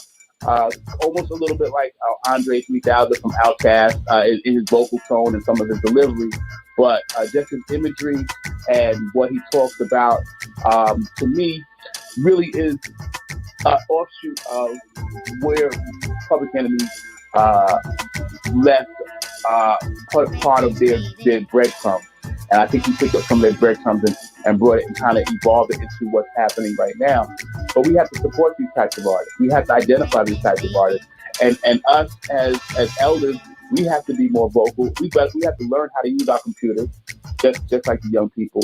We have to actually do work to really become coaches and stop trying to always be the player on the court.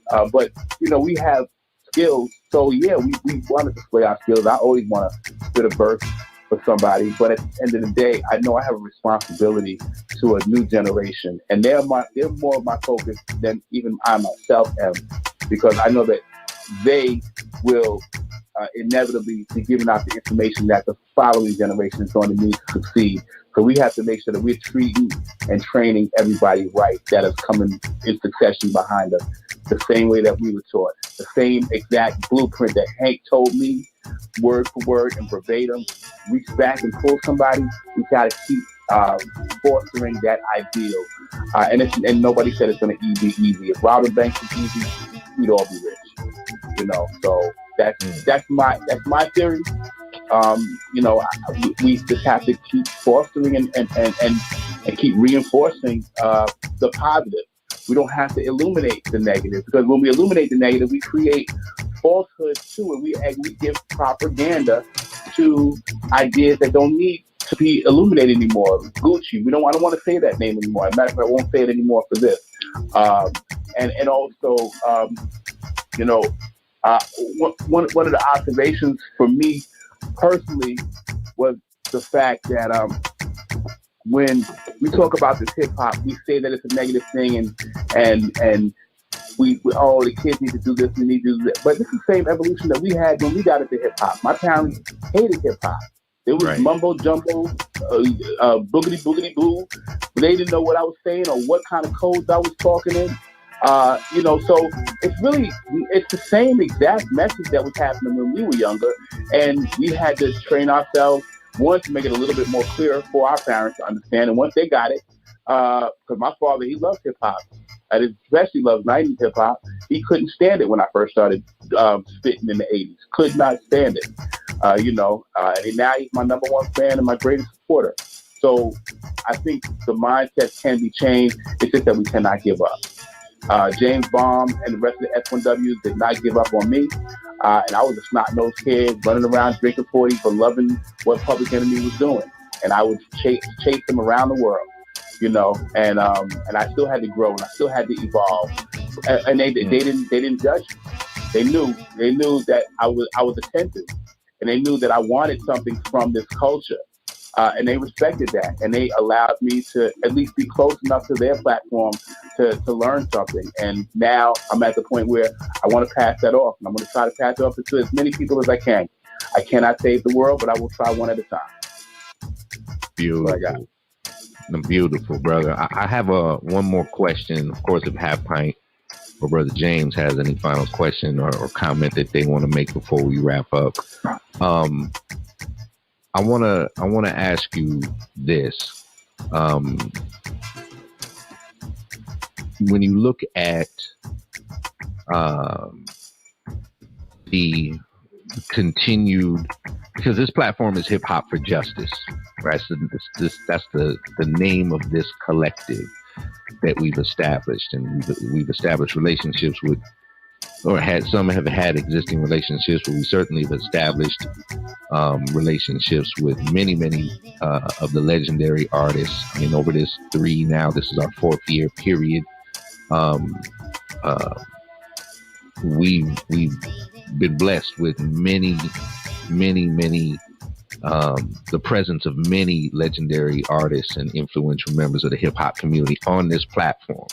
Particularly when we started inviting what we called guest speakers, and we would provide a subject, and one of the subjects was, what is the responsibility or role of hip hop in 2017 and beyond, or the state of the Black community and state of hip hop, and where do we go from here, or what does cultural revolution mean to you, or is there a need for a cultural revolution, etc., just to create this dialogue to keep a discussion happening in the midst of all of this other stuff that's going on in the world of hip hop, right? And of course, because hip hop is a reflection of the state of mind that we're in, and the state of the community, the state of the country, the state of the world.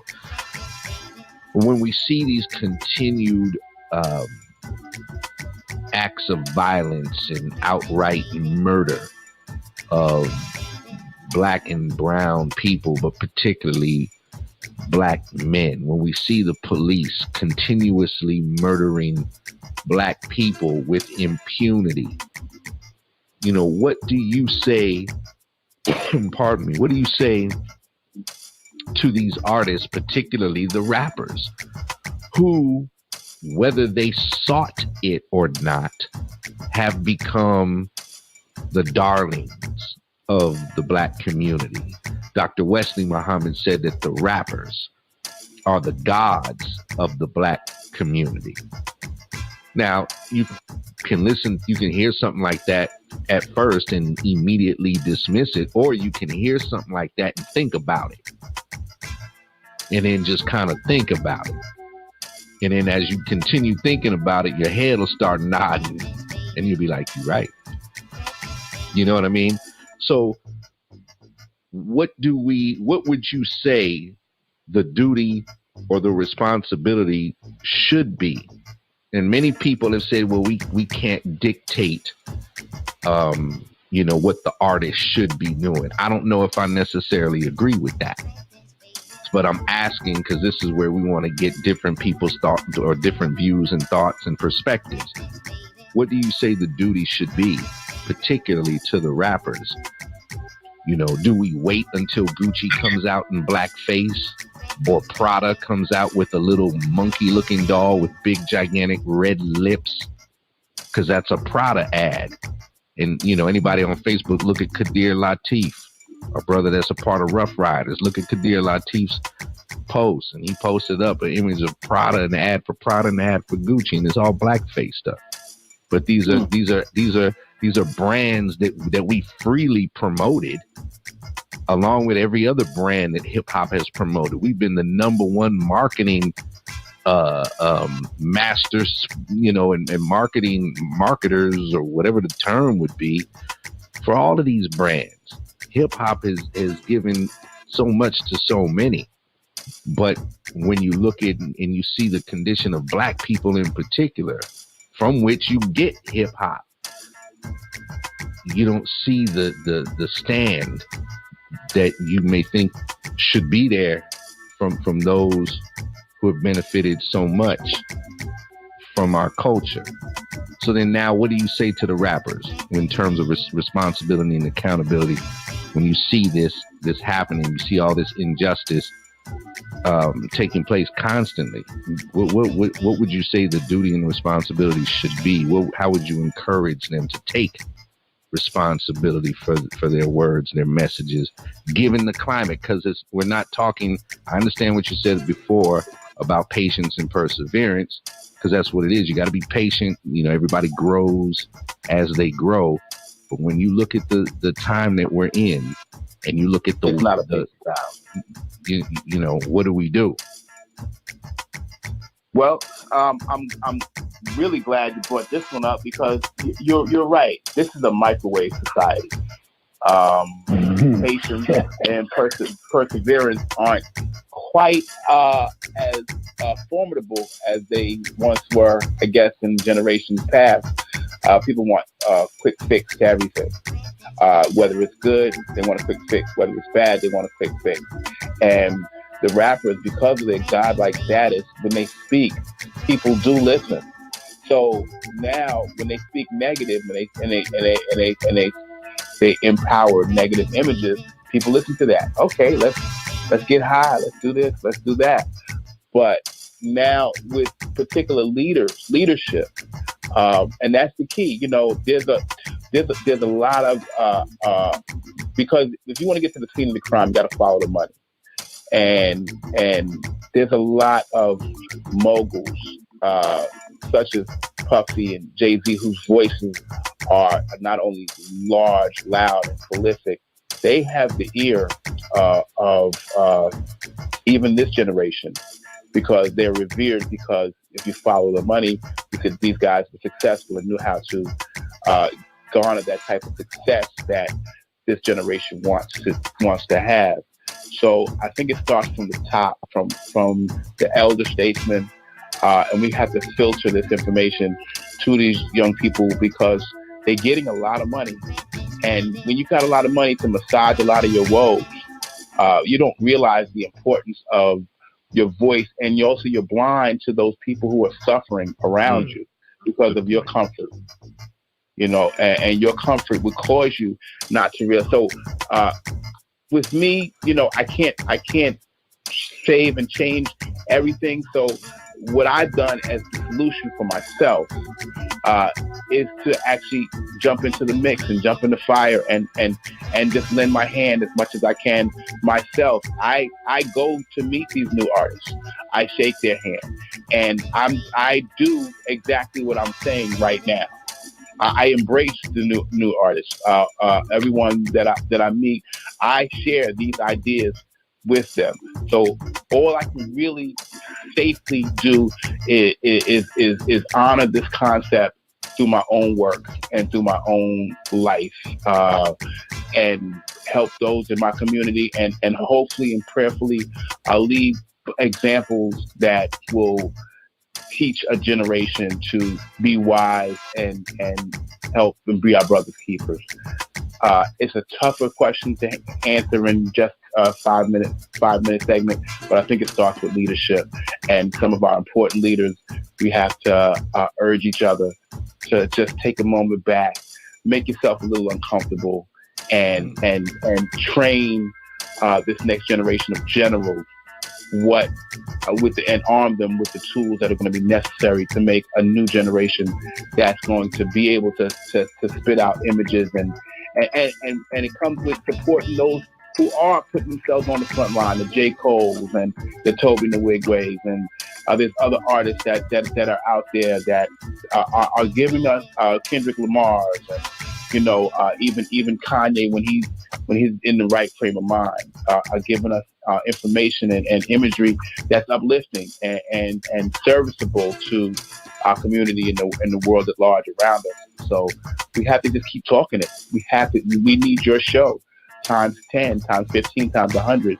We just have to keep talking it, and we have to keep living by example, and continually. It's a nonstop job. Absolutely. PE is still here because the job never ends. Never ends. Exactly. Well said, brother. Well said. Half Pint, any final thoughts? No, just I want everybody to stay tuned to our first Hip Hop Justice panel roundtable discussion that will be live. And we're going to hold that in Long Island with the 510 family and some other artists that are from Long Island. I'm working on that now. That's what I'm talking about. Gotta love her. I love it. Big Brother James, any final thoughts before we wrap? I just wanted to share this with everyone. I was at a mentoring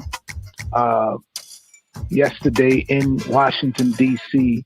with some young people, and some of the things that you as an adult, you don't realize how far we are behind with education and just simple things. And just when we say disciplining a child, it doesn't mean beating a child, but disciplining meaning that you take away certain things. It's just so simple that how people don't get that or understand that. And I saw a group of young men. We did archery. We talked with them. We shared stories, and then we started to pull up out of their personality things that they don't like about themselves and things they do like about themselves, and just to realize how far we are behind as a people, as a community. This is the stuff that we have to give back, and that's what I think, Shamello, you had in the book that you were giving back. If we don't give of ourselves or give back to our community, who's the next person? It can't just be ball players and athletes and all that. Because when you look at the whole 32 teams of football and basketball, and one out of a 1,000 may make it. Maybe 4 or 5 of them might make it. It's not no guarantee, but then your community need engineers. They need law enforcement. We need doctors, lawyers. We need everything that a nation needs or community needs to build it, to fulfill it. So I'm saying that giving back is one of the most important things about this hip hop, because we've allowed the gatekeepers who don't look like us infiltrate and control hip hop now. So we now they telling us what hip hop is. So to give back to our youth and the 21 Savage and the Gucci Mane and the Soldier Boys and all of these guys, we need to wrap our arms around them and start mentoring them and really, talk to them. I spoke to one, and that's Kendrick Lamar, being able to meet him in New Orleans when we performed with this young man and did some stuff overseas with this young man. He is a very respectful young man, and I like him. And not only do I like not just Kendrick Lamar, J. Cole, and I met Weezy, and I thought he was a very respectful young man of those who went before him. So I like that. And the giving back part is a very intricate part of hip hop right now. And we need to start giving back to the community and aiding and mentoring young people. And I enjoyed myself yesterday with the young people. I learned a whole lot. This was 7 to 15 years old. You was with the real youngsters. Yeah, I was with some real youngsters. I mean, and just looking at their personality. Now, I've been a part of this thing called it's respect for life educational purposes. It's two brothers who created this whole thing, and it's the teachings in a microwavable way of teaching, because you got to do it in a microwave, but that's the kind of children we have right now. And to see young people, some of them is attention span, but then they started getting with us in the junior FOI and watching these young brothers drill and do archery, man, this thing was incredible. To see young people, we giving them money to drill, and they started drilling and started to keep up. Man, we could do it with no limited time, because it's our own, man. It's our own. All we got to do is love ourselves enough to give back. And that's giving back to the people who look like you. Well said. That's it. Well, no, that's well said, Brother James. Thank you for that. Shamello, can you let everybody know how they can keep in contact with you and where they can get your book? Absolutely. I'm on Facebook, Instagram, and Twitter. Facebook is just my name, Shamello Durant, and that's ShamelLo, last name Durant, Durant. Twitter and Instagram, I am at Shamello D, ShamelloD. And also my book, you can either inbox me and I can talk to you directly, which is what I actually prefer, because I really am enjoying meeting and greeting the people who have my book. So, especially while my fan base is not overwhelming, I can sit and dialogue with the people who are actually being, who I can administer this information to directly. So I enjoy that. But I'm available also on Amazon.com and BarnesandNoble.com. So, but through those traditional publishers, or Gillette.com, you can get Ghetto from Ghetto to Greater. Or you can reach me on the inbox. I answer all my direct messages, and I'll make sure that we get that to you. And it's a fantastic journey. And everybody who gets the chance to get this hands on this book, it's a book for non-readers. I tried to do an adult Dr. Seuss book, so it's now, I don't want anybody to be intimidated.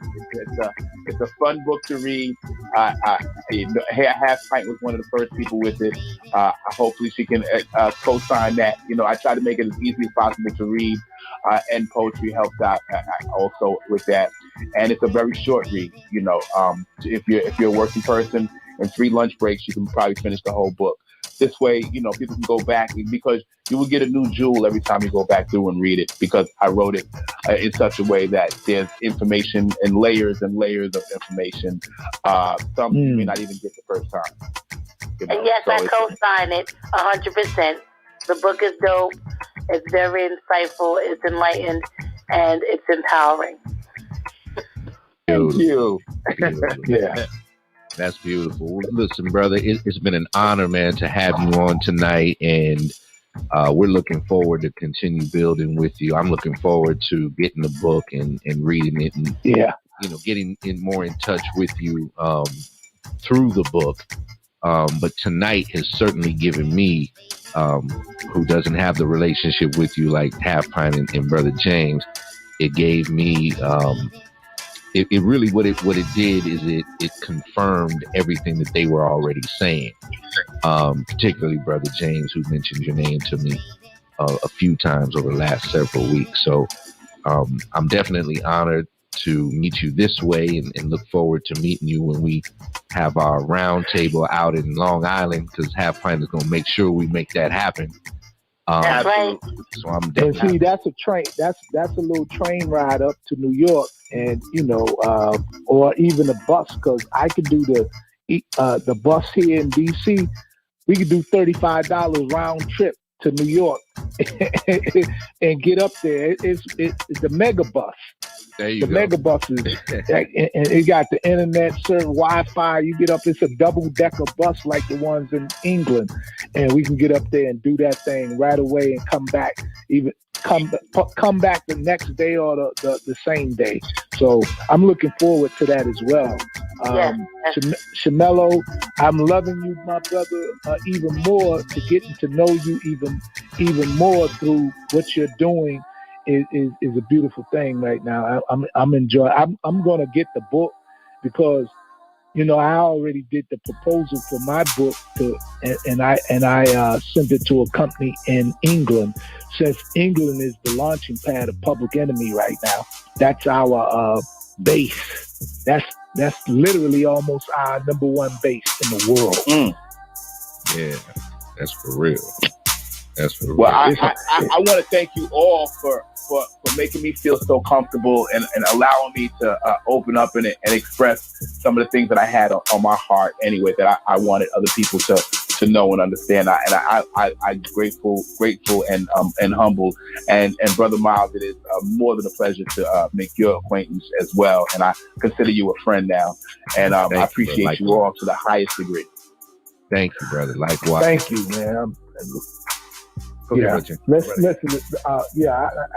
I really appreciate you coming on, because this initially started with me trying to get Buster on, and then I was like, man, why don't you just come on? You know what I'm saying? So that worked out even maybe to get Charlie Brown or have Dinko D to just get Buster on. I'm going to keep reaching out to Buster. I'm going to get Buster. My determination is to get him on here. And we keep moving further with the platform as we get, as the weeks come by. February 24th, you definitely don't want to miss Dr. Dre. From Ed Lover and Dr. Dre, man. This dude and Dre, I've known Dre for many years, and Dre I've seen him grow in wisdom, and him not being able to see any longer it's made him even more insightful in his study and everything, because everything he has to do with assistance now. Yeah, when we had Dre on not that long, last year, when we had Dre on, it was so profound, everything that he talked about in the conversation, the dialogue that we had, and even the follow-ups, because we actually talked with Dre a few times afterwards. But what I find is that with every engagement, whether it's an artist, whether it's somebody that is on another side of the within the hip hop community, not necessarily on the artist side, but what I find is people that engage this platform, the building session is incredible, but it creates another level of inspiration for us to get up and do. The difficulty that we have and that we run into, which is what the Panthers ran into, which is what SNCC ran into, which is what Revolutionary Action Movement ran into, which is what Nation of Islam ran into. It's where the real work begins. It's like what Minister Farrakhan said after the Million Man March. It wasn't October the 16th, 1995, that historical day where we literally got a glimpse of heaven called the Million Man March, but it was the following day. That's when the real work began. So this call, you know, what we talked about, this dialogue, hearing what Shamello gave us, the jewels that you dropped, is inspirational. It's inspiring. It's enlightening. It's empowering. The real work is the follow-up, which is what Half Pint is talking about. Half Pint is talking about taking a conference call and establishing actual conferences, because we don't have a Hip Hop Summit Action networking doing any work. It's non-active right now. We don't have a rap coalition, and if we do, where's the work that's being done? We don't have a Stop the Violence movement, because the violence hasn't stopped. It's increased dramatically. So and this is no slight. The reality is we need a real active, collective coalition, a real movement that's totally focused solely on movement and not about shine, not about self-aggrandizement, none of that. It's all about the movement and the redemption, the resurrection of a people. It's about saving a people. And if hip hop is the number one musical genre on planet Earth, and we see how it's being used and manipulated by our enemies, then it's up to us to take it back and take charge of our culture and lead it and guide it and direct it. And it's what you said, it's what Paradise Gray said, James and Half Pint, about, is what Daddy O said. It's what so many said. We have to have, but you said it tonight, Shamello, we gotta have, if we're gonna prepare the next wave of generals, well, you don't get a private soldier to prepare a general. No. You got to have generals teach and train the young soldiers to become generals. Yeah. This is why the Holy Quran says, old men for counsel, young men for war. And that's what we literally got to do. Teach and train these young soldiers on how best to fight war. Because we're in a war, but unfortunately, we're being overcome in this war. But the war ain't over. So we got time to regroup, recover. It's like sometimes when you punt in football, you're not giving up. You're not tapping out. It's a war tactic. You know what I mean? You're going to punt the ball with the expectation and the focus of gaining better positioning the next time you have the ball. So, we gotta be military strategists. And so our best minds got to come together, and I think you offered quite a bit tonight, Shamello. So again, man, thank you so much for being on, and we look forward to continue building with you. Half Pint, thank you so much for everything that you've done to keep this platform moving forward. Big Brother James, thank you for everything that you have done to keep this platform moving forward. And thank everybody who hung in there with us tonight for this 2 hours. We thank you. We hope you got something out of it the way we did. We look forward to next week. Let me just give this quick announcement. Next week, God willing, I will be, and others will be in Chicago at our annual Savior's Day convention to see, hear, and be with.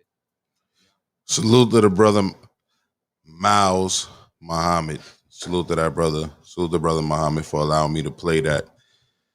Yeah, man, they dropped a lot of jewels in that conversation. They dropped a lot of jewels in that conversation, and it goes to show how Shamello really was about that life day in and day out. And when I say that life, I mean community empowerment, youth advocate. Also, just him being an artist in general and never giving up. He spoke about that as well in this, about him never giving up, you know what I mean, as far as his artistry goes. And I spoke a little bit about that earlier with his sister inside. And I think we got a little bit of a glimpse into some of the things that help him, that allowed him to keep moving. One of them was, he put a quote that he looked at every day, and I'm not going to paraphrase it, but it was a quote that inspired him. I'm gonna go rewind it and listen to that quote again because it was bars. You know what I mean? And he also they talked a lot about paying it forward, So it's only right that that foundation is made like they're planning on making that foundation. His sister Danielle, his aunt Joy, and other family members, friends and family, is that foundation to help keep his legacy alive by doing what he sought out to do while he was here, which is pay it forward, which is mentor the youth. You know what I mean? So I think that's really dope and timely, and just goes to show that theme, that common thread of what he was about. So, once again, happy birthday to the brother Shamello Durant. You know what I mean? Rest in power, but at the same time, live on. Live on. And sidebar, that hat he's wearing is fire. That hat is fire. Shamello, I'm gonna have to go find me a fedora of the same quality and everything. I'm gonna try to find an identical one to that one right there. That joint is fire. So yeah, with that being said, I just also want to salute brother Muhammad once again. And I do want to let you guys know, whoever's watching still, this is the ShamelloThon. We've been on for a while. It's been 4+ hours. Just want to remind everybody that at I want to say 9 o'clock today, East Coast time, all right, Eastern Standard Time, 9 o'clock today, Hakeem Green and Buddha will be doing an episode of Hakeem Green's show, I believe. If it's not an episode of his show, Madism TV, they will be doing an episode dedicated to Shamello featuring Buddha. Let me see if I can get that clear on the screen for you. I think that's the best I could do with the screen share with the. All right, but you can easily find, go to Facebook, /madism.info, and YouTube, you could just search Madism, MADIZM, Eastern Standard Time. They're going to go live. So I have a lot of videos I want to play, but as I was sitting here listening to the interview, I was still looking at other videos, like finding new videos, because like I say, he left a huge artistic digital imprint, as well as a imprint in all of our lives. Everybody who had the pleasure of knowing him, and not imprint, footprint rather. And I found an actual clip, it's about 20 minutes long, of him performing, supporting Dinko D, and performing in the Leaders of the New School set for the Native Tongue Fest. He was supporting Dinko D and performed during the Native Tongue Fest in DC, and he was performing with Dinko D, supporting Dinko D as he carried the Leaders of the New School set in that performance. And that would be the last time I personally got to hang out with him, was after this particular show. So I think it's fitting that I'm not sure how much longer we're going to keep streaming, but I think it's fitting that in the beginning of the show, I played him and Dinko's D song called Bring the Muscle Out, and now I want to show him supporting Dinko D as they perform on the Leaders of the New School set at the Native Tongue Festival, and this was in Washington, D.C., and that was a dope time. And salute to my homie Big LSD and Jerobi and my homegirl, so all the people I've seen while that day going to that festival, you know what I'm saying? So yeah, with all that being said, without further ado, Shamello at the Leaders of the New School performance, performing with the Leaders of the New School performance at the Native Tongue Fest. Let's get it.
Marcus beat. So I'm actually filming. I'm filming. So, real quick, as a DJ, this is so Call it that far. Say something. big up. We're in DC, you know what I'm saying? We're doing what we do.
Now you do understand that tonight we will celebrate 30 years of hip hop.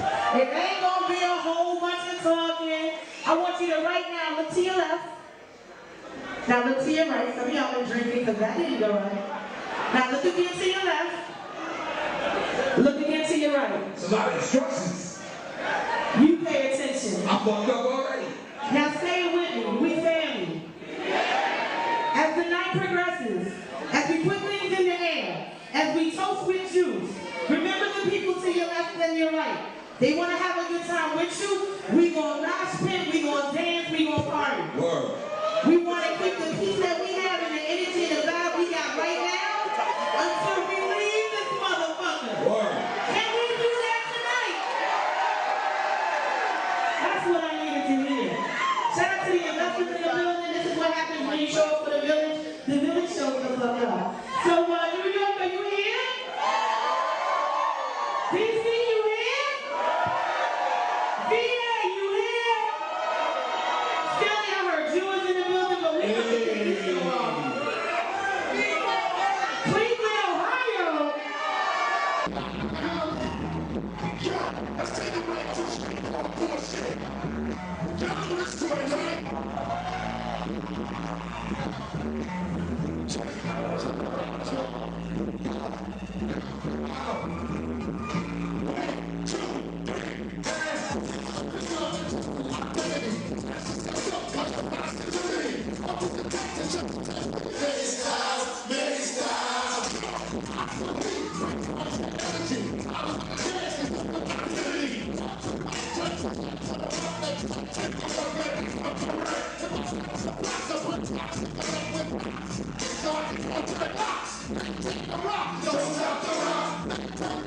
Don't stop.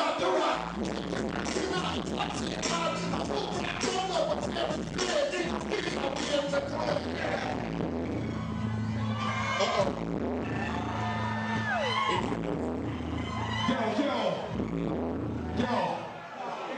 gonna start all over. We gonna start that again. We gonna start from here. Yo, y'all guys gotta get more hype than that. Yo, y'all guys ready to get more hype than that, Juice? We gotta get more hype than that. We gonna kick this off. Now, when I see y'all on the mix drop, y'all gotta go crazy in here.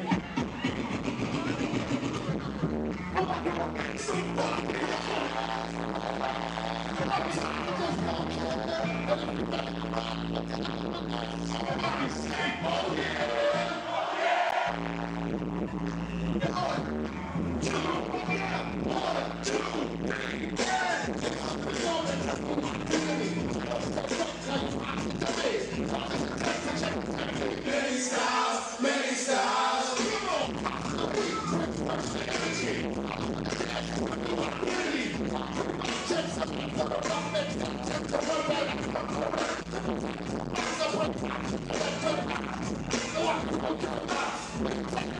Don't stop the rock.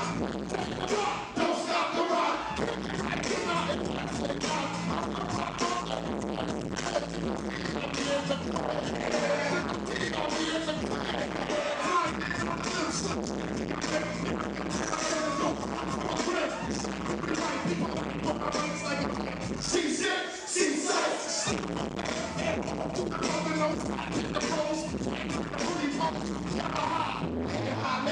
Let's flip the book, now it all sound. Enough misfitted, I'm with it. If I did it, I was plenty. Run shit and put it. But yo, fucking stats at night. Got respect check. You know I like the balance. You know, you can have people in the hallway, so we drink it with a this is my 2 times now. I don't know what's going on. We gonna keep it going.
Just do the knowledge and don't ask no questions.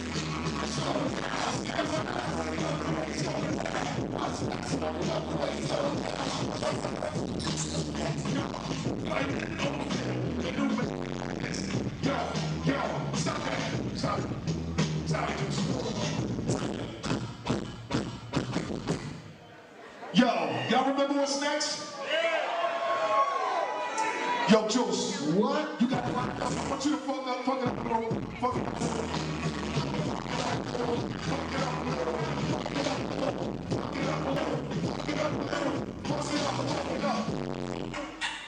Johnny G, Johnny G,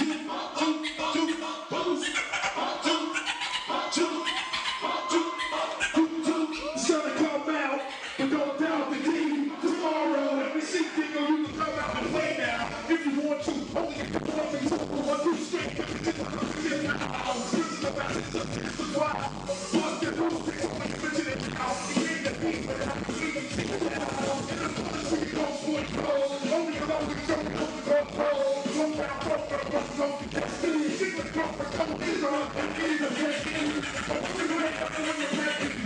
Fucking dog, what's next, team?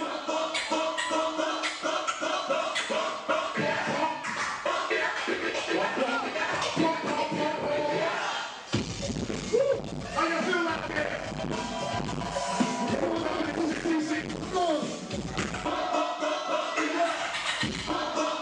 Johnny Juice, Juice City. Give it up for DJ Johnny Juice. What's some noise for Johnny Juice?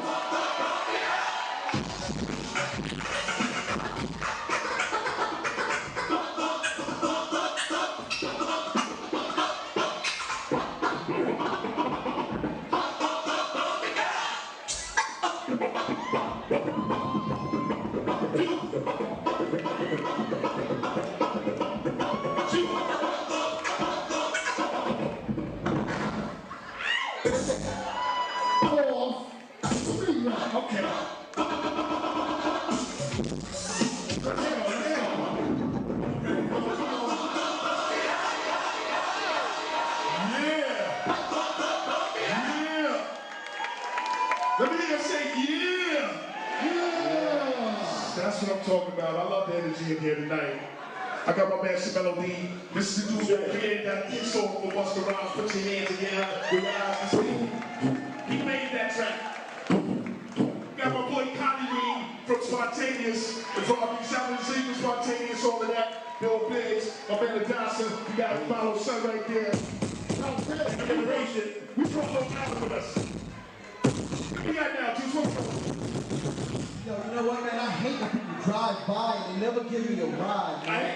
Right? Never what you just want to drive by, you're like, yo, and they just... Can I get a ride? Can I get a ride,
But you can't fucking forget the original, right? That's right with that. We got one question for y'all. What's that? So what? So what? So what? So what? So what's the? So yeah, I want y'all to go crazy with that shit, y'all. Here we go, yo. Here we go, yo. So what? So what? So what? So what? Here we go, yo. Here we go, yo. So what? So what? So what? So what?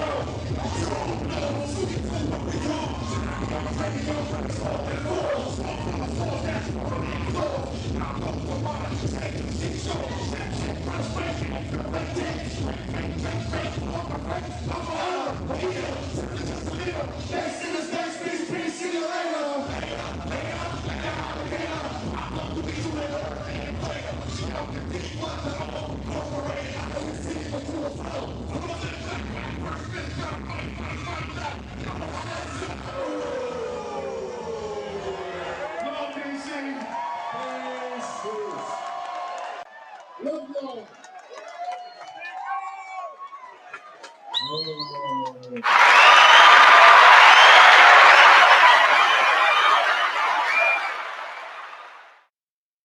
So my guy Steph got jokes in the building, said that was fire. Definitely was. Think OD, Shamello, bring the muscle out. They performed at the Native Tongue Fest for the leaders of the new school set.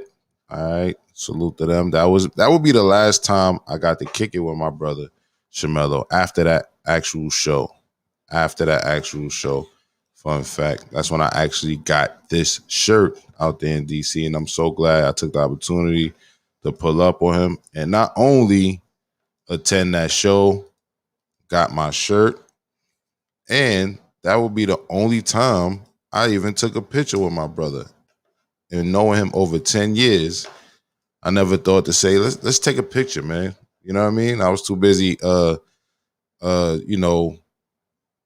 just being a peer or being, just getting to know my brother.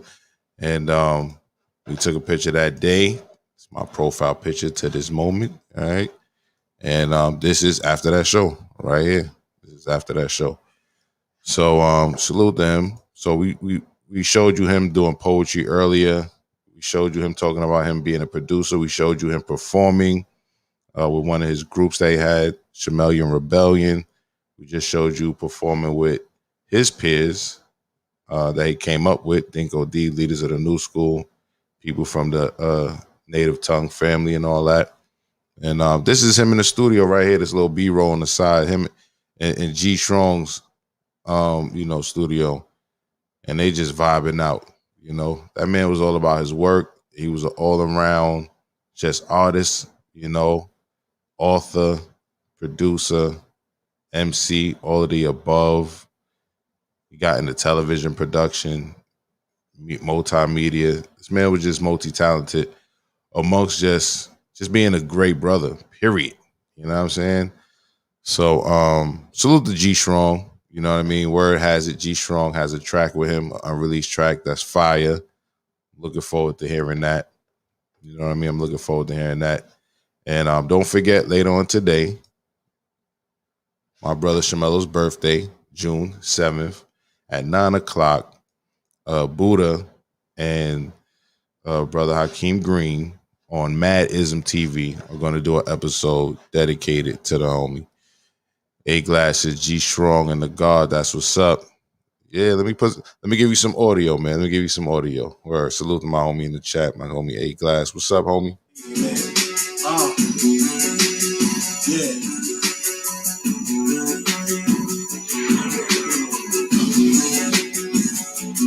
You can see they vibing out. Some shit like, what is that? You know what I mean? Listen how it starts off. Yeah.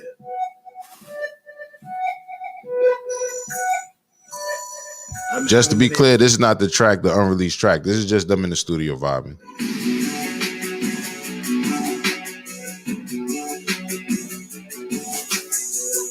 It's got that bounce. That's why I don't want to, you know what I mean? Still dreaming. Still dreaming.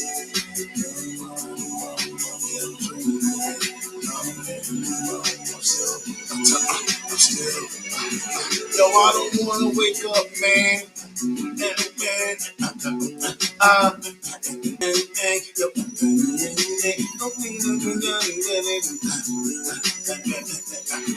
I'm still dreaming, fam, yo.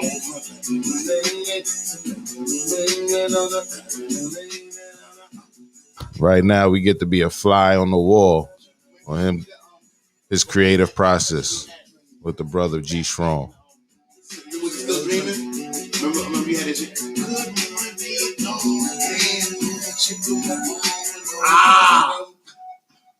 Good. Oh, we did. I think we did something like that. I don't remember the lyrics, but like that's like the vibe. Good morning, Vietnam. Yeah, I got this chick in my arm. I got the. It was a dream. Yeah. Oh yeah. I'm still dreaming. Still dreaming. Good morning, Vietnam. Yeah, I got the chick in my home. I got the alarm and all the hit the alarm and the I know that alarm and all the chick in the alarm and all the winning alarm and oh yeah, I'm still dreaming, man. Yeah.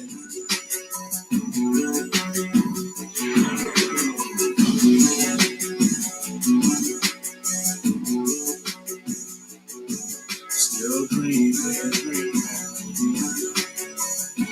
I like the that's an ill intro. Vietnam, yeah. Here's the chick in my arm. She got the prettiest arm, and I just he got that Louis Vuitton.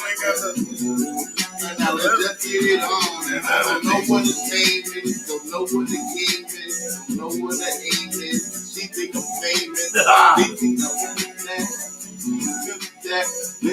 Don't even know if I hit that. You take that, feel like I'm on it rap, and I'm the jumping and so there's just one step, and that's the thing that I'm doing now, it's on the slap. You still dreaming, waking up now, dreaming, wake up now. You're trying to wake up now. Yeah, I'm trying to wake up now. You can talk about dreaming, no, I'm trying to wake up. Yeah. About like your life, how your life has changed, even if you're exaggerating. Yeah. And becoming an MC and becoming famous. Like, yo, that's is this shit all real? Like, is this the rock and roll shit? Is this really happening? That's crazy. In my dream, man. Time to wake up now. Yeah. That, yo.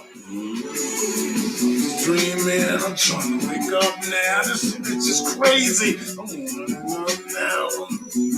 Now I need to go on, man. I'm dreaming, man. And I'm dreaming. Dreaming and I need to wake up now. Oh! Yo! Yeah. I'm dreaming. I'm dreaming. I'm dreaming. Like my life can't be real. This is really happening. Dreaming. I need to wake up now. What's up now?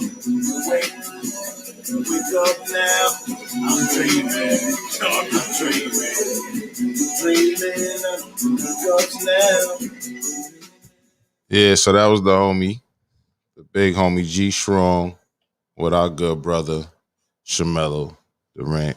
Rest in power, we legacy lives on. You know what I mean? That's part of the ShamelloThon. We just gonna play content, you know what I mean? By involving in reference to our big brother on his born day. Earlier, before that, I showed you him performing in DC. Like I said, that was the last time I got to chill with him after that show. And salute to Karma, who I also saw that day. Salute to Jerobi, Big LSD, all the homies that I got to build with that day. And salute to Angelic Creations, like I said, who was his poetry partner. Salute to everybody who's part of it. Salute to his sister, Danielle, who pulled up his aunt, his Aunt Joy.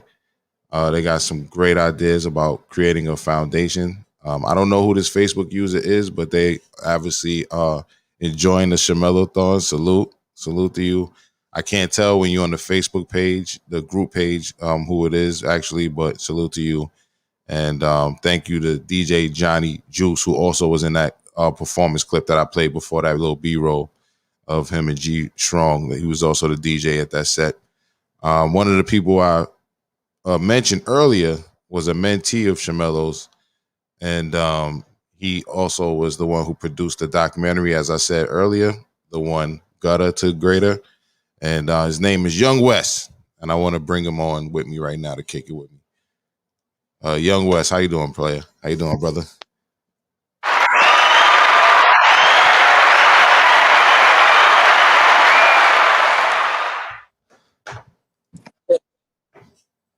There you go. It's breaking up a little bit, but I hear you. Thank you for the love. I appreciate that, man. What's happening with you? Man, I'm just, Yeah, Shamello I'm trying to move into a better spot. Can you hear me fine?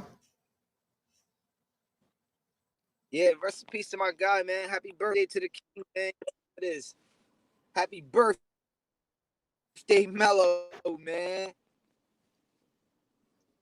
I'm gonna try to keep it short and brief, man. Appreciate all you guys for tuning in.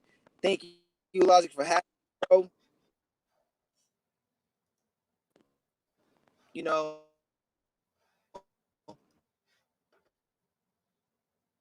if I could one time, I just want to share a quick story.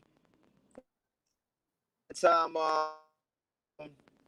while doing a production with Mello, one day we was just like, "Can you hear me?"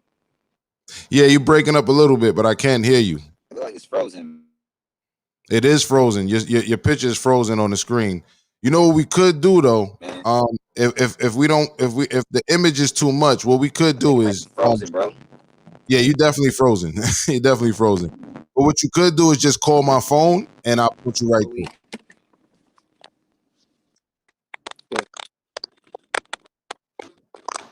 Did you hear me, brother?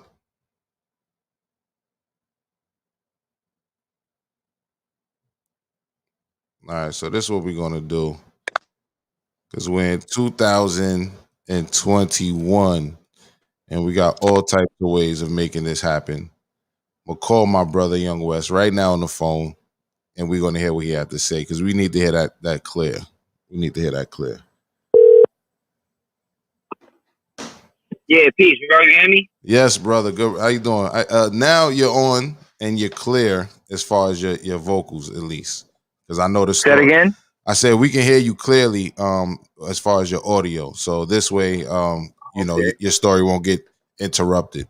And if that's cool with you, you want to do it like that? Yeah, that's cool. It doesn't matter to me, man. As long as you guys can hear me, bro. I was just trying to have a back and forth with you, but I couldn't really. Yours was a little choppy, so I was wondering if mine was choppy too. I sort of the video actually freezing up and stuff, so I just wanted to make sure, No, exactly, exactly, and that's what exactly. So we're gonna do it that way then, and the floor is yours. Is it cool with you if I put a little B-roll from your video while you talk up? Yeah. That's cool, man. That's cool with me. You know, I actually want to play the video though, right? Play it. Maria Loves Nick or Get Her the Greater. Which one? Well, I want to play that as well. I played the documentary already from earlier, but Okay. Journey, you mean? I was talking about. Well, I definitely want to play Journey too. I want to play both of your joints, but definitely the one he was the production manager for The Good Fight. Oh, Fight the Good Fight. The Good, yeah. Yeah, play that, man. I'll tell a story about that, about that joint, since everybody's mind will be there. Like, you know what I'm saying? Little short story. Just let me know when you put me on, because I don't want to keep people for too long. I just want to, Nah, look, and look. Hold on. I'm traveling from the studio. This the ShamelloThon, so this the ShamelloThon, so it's all good, right? Cool.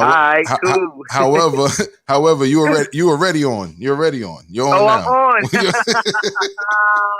Happy birthday, fellow. Yo, happy birthday to the king, man. Absolutely. I want to hear what everybody else got to say too, so I'm gonna try to get in the spot where I got good service. But for right now, I'm just pulled over, man. Listen, Mello was one of the most charismatic people that I know.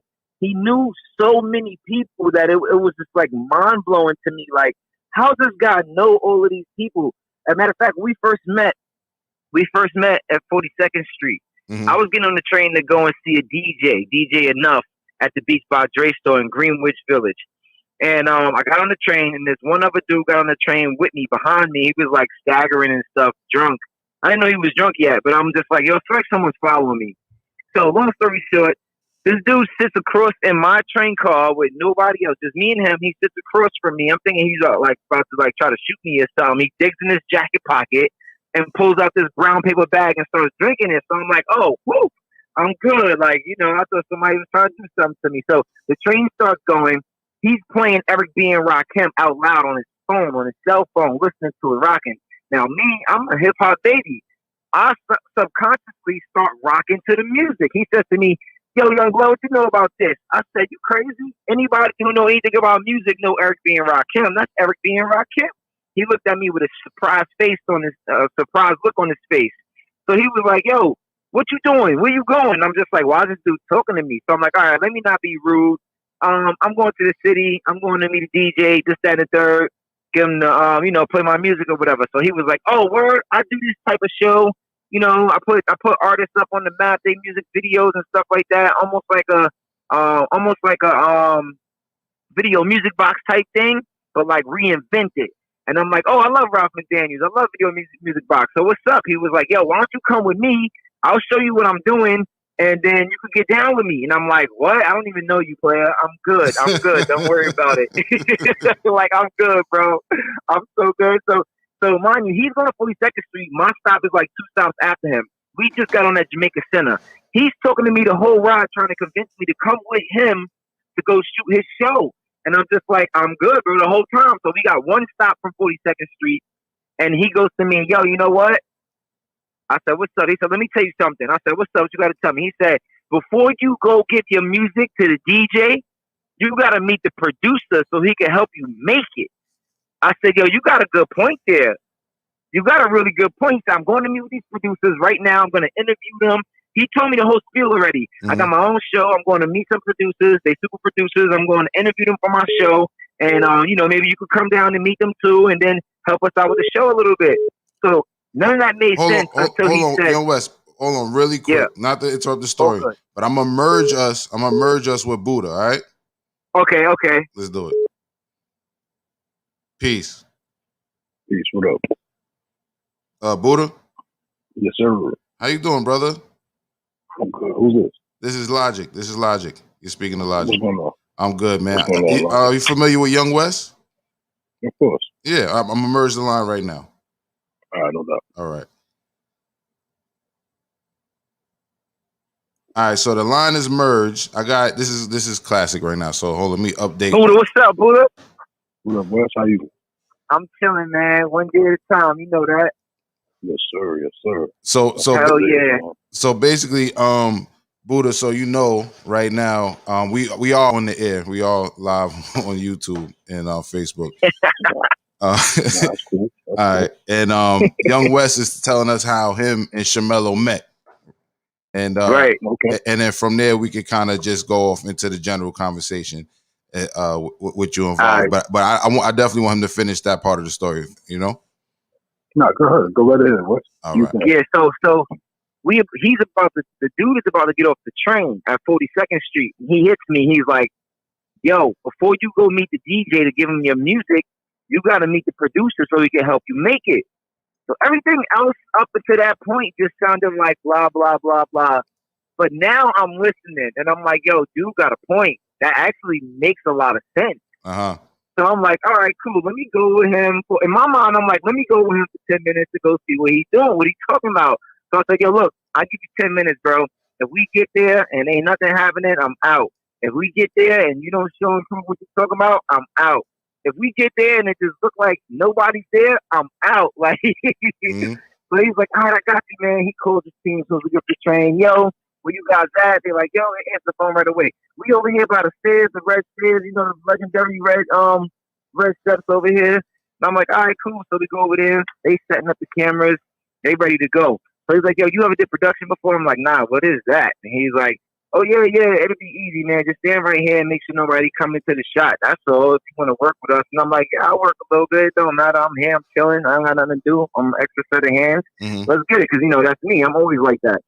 So I'm telling him, I say, yo, you got 5 minutes, bro. Where are these producers at that you said you're supposed to be interviewing? So he's like looking around. He's like, they said they was coming around the corner right now. They said they was coming. I'm looking around. I'm like, I don't see nobody coming, bro. Then his phone rings. Yo, he answers, yo, what's up? Yo, we coming around the corner right now. We literally on the corner. We trying to figure out where you are exactly. So, I'm standing right next to him so I can hear him on the phone. And he's like, we right on the red stairs. Just once you come around that corner, you're going to see us right on the red stairs. We the only people here with a camera set up. So I'm looking around. I don't see nobody yet. And then I turn.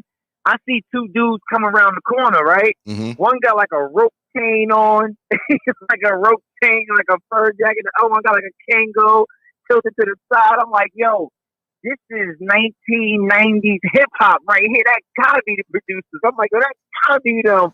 I'm hoping inside my heart, like, I hope that's them, man. I hope that's them because they look like somebody.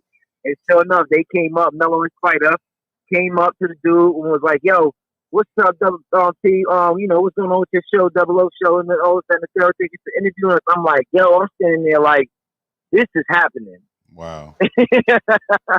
Like, this is happening. If dude didn't tell me that one bomb real quick to be like, yo, he got it right, because I got off the train and I went with him to go interview these producers. Mm-hmm. You know what I'm saying? And little did I know that one experience changed my life. You know what I'm saying? That was the day that I met Mello and Spider together. You know what I mean? And from that moment on, this is a crazy story, man. But now I'm curious. Who was the brother that introduced you? Who was this brother with the good advice? T-Bone. Yeah, but you know what? I when he was getting on the train behind me, he was like drinking a little something. So he was like, in my mind, I felt like somebody was following me, trying to do something to me. But I think he was just getting on the train. He wasn't paying. He was in his own world. Right. Like, you know what I'm saying? On his phone. You know, probably trying to see how long it's gonna take him to get there, just doing his own thing. Right. But in my mind, I'm like, yo, somebody's following me. But yo, so it was just so weird. So yo, Young West, because right now I got footage of behind the scenes of the production you did with Shamello, and I don't know if that's the first production you did, but I know it's a dope piece of work that he showed me personally that I know you don't have out right now, but I've seen it. But that was your earlier moments in meeting him, right? Like, so y'all fostered a relationship, and then how did you get to the point where you actually were shooting short films with him and everything? When we first met, it was a little while after that we started really like kicking it and getting together. So like when we first met, it was like maybe a year later, where I was like, because I've always been throwing showcases, right? Like for artists to come and perform and show their talent on stage to the general public, like independent artists. So I was doing these shows for like 8, 9, maybe 10 months. And one day, 2 years passed, and I was just like, yo, I'm not doing this no more. This is crazy. It's hit or miss. I'm investing all my time, my energy, and I just didn't want to do it anymore. And I literally found myself on the Williamsburg Bridge, in the middle of the bridge, on the pillar, just sitting there, feeling like I wanted to cry. Because I was just like, yo, how could something I love to do feel so bad? It's not supposed to feel this bad. I'm supposed to be, I'm supposed to feel like I'm successful, or I'm doing what I love to do. So it rejuvenates my energy. Right. Because a lot of the times, what I love what I do. I'm a creator. And when I'm creating something and it turns me on, it excites me, it rejuvenates my energy. I could be on it 12, 16, 18 hours. And when I hit that break, I'm like, oh, I got another win. Oh, I got another win. So this day, I was just like, I can't take it no more. This is a show. 100 people were supposed to show up. I think maybe 5 people showed up, and I was done. I was done, bro. So Mello called me, and I was in the middle of the highway, and he was like, yo, what's up, man? He called you at that moment? At that moment, bro. At that moment, I was in the middle of the highway. He called me, and I was just like, oh, okay. This is one person I will answer the phone for. I was basically crying. Yeah. And I was like, I don't want to talk to nobody. I sat in the middle of the highway because I didn't want to get on the train to be next to people. I didn't want to go to Queens to go home. I didn't want to be next to people. Yeah. I just needed to air out some steam. And he called me, and just so happened to be, he was just one of the people that I would answer the phone for. I answered the phone because it's still that hype energy there. It's like, yo, this is a super producer, bro. You better answer the phone. Right. Like, you know what I'm saying? So I answered the phone, and he was like, yo, what are you doing, man? What's going on? And I was just like, nah, I'm chilling, I ain't doing nothing. What's up? He was like, why you sound like that? And I'm like, sound like what? He's like, sound like you crying, man. And I was like, my eyes are tearing. I'm wiping. I'm like, I ain't crying, man. Come on, bro. You sound like a sucker. I'm like, sucker, man. I'm like, nah, I'm chilling, man. I was just throwing this show, and like 2 people showed up as opposed to the 200 people that said they was going to show up, something like that. You know what I'm saying? He was like, just giving me advice. You win some, you lose some. You can't be upset. You know what I'm saying? and he started telling me about all of the fights and trials and tribulations and ups and downs that he's been through, and just being a producer in the industry and trying to get in certain positions, and people telling him no and slamming the door in his face, and him still being resilient and still being on top of it and still going back on them, knocking on them doors, and later they're kicking those doors down. You know what I'm saying? So, long story short, he told me, he was like, "Yo, why don't you come get into what I'm doing?" I'm like, "What you doing?" He's like, "A little bit of TV, man. I got started in this thing. I never look back, bro. I'm production manager for a comic book thing for 5-6 seasons, and you need to get up over here, man. At least you'll put some money in your pocket, and you could, start doing what you love to do." And I'm like, "Oh, that sounds about right. Like, I'm doing entertainment, I'm doing music, so like the video thing is next. TV is next. Absolutely. The next step from like doing music, right?" Absolutely. And I was in school doing communications technology. I just got a degree from Queensboro for music production, and now I'm about to graduate, and I need to do a project. I need to shoot something with a subject and edit it and present it to the class. So wait, you were going to school for music? Oh, say it again. I just graduated and got a degree for music production, and I went back to school. Okay, I see. I went back to school. Right.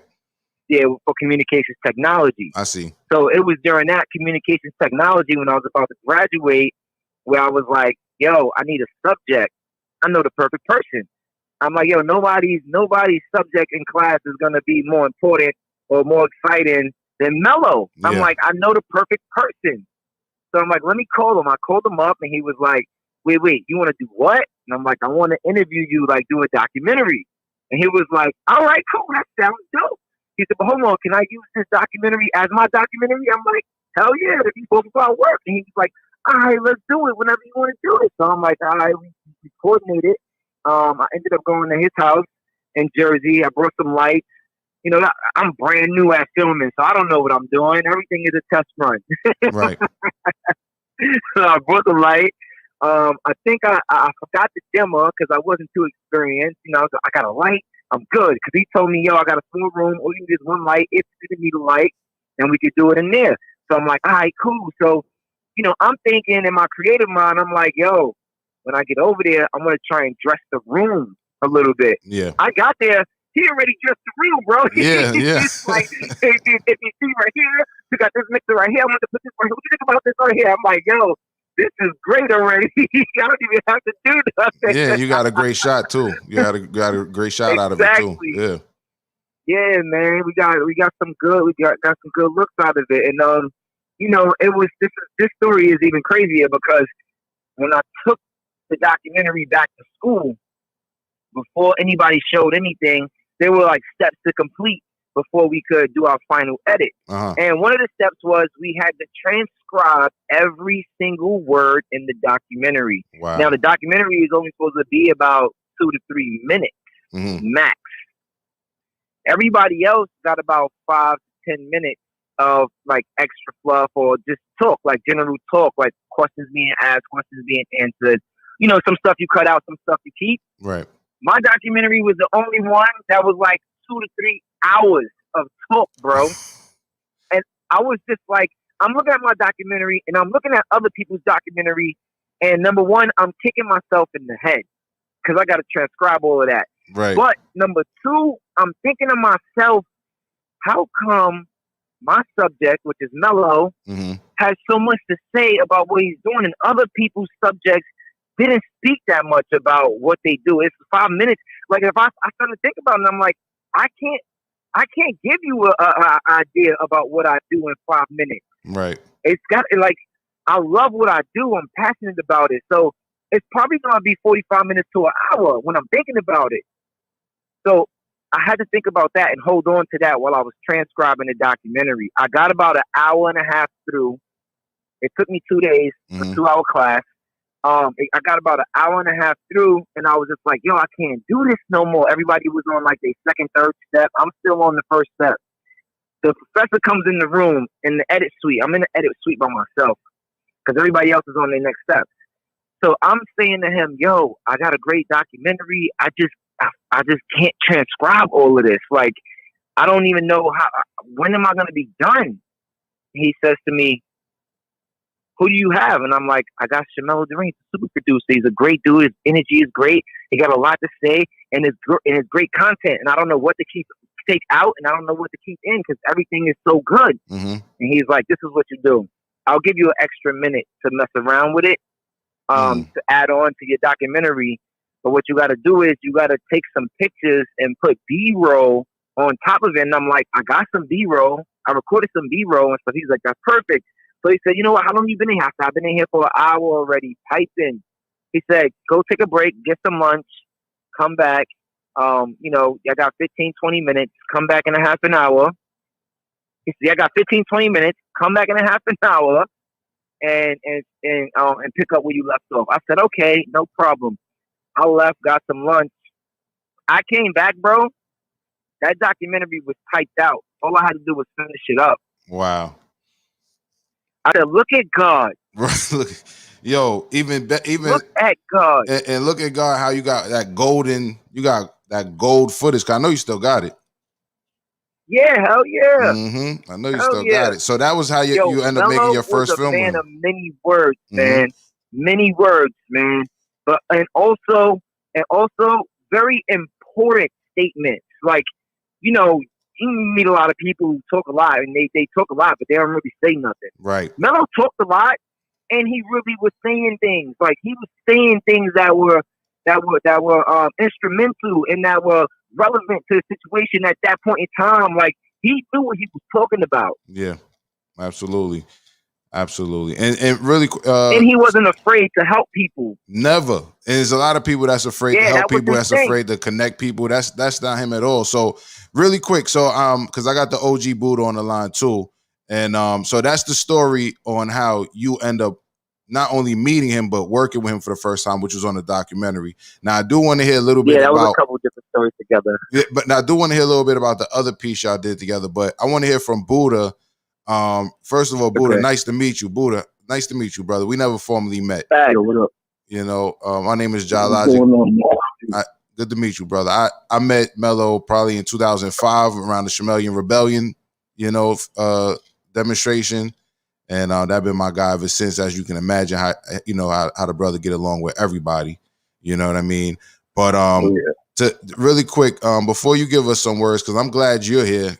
This is really dope. You're a special guest, and we got a homie in the chat from my homie A Glass. I forgot his regular name, but he says Buddha, my man, 50 grand. That's somebody from LI. You know what I mean? That was there.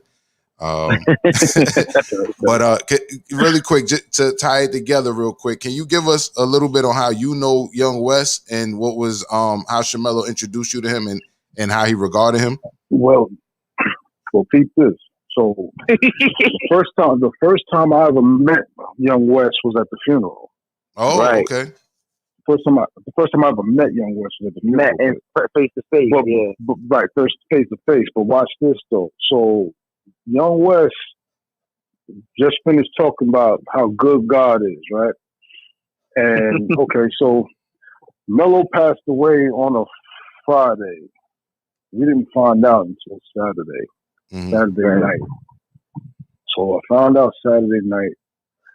I was destroyed. I was broke up. I was crazy. Like I didn't even know where to turn to, who to talk to, nothing.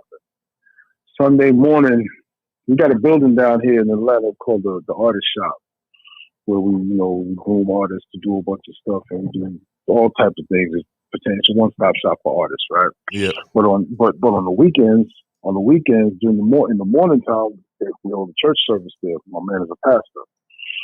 So Sunday morning, I go out to the church because I'm like, I need to talk to somebody. I need somebody to get my mind right. Tell me what I'm thinking is not crazy, and tell me that I'm not crazy. Right. So I go to speak to my man, Pastor Sally, and I'm like, yo, Pastor Sally, I'm screwed up, man. I don't even know what to do. I don't know. He's like, yo, you have to make sure that Mello's work gets finished.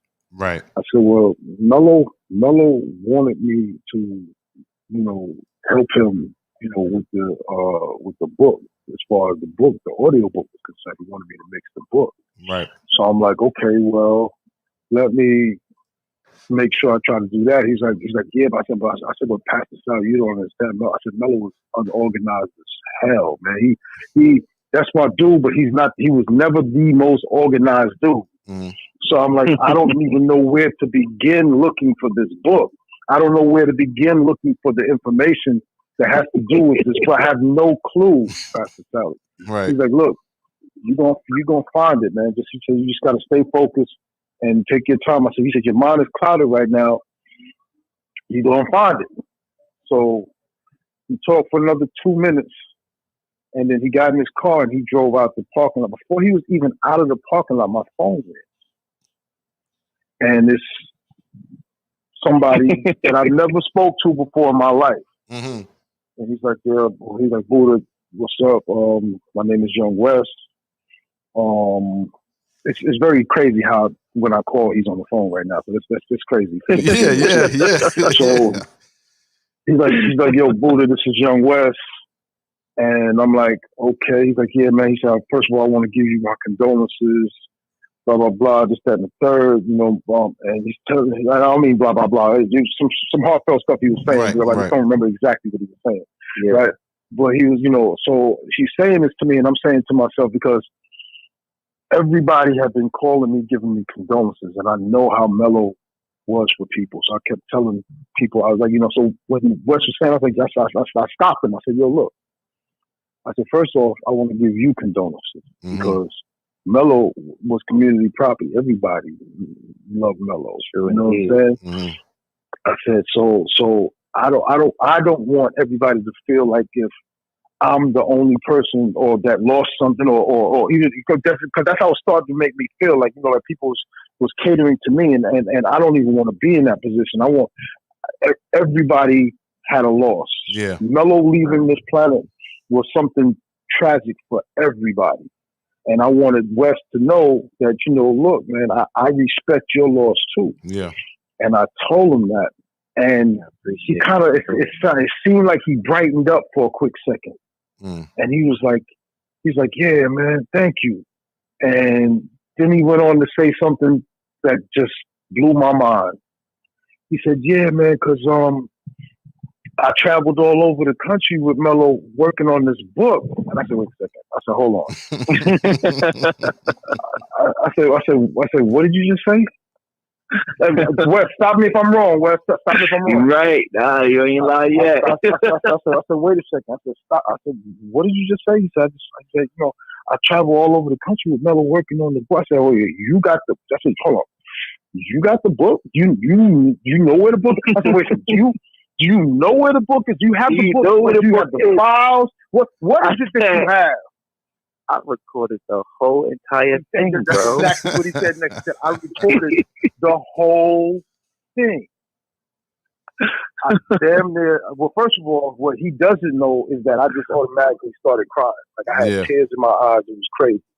God, it was crazy because I'm sitting there saying, and the pastor had just rolled out, but there was still a couple of people from the congregation in the parking lot that I knew, like the dude who does the sound and all that stuff.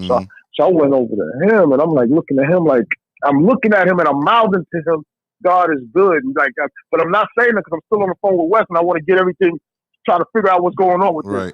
So he's like, "I have everything."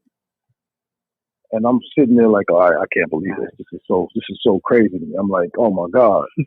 So I locked his number and I told him, I said, yeah, we're gonna get up because I explained to him what it is, And I know Wes has been through some things and he had a little bit of reservation because he don't know me from a can of paint, but he knew Mello. You know what I'm saying? Yeah.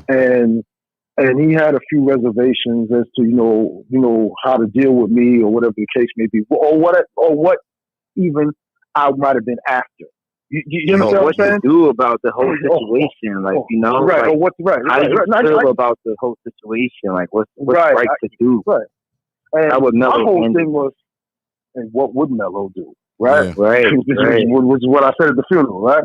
So, and I get that, So I'm sitting there saying to myself, okay, cool.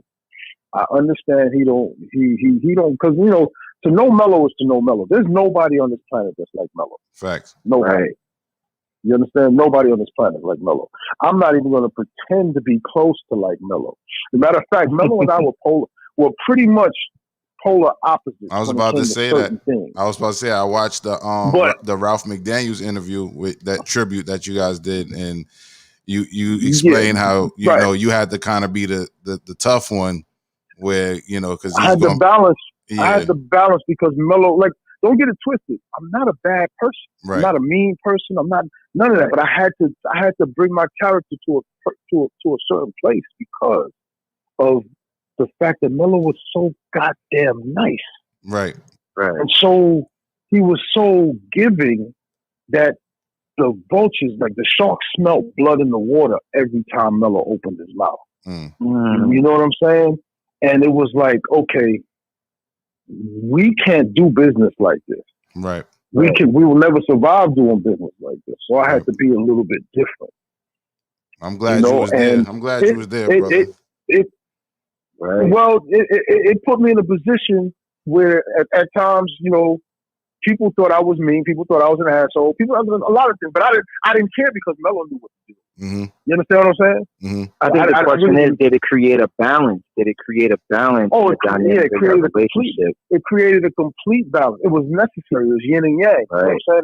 It was definitely necessary because we would go through certain things, and there was times where me and Mello would deal with people. We play good cop, bad cop, straight up. Right? Where we said that's what we was going to do.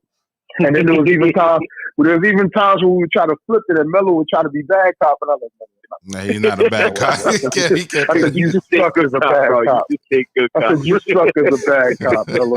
You the worst bad cop I've ever seen. You're a not so bad cop. You know what I'm saying?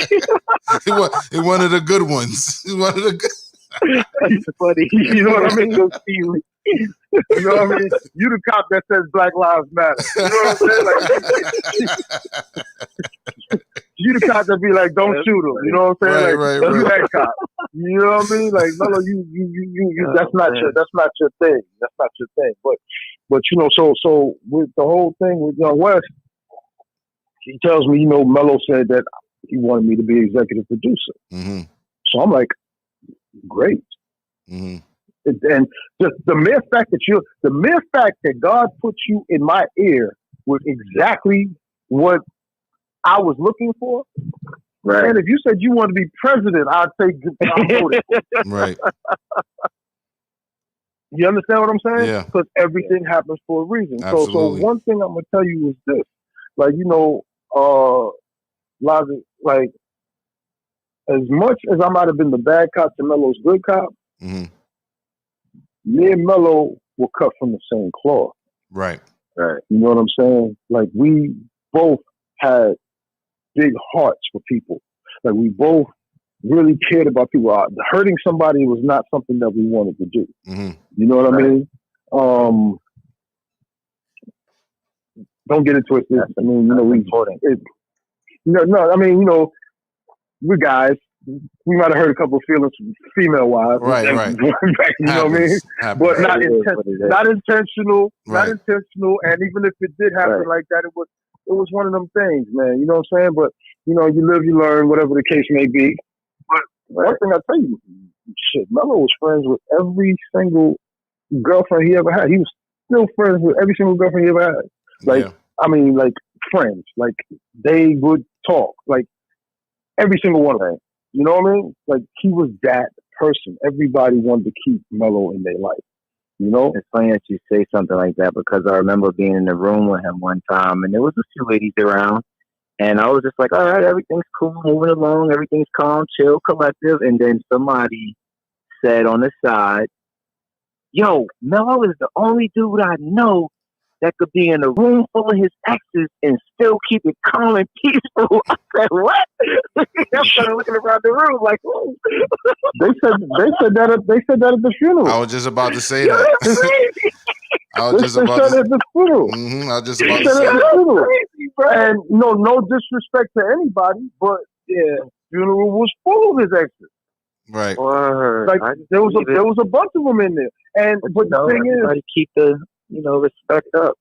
Yeah, of course. It was very respectful. I have respect for every single person that Mello ever ever cared for, because he cared for them, so therefore they meant something to me because he cared for them.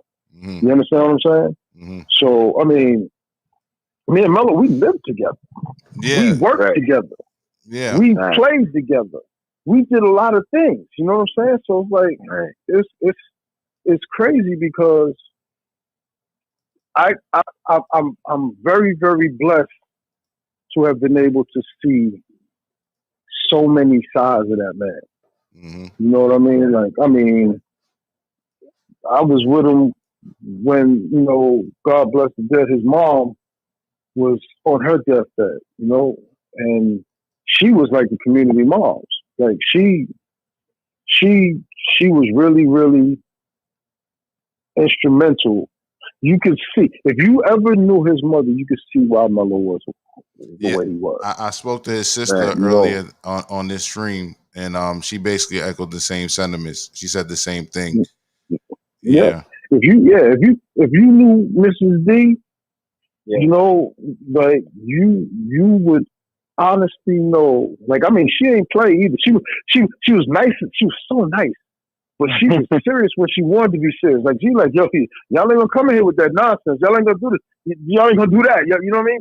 But at the same time, she was like the black June Cleaver, like Beaver's mom. You know what I'm saying? like she was just, you couldn't see her doing anything wrong. If somebody ever told me she did something that was out of her character, never believe it. I would not even would I not believe it. I probably want to fight them for saying it. Yeah, that's strong. Because she was that type of person. She was that type of person. Like you never would. You know what I mean? Yeah. And I never met her. I wish I had the opportunity. You know. She was a great person. She was a great person. I'm so the stories you both just gave about Mello and just your connections to each other via Mello is over the top divine. You know what I mean?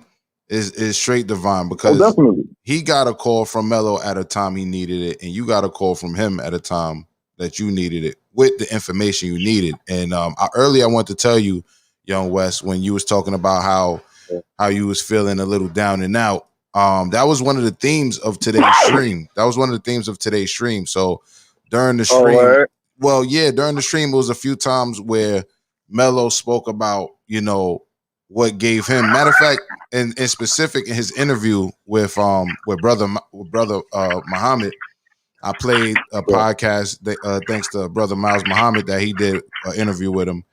And in that interview, he spoke about how he persevered, you know what I'm saying, despite what was going on. Yeah. And also, when I was speaking with his sister, you know, she had the same sentiments as well. You feel me? And it was really divine how I met Mello, and I felt he poured into me immediately, and he was always there for me at the right moments. And I talked about even how, you know, the picture I have, the one and only picture out of probably 15 plus years of knowing this man that I have, was from the last time I hung out with him, which was in DC at the Native Tongue Fest, you know? And so I'm so glad I just took that. I finally took that picture. You know what I mean?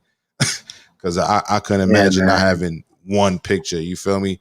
But Buddha, I want to say nice to formally meet you, and you definitely have my condolences. But Wes, as you know, because I called you immediately because I knew. I kind of want to talk about how I knew that him and Mello knew each other too. I want to say something about that, but I think we all is a community around Mello growing and fostering itself, even when people didn't know each other. You know what I'm saying? So it's like we all got like a little. Go ahead, Buddha. No, well, I was gonna say the crazy thing is if people didn't know each other, but they found out that they knew Mello, it changed everything between how they looked at each other. It's like, you know Mello? Look at a relationship for sure. Exactly, it changed everything. Sure. Like you don't even have to know a dude. You can walk into a perfectly good stranger on the street, and y'all look at each other like y'all ready to fight or something. Right. Yeah. I was thinking that. And then he said, "Yo, man, you lucky." Yeah, exactly. You know Shamello. What? Oh, that's my thing. Oh man, now y'all buddy. Energy change right away, bro. Have to. And I'm gonna tell you. I'm sorry, Buddha. Go ahead. I didn't mean to cut you way short. Go ahead. I was just gonna say he was a lightning rod for that. Absolutely. He was a lightning rod for that. A master networker. You know what I think?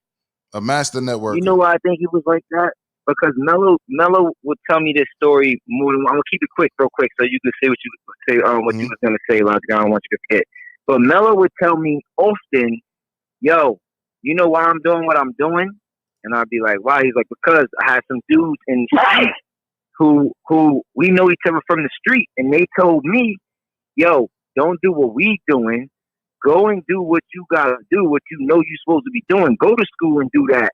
Go, you know what I'm saying, out the hood and go meet these people and go work on the music. Don't be over here selling drugs, trying to shoot guns." You know what I'm saying? And I think anybody who knew Mello knew that was his story. So when you connected with a guy that was like that had, you know, not I want to say no toxicity, but no energy for that type of stuff and the energy for what he loved to do.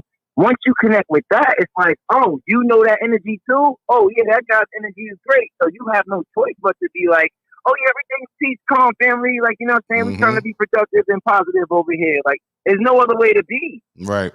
Because he never gave off anything else. That it's like, he never gave off anything else, bro. He was authentic to that.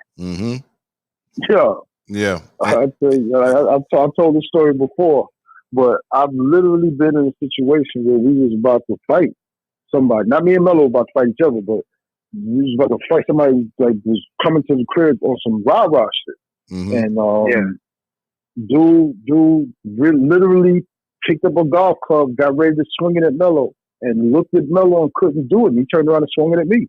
Like, I'm dead serious. Oh my God. That's an actual fact. I heard you say that on the Ralph McDaniels one. I said, yo, that shit is crazy but believable. I said, yo. It's an actual fact. So strong. Yeah. But you know what's crazy though? This what's even crazier about it though? The dude who did it, Mello ended up getting him a job. Oh my God. Yo. That's bananas, bro. Yo. A job. Hold on. Not only a job, but a job that changed his life. Yo, that is crazy. I'm telling you. And I seen him at the funeral, and I could tell he was broken up. I could tell he was broken up because we all rock together. But you know, this is the thing, man.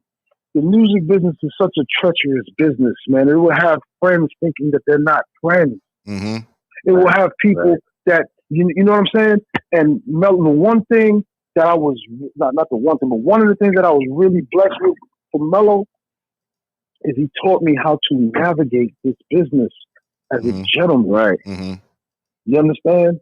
So, you know, it's never even crossed my mind to ever do anything that would ever have somebody want to look at me crazy, because our motto, me and Mello, was like, yo, look, at the end of the day, we need to be able to sleep comfortably and not have to be worried about what no other nonsense. Right. As long as we can go to sleep comfortably and knowing that we haven't disrespected or hurt nobody, we good.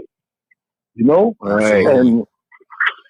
And Mello really, man, he taught me so much. You know? But I'm not gonna stay on too long. No, I'm doing an interview later on tonight too at 9 o'clock. That's what I'm about to say. I wanted to promote that. I wanted to say don't give us too much, right? Because I know 9 o'clock Madism TV on YouTube and Facebook. You're gonna hear Buddha talk with Hakeem Green. You know what I mean? And they're gonna be celebrating you know, Shamello's life, because this is his born day. So I definitely wanted to say that. But you did give me exclusive, Buddha, because I heard that story and I loved it. The fact that's the best thing, because Young West actually this tell you how good God is.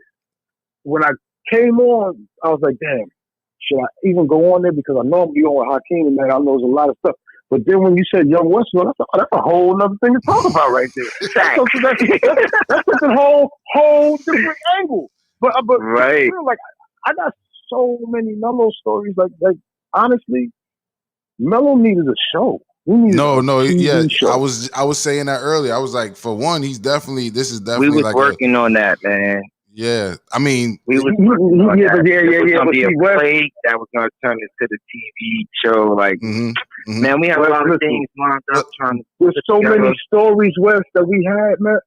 When I tell you, like when we sit down and talk, I'm gonna tell you some stories that I cannot talk about right now on this. But I can't talk about on this interview or on the one with Hakeem. Or the next one. I can't. Oh, could you send me a link to that, Buddha? I want to make sure I'm tuned in, man. Send me a link to that one with you and Hakeem. Matter of fact, you know what I did? If you look on the 510 family, it's already. I went in there and I re-edited the top thing. I pinned it at the top. So if you look at it, I put the link to it. It's a YouTube link on there. I put it at the top of the thing. Because Hakeem just sent me the link. Not even. Just before I called into this, he sent me the link. So I didn't even have the link. So really quick, while I got both of you brothers on the phone, there's two things I wanted to say in regards to what y'all said. But really quick, while I got y'all both on the phone, this is what I was going to ask. Regarding the book, regarding the films, especially because Young West. First of all, I probably should have said this first. So, I met Young West on my through his cousin who has a similar birthday to Mello and I, because we all in the same week, right? So that's kind of crazy, right? And then when I seen that piece of work that West did for him, that was amazing, right? I was like, yo, I know that dude. I said, I know that dude, Mello, right? So because he actually gave me the sneak peek of that joint, right? So, but with all that being said, I'm like, G Strong is telling me about music he doesn't have out. I know you got music that's not out. I know West got footage. His sister got the foundation that they're about to create to be able to help young people who's trying to be artists, you know what I'm saying? So they're not, financially strapped and they don't get to the place where they discouraged because you know what I mean? Is all of this like a documentary series, even maybe a narrative film in the making? Is this something you guys could see yourself doing, coming together? And that's a good idea. It's definitely doable. It's definitely doable. But this is what I'm going to say. What I'm going to say is this. Anybody that has music, that has Mello on it, or even us thinking about what we're thinking about, what we're talking about, the only way that any of that stuff needs to go out, needs to go through his family. Absolutely. His father and his sister. Absolutely. His father and his sister need to be the one that gives the okay for anything. Like, I mean, anything using his name needs to go through his family.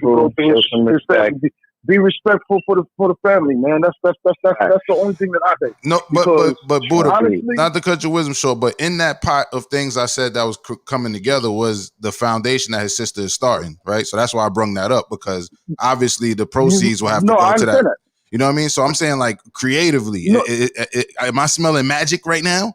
That's why I want the people to know. You feel me? Like, only reason I said what I said, Logic, is because, like I said, it's having something from somebody that, like, I mean, dude, me and Mello have records from people that people have never heard before. Like, you know what I mean? We got records. I got Trey Songz records that nobody's ever heard before. I got songs we did with Dr. Specs that nobody's ever heard before. You know what I'm saying? I got songs that we did with Mad P. We did a song with The Far Side and Pharaoh Monch that nobody's ever heard. That's crazy. You understand what I'm saying? Like, but the thing is, we never do anything with those records without the permission of the person who we did the record with. Absolutely. You understand? Buddha, you said that because you're Buddha. That's how you navigate the game, right? But Buddha, you said that capitalist society, right? But Buddha, you said that because you're Buddha. That's your role, to make sure that the fuck shit don't get into business, bro. That's what you do. There's an honorable way of moving. It's an honorable way of moving. No, all of that. And these guys have it down pat. Yeah, you know? Right. All of that I understand. But I was just saying, I don't mean to cut you off. I was saying, all of that being said, I know why he said it, and I'm obviously will be of the same train of thought. I'm just saying that's his role, though. You feel me? He just gotta. You feel me? Like, Buddha is always going to make sure that the business is done right and nobody's taking advantage of him. That's what I'm saying. And I love the fact that you still holding the sword, Buddha. That's what I'm saying. You feel me? And I love that too, man. I was the last verse Mello ever did, he did with this chick in North Carolina. I don't even know who the chick is.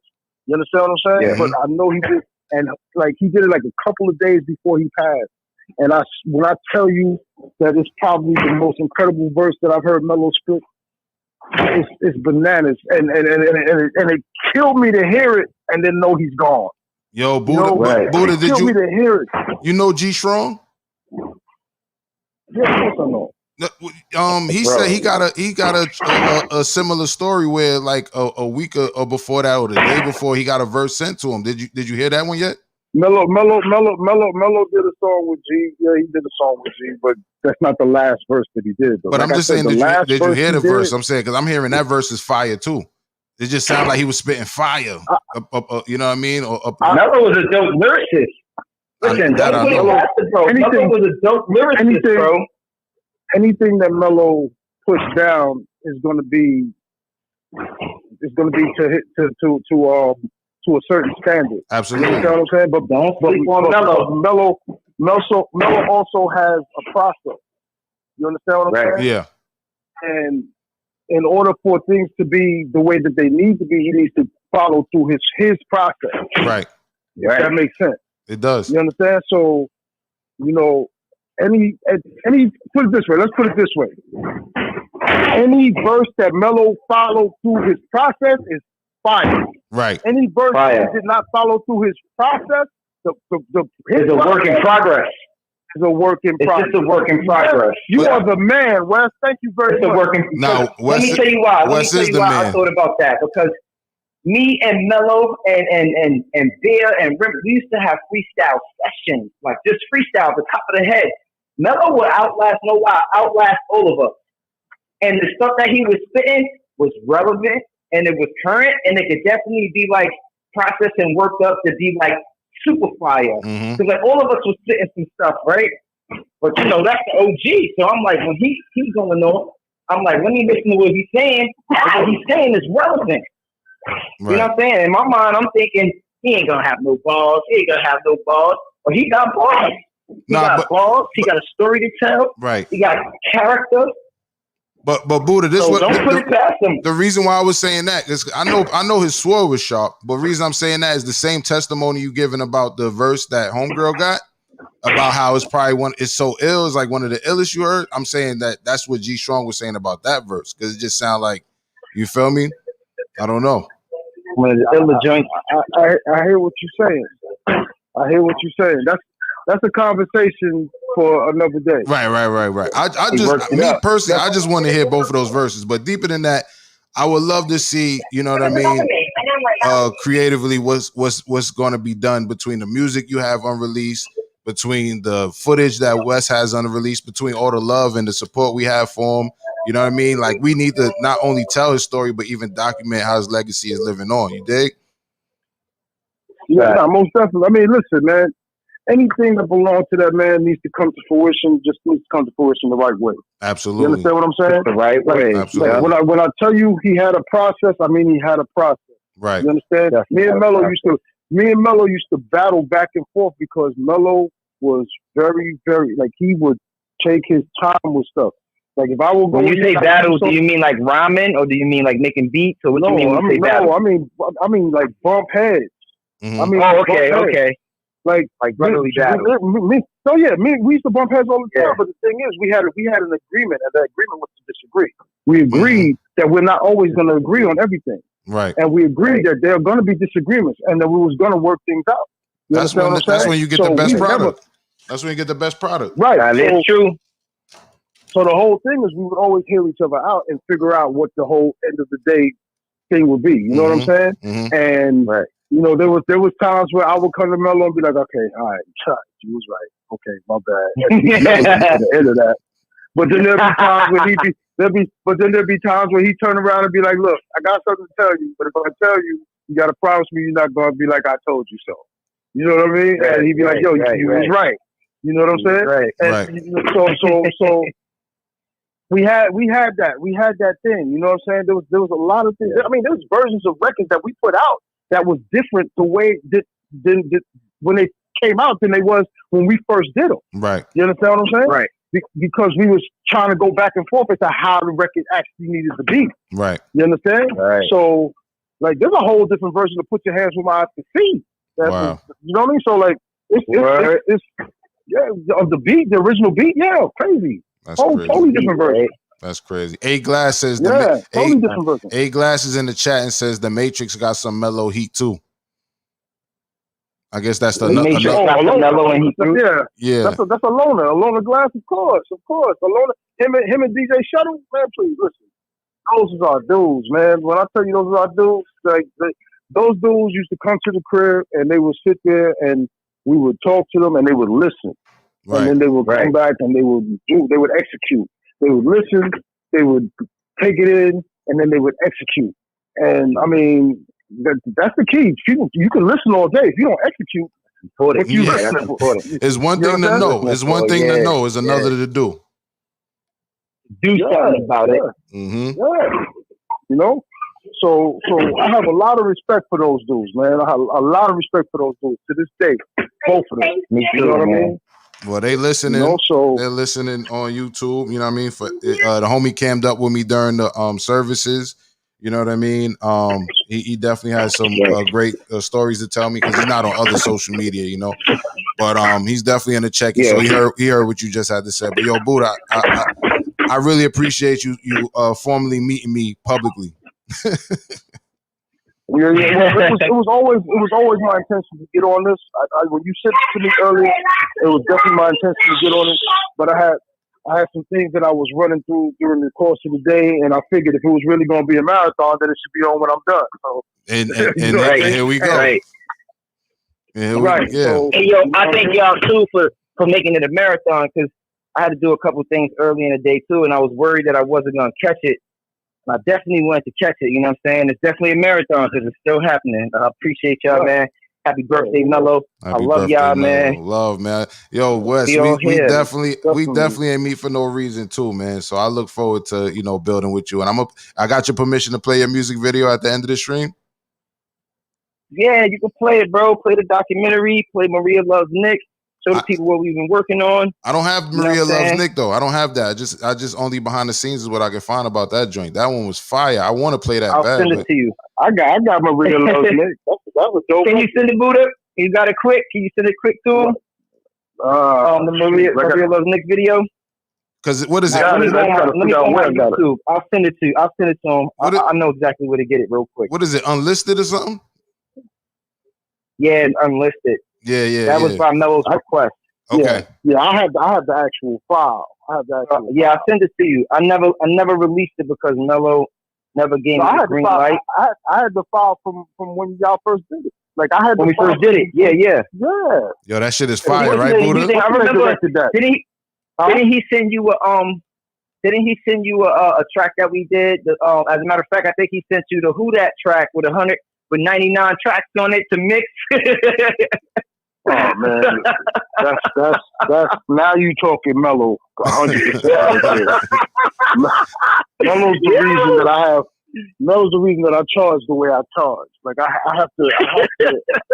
No, I'm dead ass. Like he helped me to realize how I build people when I make the record for them because. Mello be like, yo, mix this record, man. I'm like, okay, cool, no doubt. Cool. He's like, I'm like, yo, Mello, how many tracks? Oh, about 24 tracks. Oh, by the time I get the fucking song, it's like fucking 80 tracks. And I'm like, Mello, like, how did you think that this was 24 tracks? Yeah, that's bugged out. He's like, no, it ain't nothing. I'm like, yo, you killing me, kid. I'm like, yo, you killing me. So now, whenever I do, on my word. Like I wasn't charged. I wasn't charging Mello to do stuff for Mello, but to do stuff for other people, like it's like, yo, I gotta see the session first. Anybody that want me to make something, you got to show me the session. I need to see the session. Yep. If I can see the session, then I can give you a price. In the middle of recording the Ghetto the Greater audio book, we recorded that Who Dat track, and it was kind of like an introduction of us, like working together as far as music is concerned, because before that point, up until that point, we hadn't worked on music together. We worked on a lot of productions. We worked probably Rock and Roll Hall of Fame, a couple of commercials, but we hadn't worked on music together. And my whole motivation for getting off the train to go to meet these producers was to work on some music together. So it was kind of like a period of like vetting each other and learning each other, do's and don'ts, habits, or what have you. And when we got to that point, he was like, yo, you need to stack this, you need to stack that, you need to reinforce this, you need to reinforce that. When we was finished with that song, we had literally like 90 tracks on that song. Wow. But it sounded sick, it sounded great. It was a method to the madness. It was a process. It was his process. His process. That's what I'm trying to tell you. His process. Like people always thought that Mello was trying to take over their shit, but it wasn't that he was trying to take over their shit. It was he was trying to. He has a specific process to get. Mello wasn't the best at explaining what he wants. He had so much stuff in his head. He would have so much stuff in his head that it wasn't the easiest thing for him to actually get it out. You understand what I'm saying? Right. So, but he was great at executing. But when you could understand what he was saying, he was great at executing it. And that's why I think our relationship was so dynamic, because a lot of the times he wouldn't have to talk. He would just like start something and I'd be like, yo, what if I put something like this? He's like, yo, I was thinking about that next. Like, yo, we just go and create. Like, you know what I'm saying? A lot of times we'll just be quiet and create something. And then at the end, he'll be like, yo, Wes, what you think? And I'm like, oh, this is dope. What you think? And we have to listen to it over and over again to get something else in, because my thought process, his thought process, it was like a marriage. Like, you know what I'm saying? Because when he was thinking about doing something creative and like maybe he'll mess up, I'll be like, yo, how about try this? How about try that? And he'll try it and he'll do it right away and execute it right away. And it'll be dope. And now the same vice versa. Like, I'll be stuck or I'll be messed up. He'll throw me a line or something, or he'll say, yo, try a new instrument. And I'll do it right away, execute it right away and try it, and just we'll go back and forth. What you think? Or what I think? This is what we think. All right, are we going to do it, or do we agree to move forward? Like, you know what I'm saying? So it's definitely a process, and people have to understand and speak the language. Because like Buddha said, Mello wasn't the greatest person with expressing exactly what he was thinking at the time, because there's so many things going on in his mind. Right, he could show you better than he could tell you. He could show you better than he could tell you. But let me tell you, going to school for communications, I learned one very important detail that allowed me to be able to kind of dive into other people's minds and thoughts after being around them and knowing their process a little bit. And it was the idea that my professor said to me. He said, you're a great producer. What you need to learn how to do is take what's in your head and put it on paper so it can be translated to the whole team. I said, how do I do that? He said, you got to write it down. And then when you write it down, you got to go back and revisit it and write it down again. After you do that, you got to go back and revisit it and write it down again. So you got to have 3 different renditions of what you're trying to say to give to people, because different people understand things differently. And that helped me in my process of understanding people and in different ways. So when Mello says something, I was interpreting it 2 and 3 different ways. So because different people think different ways. They understand things differently. So he was one of those people who, for me, when he spoke, it was very intentional, it was very direct, and it was very literal. Right. And he helped me with the way that I speak to people and explaining what I want. You have to be intentional. It has to be on purpose. You have to be very direct, and you have to be very definitive. That was our word for like a whole year straight, a year or 2 straight. Definitive. You have to be definitive. Doesn't matter if people like it. Doesn't matter if people hate it. Doesn't matter if people love it. It doesn't. As long as you're definitive and you know exactly what you're trying to do or what you want to say or what you're trying to accomplish, then you're going in the right direction. And I learned that from him. That's amazing. You're right. Yo, You're right. That's amazing. Yo, Buddha, I can't thank you enough. You know what I mean, for pulling up. This was like exclusive, because I feel like the Shamello Buddha West connection is just got some greatness written all over it. You know what I mean? As far as what y'all gonna do with, the audio books and you know what I mean, the film, and feel free to. Well, the funny thing is, I was gonna say something earlier, Wes. I don't know if you've seen any of the interviews that I've done in the last couple months. I've seen a couple, but maybe not in the last couple months. every single one of them that I did, I shout you out as the executive producer of that book. Word, I gotta check them out. I've seen interviews from back in the days, but I haven't had time to really. Because what I'll do is I'll do a whole bunch of work, and then at one point I'll have a break, and then I'll binge on like interviews, documentaries, great shows and movies that people recommended, songs, things like that. So I'm not in my binge era yet. check them out. Matter of fact, I'm gonna send you a couple of them. So you can see what it is. Exactly. I mean, that way I can have it. when I say what I say, I mean it. I'm not. One thing I am is a man of my word. If I tell you something, that's what it is. It's not. I would never tell you something and be like, yo, I know I said this, but nah, we can't do that. Nah, I'm gonna find a way to make it have to be what I said. Buddha, you said I appreciate that. Buddha, you said that in the Ralph McDaniels tribute too, right? I believe. Yeah, I did say it in the Ralph McDaniels. I just sent that to you, Young West, the Ralph McDaniels tribute. Oh, I just thank you, brother. Yeah, I sent you the Maria Loves Nick also video. I got it queued up. I got it queued up. Yes, sir. Here we First go. of all, he said, about execute right away. It's all right, fellas. I'm gonna go get my stuff together so I can get ready for this next interview. No doubt. I appreciate. Thank you very much for having me on your platform. Thank you for coming.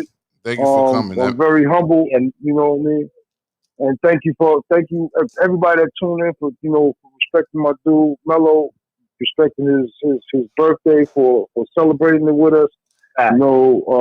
He's not gone. He's watching. He's watching. You know what I'm saying? Right.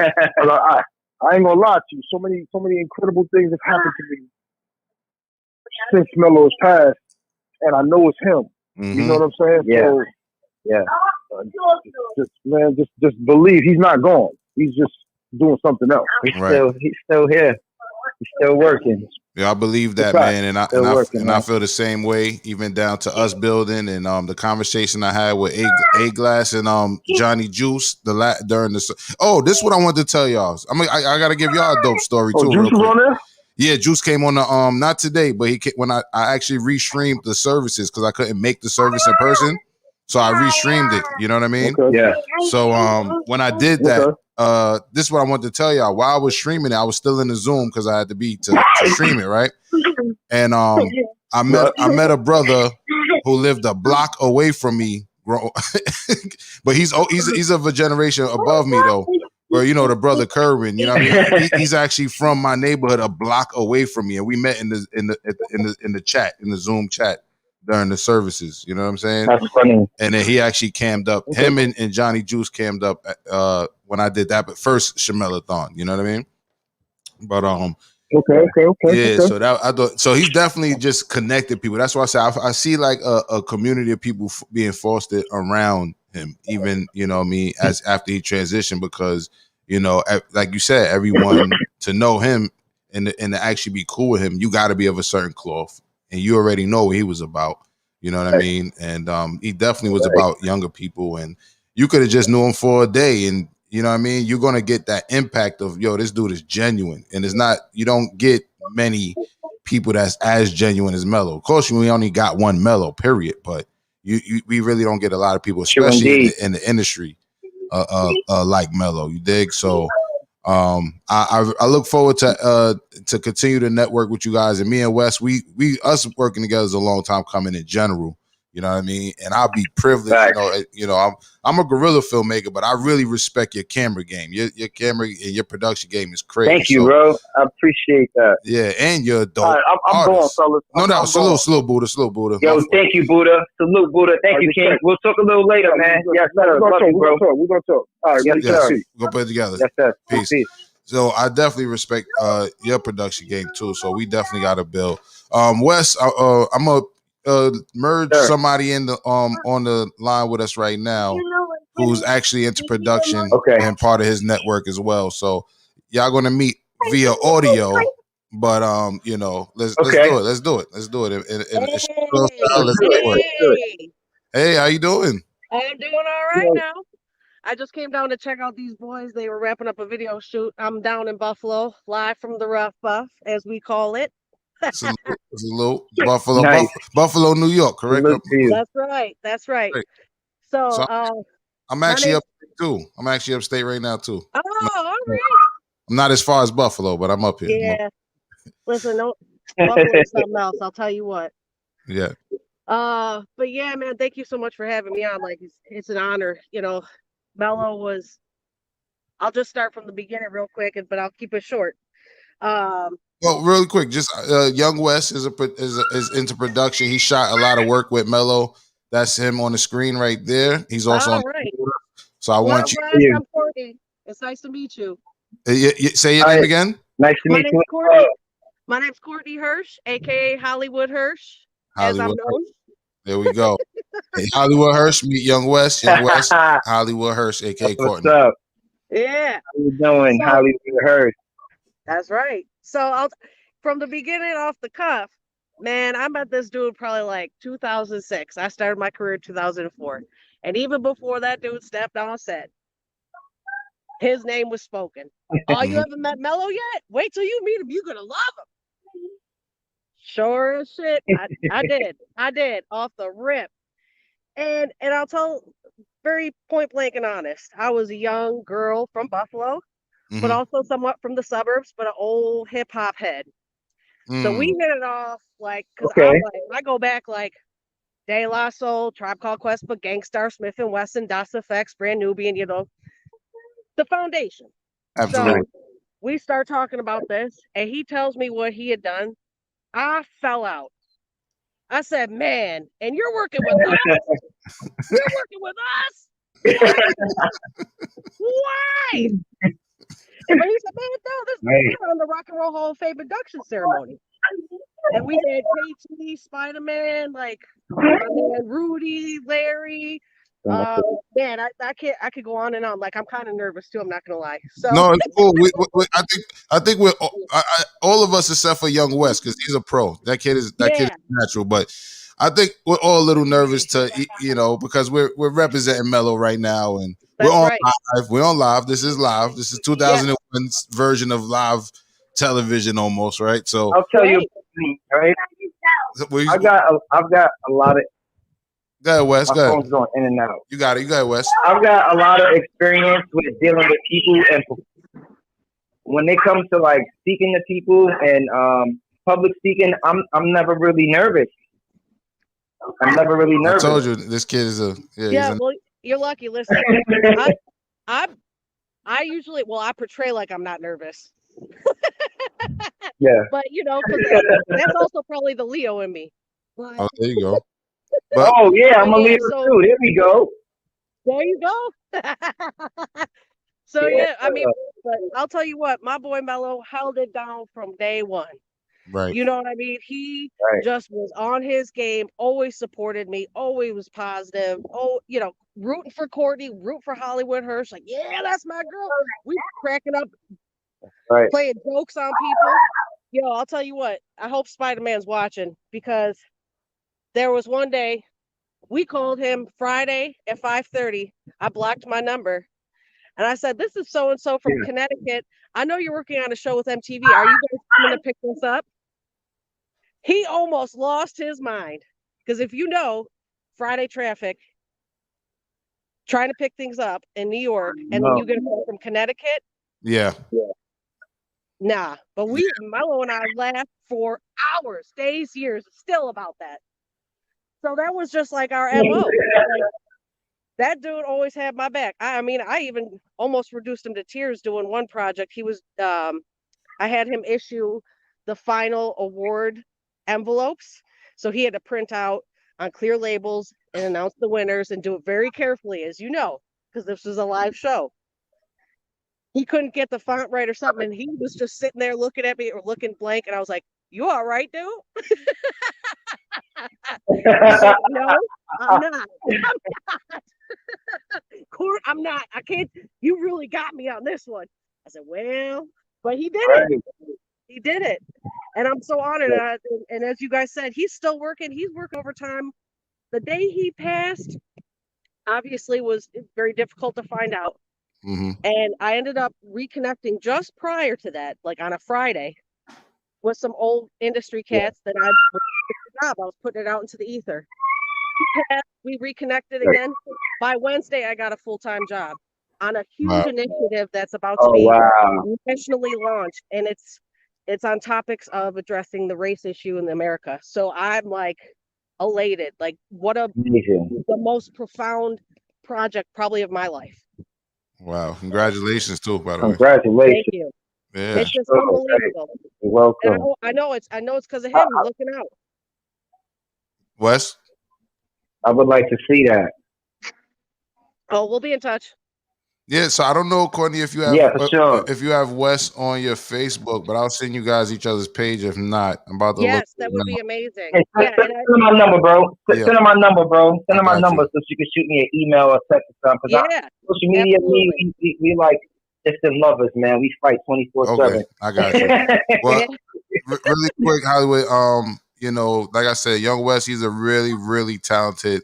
I want to say still up and coming film producer because you know, he hasn't done his greatest work yet. This guy got something crazy in his future. I already know because everything I've ever seen from him since I want to say you was in dope, right? LaGuardia. Was you in LaGuardia, bro?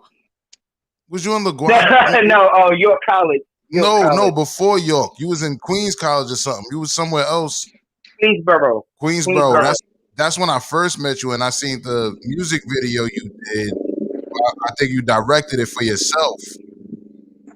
You remember that? I did. And meanwhile, I didn't even have any communications technology or camera background. I just had the energy and the idea. Like, I know I need a music video. Mm-hmm. I don't know who's as creative as I am. So why don't I just buy my own camera and shoot my music video? That's the way to do it, though. That's the way to do it, and that's the way you learn. See, and that's doing it.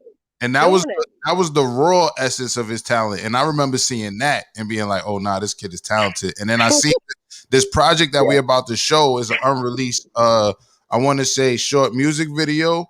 But it's like it's like a short film when you watch it, if you ask me. But it's a short music video, but it's crazy. It's bananas, and he produced it and directed it, and we're gonna play it today, and awesome. This is the can I talk a little bit about it real quick? Please do. Please. Yeah. All right, so the name of the joint is Maria Loves Nick, right? And without giving you too much and blowing up the topic, blowing up the kick, right? I just want to tell you guys, when we started this project, you know, we didn't know what we were getting ourselves into, really, you know, and I had to build a team to actually help, team around the project to help the project come into fruition. Because I found that it was hard for me to hold the camera and direct at the same time. So now that's why nowadays I don't hold the camera if I'm directing. Right. If I'm producing people, I don't hold the camera either. I try to get a cameraman. So anyway, when Mello saw how serious I was about this project, because he was like, "Yo, we're gonna do this project," and I'm like, "Yeah, let's go." I had him in the hood, in the middle of the hood. That's 40s, and everybody right? came out, and people were like, "Yeah, 40 projects." And people were like, "Yo, it's mad people out here trying to do a film. People trying to do a movie." And Mello was like, "Yo, Wes, I didn't know you had this much pull, bro." Yo, it's probably not me. It's probably you that people coming out to see. So we would joke back and forth about that. You know what I'm saying? Yeah, definitely got a whole crew out there. And we had a whole crew out there, bro. And I remember one of the when he was saying to me, he said to me, "Yo, I feel like a star. Thank you, man." I said, "You are a star. More people need to treat you as such." Mm-hmm. You know what I'm saying? And it was that project that kind of opened my eyes, that let me see, like, this guy is so humble and so down. And not only him, but everybody around him. Spider, Spider, you know what I'm saying? Everybody that I met, just by dealing with him. KT, Kimberly, Christian, CP, shout out CP, you know, everybody. It's not like one person is like nowhere near full of themselves. Everyone's just down to earth. And that's when I felt like, you know, if I need to know something about this industry that I'm trying to propel myself into, this is the guy that I need to be working with and working next to and working for if I need to be working for. And it just so turned out like we would work together on projects that he needed done. We would work together on projects that I needed done. Mm-hmm. And we ended up showing each other a lot and learning from each other. And I didn't realize it until one day he said to me, "Yo, you did that. Ew, I was showing you how to do that. How you do that?" And he was like so much a student. Like he was a legend. Mello is a legend. Mm-hmm. At the same time, I think one of the things that made him such a legend is that he never stopped being a student. Right. He would take every chance he could to learn something new. His mind was open to direction all the time. All the time. Right. Yeah, can you speak to that, All the Hollywood? time. Because you worked with him, you know, in the television industry. Can you speak to that? Yeah, I mean, like, listen, I mean, like I said, I came in, like, I was fortunate. I mean, although the way I got my job is I went door to door in 3 weeks. I went to 200 places and I got my job. And it comes with humility too, just kind of like the gospel of Mello is like humility. I came to set knowing, even though I'm young and whatever, I have people older than me working under me maybe or whatever. So I was around people that were the same way, and that allowed a better narrative and better work function, a better way of life on set. And every time, just like even speaking about him doing the envelopes or dealing with petty cash or coding or like, whatever, I usually had a set kit. Like, so if he would work side by side with me, I'd be like, all right, Mello, here you go. And he'd be like, oh, Court, that's dope. How did you come up with that? You know what I mean? Like, or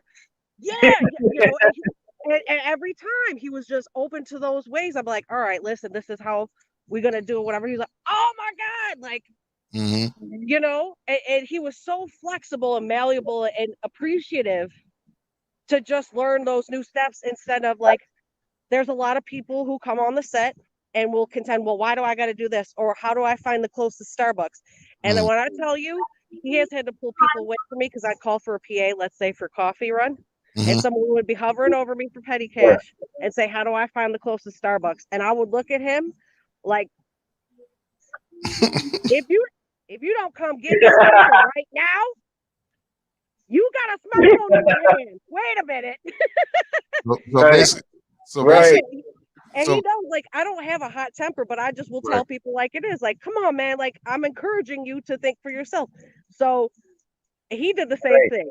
And he did it in a great way. And the way, like, man, when I tell you, like, just all the people we worked with, I'm just like, it still blows my mind.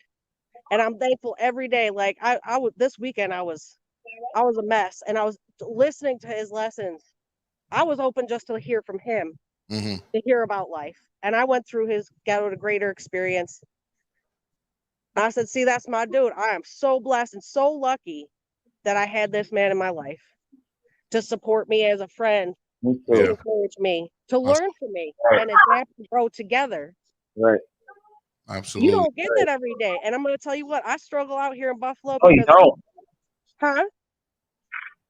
Oh, you say, yeah, we don't get that every day. And then, back in Buffalo, I find it hard now. Like, I work from home, I'm remote. But if you come out just on certain basis out here, people aren't open to it. Why are you in Buffalo then? You should be back in New York. Or, I don't want to keep it on a negative point, but it's not the same. It's not the same frame of mind. Willing to build and learn and grow and develop together. Because I got some bit like, I was always planning and plotting and moving. Right. And thinking of ways. And I'd hit up, like, I'd send out a blast to Mello, Spida, and Mello and KT, and like, hey, what do you guys think? Like, this, I want, like, I want to do some big stuff with, like, let's say Griselda and the inner city. I want to keep like a movement together. I want to like uplift people every time. No one's better to do it than Hollywood Hirsch, Courtney. Go get it. Hollywood Hirsch. That's what's up. I really looking forward to even I'm definitely gonna send you Young West's number and a copy of what we're about to show. Because you're gonna see what I'm talking about. Young West is brilliant with the I can't wait to see it, man. I can't wait to see it. And thank you, man. I appreciate I wanna connect with all you guys. And I was even considering doing like a build up of a directory Mello's friends, like, here we can, hey guys, here we can get together on this platform or whatever. But I think things are moving. So, but yeah, and even That'll with be that, cool. like, I've met a Yeah. lot of people via Facebook or social media after he passed. Is like, wow, it's unfortunate the Yeah. reason why we're meeting, but it doesn't matter because he wanted us to meet because that's what he was so Absolutely. good at doing. Absolutely. Exactly. And you have my condolences as Exactly. well. Yeah, And same to you guys. I Much did, love. yeah, and Thank you thank so you, much. thank you. Same And to you. I've definitely heard, like, when I put my post out, when initially when I heard the news, and I put out a post, you know what I mean, rest in power post on Facebook. I had friends of mine that didn't know him, but they're like, "Yo, there's so many other people I know that knows your boy." You know what I mean? If he didn't know you, he knew the person right next to you. You know, Yep. and that's Absolutely. and that's over all types of generations. You know what I'm saying? So That's right. yeah, Powerful, man. yeah, And I you could forget the Kevin Happy Bacon birthday, game, it's the Mello. Mello Durant game. Mello. Yeah, say it again, Hirsch. He was a renegade. Yeah, Yep. happy birthday. You know to what my I could man. say? What's up? He was never afraid to admit that he didn't know something. And there's That's not a lot of right. people out there. People will go and act like they know what to do, and they act like they know how to do receipts and petty cash, and they act like they know how to spray paint a wall for production. Mhm. But he would tell you right away, I don't know how to do that, but you know what? If you got a quick second to show me, I'm pretty sure I can learn it real fast. Yeah, Right. that's exactly what he would say. 110%. Yo, I could still hear him talking to me too. Like, you got this, Hollywood Hirsch, or like same thing. Like, you got a second to teach me. Yeah. Oh my God, that's so funny. Right. Exactly how he was. Right. If you got a quick second, I can learn it real quick. My man Glass said the Shamello Connection Network. Yes. Exactly. That's Exactly. it. He could definitely have his own social media network and more. That's facts. Just of us, you know. You know what? So I got my man Gage in the chat too, and hopefully he can cam up before this is all said and done. Yeah, no, I got to dip anyway and wrap some stuff out here. So I can't thank you enough for having me on. Much love to you guys, and much love to everyone who's on this line. And that was connected to, because one of the most powerful people I've ever met. Absolutely. So, thank you. Yo, no problem. Thank you. Thank you for coming. And we're gonna connect, okay? Okay, that sounds good. All right. Make sure you send my info, Logic. I'm gonna send it to her. I'm definitely gonna You send too. All right. All Bye. right. Peace. Later. Bye. Yep. So happy birthday, Mello. Happy birthday, Shamello.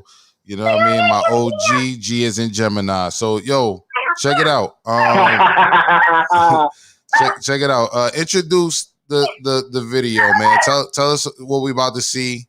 And then I'm gonna just play that joint, man, without further ado, because this shit is fire, bro. Cool. And I ain't see it since he showed it. Hold on, I ain't see it since he showed it to me. That's what I'm hyped. I got the link now. Yeah, I ain't see it since he showed it to me, bro. All right. There you go. Here, you got the link now, so you can check it out and share it. Listen, let's get it. So this is Maria Loves Nick, directed by me, produced by me and my team, Bro Oxygen, starring Shamello, Spider-Man, and a couple other people that we hold near and dear to us who helped us put this project together. Just to let you guys know, we shot this video 31 times before we got the final cut. 31 times, and it was like 5 weekends straight. 5 weekends straight. So Maria Loves Nick. So check it out. Shout out Spider, Bear, Remy. Oh, Bear's fucking with this too? I know that, but I ain't know Bear has something to do with it too. But yo, you said 5 weekends straight, so this was a 10-day shoot? This was like a 6-day shoot, bro. But what it was we could catch it in 5 minutes. Mm-hmm. But the pace of the video, I wrote it kind of fast so it could be upbeat. And we had a lot of moving parts. And the camera, my idea was to get it all in one shot. So if you pay attention to the video, it's all. That's not easy to do. No. Say that again. You got cut off. Say that again. Say it again. You got cut off. Oh, sorry. It's a lot of fast moving pieces and a lot of fast moving parts. If you pay attention to the video, my creative idea was to capture the whole video in one shot. So if you pay attention to the video, the majority of the video was one shot. Right. You know, for the people watching, see how many cuts you could count. The larger half of the video is one shot. Yo, I'm so glad that So that's why people move fast. Yeah, no, I'm so glad I can see this again. And yo, everybody who's watching this or who's gonna watch the rebroadcast, you're in for a treat. You know what I mean? And Young West, say the name again, and I'm gonna put it on. And stay on though, stay on real quick because I want to introduce your music video after that. So stay on. But yes, introduce it one more time, and I'm gonna put that joint on. This is Maria Loves Nick by Shamello Durant. You already know what time it is. Let's get it.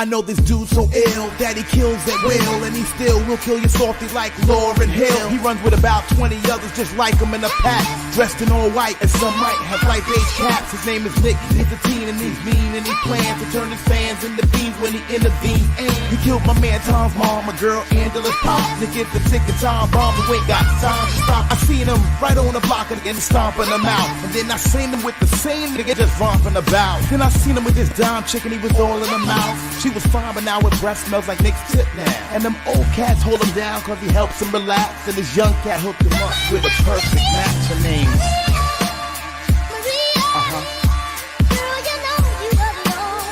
what's your name, girl?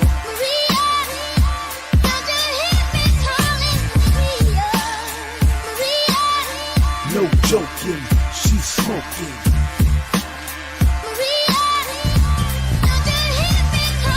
Now Nick and Maria, they've been down for years. You rarely see one without the other, especially with rounds of beers. And when she's around the peers, he always kinda appears. I seen them both one night, late night at the pub, but Nick only hangs out outside of the club. Plus he don't say much though, he keeps her shut slow. No joking, she's smoking. Maria's so beautiful. He wondered when he met her that he was sort of a killer. She knew he killed many others, she didn't think he would've killed her. Introduced to him by her next door neighbor Jay, but Jay and Nick stopped hanging when Jay got saved. Now she regrets meeting him on that fateful day.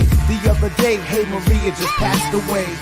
And Nick was never charged with the murder. Since the day she picked him up, he had always planned to hurt her. But Nick's a teen and he's a killer when his fuse is lit up. But Nick's a teen and he's a killer when his fuse is lit up. Now my condolences go out, Maria lays in the hurt and it hurts. Plus Nick was always up in the perch and it hurt. I didn't realize how lethal he was. People loved him, but he still hurt the people he loved. Now when I met him in Virginia, he was looking slim, and he rolled in the car, turned in with him. Some was cool, some was true. I mean, he had all sorts. I asked him for a couple hundred, and he gave me short. But I'm a good sport, so they roll with me on the yacht. Then I docked in a Newport next to Salem's Lot. Now there was a couple of chicks with capris taking a photo, but Lucy missed the flick cause she always wrote for Dolo. Met her in a bodega in Marlborough, aka the Q Borough, where the kings are too thorough. Now Nick's partner Winston was an old time boy. He listened to Parliament and took the advice of Roy. He spoke the truth, got calmed down, that's what I recall. And at the Paul Mall he gave me more advice for y'all. Everything that's good to you ain't always good for ya. Maria loved Nick, but he was out to destroy ya.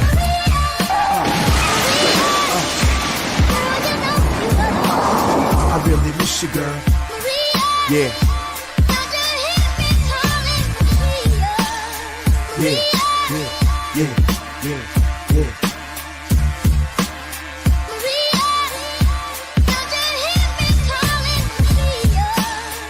No joking, Nick still smoking.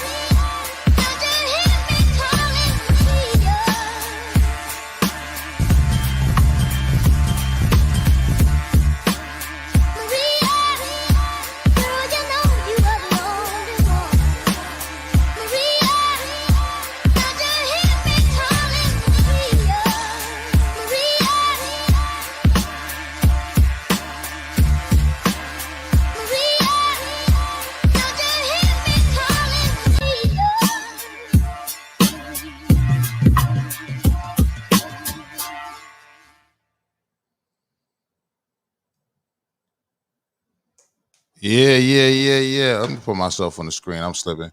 My homie Glass said, "Well done, King." He said, "Well done, King." Is fire in the chat. My man A Glass, you know what I mean, in the chat right now. Thank you, man. Appreciate that. Yeah, man. So tell us, you know, how that came together, man. Because I know that was based on some of the book. Yeah, that was a song that was a poem from originally a poem from the book. Yeah. And the title was Maria Loves Nick. Mm-hmm. And what Mello wanted to do, what he already started doing was making songs out of the poems that he had written for the book. Yep. So that's where I came in at. Because he was like, yo, I need to get some visuals for some of these poems, for these songs that I wrote. And he sent me like four or five songs. And that was one of them. And that one kind of stood out to me. And we had another one that kind of stood out to me that I wanted to do a video for, but we didn't get the chance to do it. Well, let me tell you, real quick, not to cut you short, because he did me the same courtesy as a filmmaker, right? He sent me, before the book even came out, he sent me the script, right? Well, the book before it came out, right? Right. And he said he wanted to shoot visuals for him. And the one that stood out to me was the poem about the guy getting rich and then losing it. Oh yeah, Cheddar De Niro. Yes, sir. I like Cheddar De Niro too, man. Yeah. That was one of the lesser ones that stood out for me. But I did like it a lot. Another one that stood out to me was The Subway is Ill. You know, so I went with this one first because I felt like this one was more abstract and we could do it anywhere as opposed to like The Subway is Ill, because you got to do it on the subway. Right. You know what I'm saying? Or something that looks like the subway. Right. You know, I wanted to go with something where we had control over it, and we could definitely do it anywhere we actually wanted to do it. On the stage, outside, on the corner, in the studio, wherever we wanted to do it. Yeah, that's smart. So that's real smart. That one that came about. Yeah, so, you know, I wanted to actually, and I listened to the words and what he was saying, and this one was really metaphorical in the sense of the entire delivery. It was very metaphorical, and people wouldn't necessarily know what he's talking about until he starts to break down the second verse a little bit, you know? Yeah.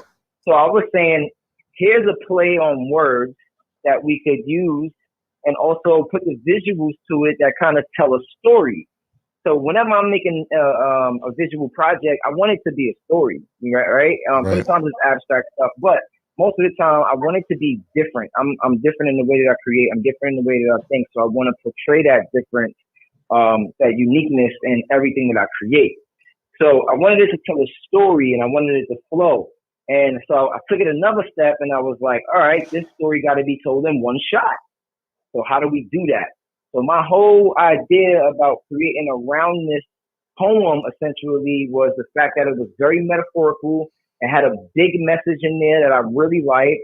And the stuff that he talked about, it was like relatable to other people's lives. But so many people smoke cigarettes and they don't know, like, you know, the adverse effects of smoking a cigarette maybe 20 years later down the line. Right.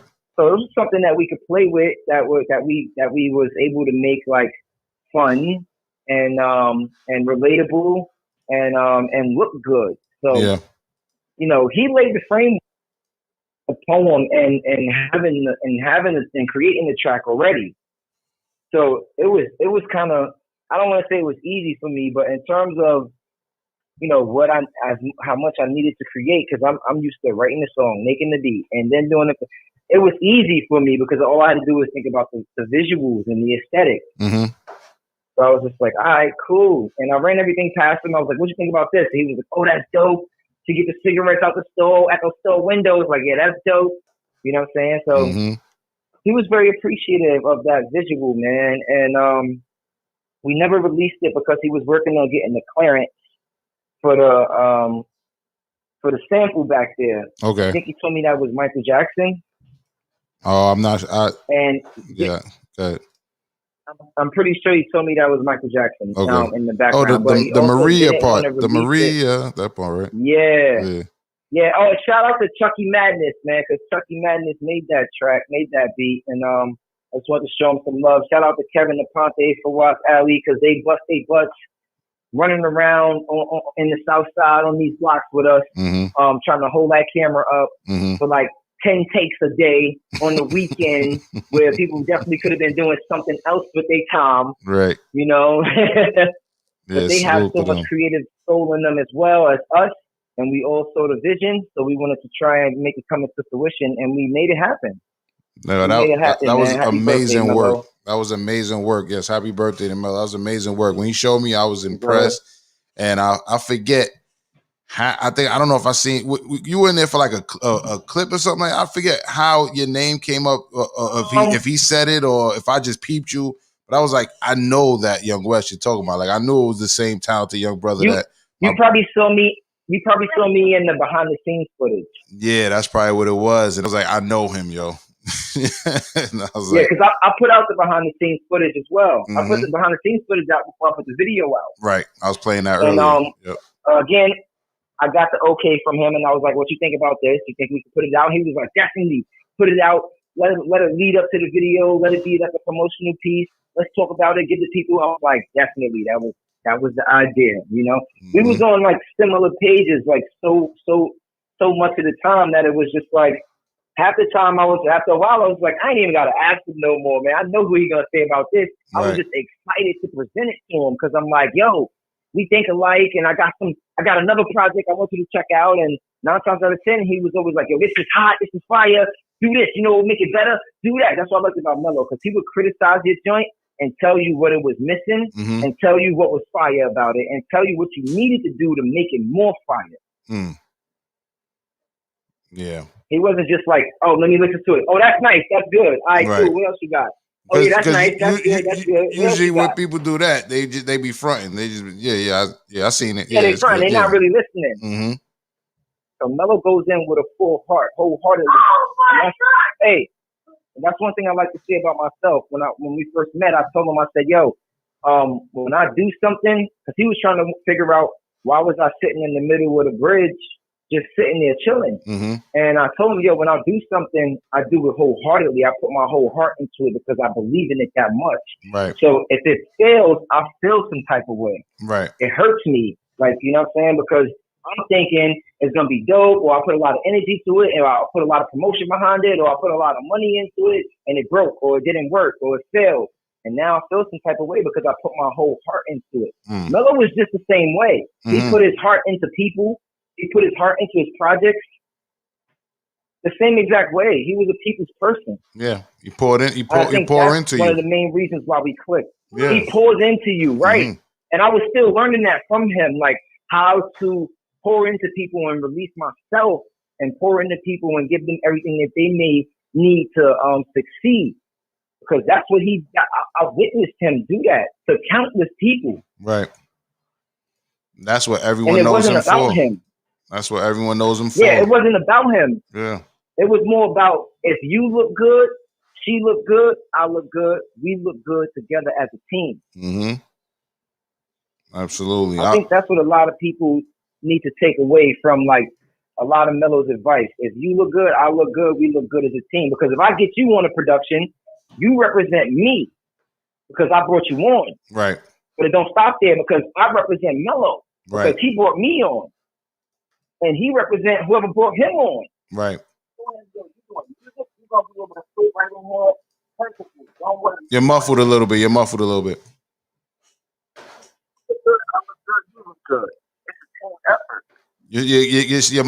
bit more. You're still muffled. Oh, sorry. You hear me better? Yeah, you're good. Yeah. I was just saying, it's a team effort, man. I love my guy, man. I'm missing the depth. He's going too soon, man. For real. Way too soon, but we're not going to let his legacy go anywhere. We're going to hold tight to it. You know what I mean? We're going living it up for him. Absolutely. We're going to keep it alive. Yeah. He gave us so much work to put out there, you know what I mean? That, you know, so just even outside of the work, just so much of an example on how to move forward and deal with people, you know what I mean? But I ain't going to fry. I am excited to see what will, I'm going to say will, I'm going to speak in existence, what will happen in his name, You know what I mean? Yeah. I spoke to his sister earlier today. They're talking about a foundation. If I'm correct, the audio book hasn't been released yet, right? No, it hasn't been released yet. We're working on that Audio though. book. We're working on that. Yeah, I got the audio book. Audio book. Buddha got unreleased music, and listen, man, we're both two talented producers. I definitely come from the guerrilla aspect. You know what I'm saying? As you, but I do respect your formal training, though. You know what I'm saying? Like I took courses, but I didn't go through a whole. You know what I mean? I didn't graduate in anything, but I definitely know what it is to complete. You know what? I definitely know what it is. I just had the opportunity, bro. Yeah. I just had the opportunity and I took it. Like, you know, I'm sure if you would have had the opportunity, you would have took it. You know, it don't make us no different from each other. I did. That's what I'm saying. But I did it. That's how I know you too, right? When I was in college, I created an organization called Street Smart Movement. Right. And that's what I was still repping the first time I met Shamello too. That's one of the first things I told him about. And that's what me and your cousin founded when we were in college. That's why he wanted us to meet in the first place, because we are alike in that sense that we were using the resources of the school. And I was using the video audio technology lab in my campus too, but it wasn't my major. You know what I'm saying? And but we definitely got that same, you know, mind state with that. We're gonna make it happen. And and film is definitely the next level of the hip hop culture, if you ask me. You know what I'm saying? So like that's definitely what we have to be doing, making media, making films, you know, shows and etc. So I just look forward to seeing what's going to happen out of this whole connection, because I feel like at this point, I feel like I'm watching a movie and I know how it ends, or I know, you know what I mean, or at least what's about to be in the next chapter. Like, you know what I mean? Like I'm speaking into existence. Like it's going to be a lot of great works and regarding his legacy. You know what I'm saying? That's going to happen. And I know we're going to be right there front and center for it, because that's the type of temperament we have. You know what I'm saying? Like, and I just know none of this was by accident. It all feels by design. You know what I mean? That's why I was saying earlier, do I smell magic and shit? Like I know the answer to that question. Yeah, I know the answer to it. I've been here before. I've seen this before. Not in this scenario, but as far as seeing the pieces come together. Like I've seen the pieces come together plenty of times and what that results in, you know? Just like that phone call you got from him. Just like the fact that I actually seen this project that we just was able to show. But and that's how I even know you know him from this particular project. It was this piece that I see. I was like, yeah, I know that. You know what I mean? So, you know, and for it to not be released and for me to have still seen it, I feel privileged. You know what I'm saying? So, you know, it's just all types of signs of divinity in this whole thing we doing right now, you know? Right. Definitely. Listen, man, introduce your video, man. It's time it's shine time for you, brother. Video? Yeah, man. Young West is an artist too. Let's not get it fucked up. Thank you, man. I wear many hats. As did Mello, like, you know what I'm saying? Happy birthday, Mello. Mello was the production manager on this project for me. So roles kind of switched up, and he went from being the talent and the star in the last video to being a production manager in this video, which is what he was. That was his role when we met. He was production manager for Comic Book Men, and I never understood really what it was until I got a chance to go over there and see what he did. And a lot of the times he was on the desk and at the paperwork and doing a lot of that stuff. So I never really understood or had an appreciation for like what the real bare bones of production management was. And so, you know, after we started working together a little while, I started seeing it. I'm starting to understand it. And then I got him to do like production management on this project, Fight the Good Fight. And I honestly, I felt like I could let go and kind of let things flow. You know, because when you create something, it's your baby, that's your project, that's your passion. You don't want to let it go. You have creative control. So you're the person in charge of how it goes. If it goes well, great. If it goes bad, then that's on you. So with Mello, I was able to let go a lot of that direction and kind of delegate it to him in a way. And he understood and he knew exactly already what to do. I didn't even have to tell him anything much except for, at this time we want to do this, at this time we want to do that, at that time we want to do that. And that was just a verbal update or reminder, because everything was in an email already. Because, you know, We send out the emails to everybody or whatever. So I'm getting dressed. Here's a funny story real quick. Right. Fight the good fight. We got some behind the scenes footage for that too. I'm getting dressed with the stylist. The stylist is telling me, put this shirt on, put this chain on, you know, whatever. And I look to the side and I'm like, yo, what is everybody doing? And as soon as I thought, what is everybody doing? Because everybody's supposed to be setting up and getting in place. So as soon as I thought that, Mello pops up out of nowhere. Mind you, I just scanned the whole area and I didn't see him. Maybe I looked over him. But he pops up and he's like clapping his hands. Come on, guys. Let's go. We got to get this shot going. Let's get these lights up. Kevin, those lights up, Kevin. All right, cool. Canaro, those lights going up too. All right, thank you guys for that. What's going on over here? Hey, Christina, you got the behind the scenes footage going on? All right, Dimitri, what you got? You got the extra talent ready to go? They standing outside? All right, let's go, guys. Let's make this happen. And I was like, immediately, I was like, oh. You felt comfortable because you know you could trust them. You know the work. I felt so comfortable, bro. It was beautiful. Because I had to direct and be talent at the same time. It was hard. It's hard. Like, you know what I'm saying? So he made it much easier. Denise, the talent coordinator, made it much easier. Kevin and Canaro, my team were Oxygen. They made it much easier about just setting up the lights and having the cameras ready and setting the right place and capturing the right things at the right time. Spider made it easier by just, you know, making sure the lights were in the right spot so the people could grab them when they needed them, set up correctly, put up all the way. You know what I'm saying? We had lights in spots that was hard to get to. Right. You know what I'm saying? And it was just all a collective effort. You know what I mean? And I can't be. I'm so appreciative, man, to be in that man's presence and to know him. You know what I'm saying? And also the whole team there for that project. We shot that project in 3 days, 3 separate days. That was just one day. Right. You know what I'm saying? That was just one day. The other 2 days he wasn't there, but when he was there, you could feel the presence. Yeah. And the stress was definitely down. He made it pop. So, you know. So yo, introduce it, man. Made it pop, man. Introduce it, man. We gotta play this joint, man. We got him. This is Fight the Good Fight. Shout out to Mark Adams. He created the music. We actually did a Tiny Desk performance audition today for that this morning in the studio. So shout out to him. This is Young West, Fight the Good Fight. Let's get it, man. It's on my current album, Journey. You can find it on my website, youngwest.com. That's YOUNGWESS.com in the store. That's probably one of the only places that you can find the full album until July. So go and check it out and get it, man. Let me know what y'all think. Leave a comment, subscribe, and share, and like.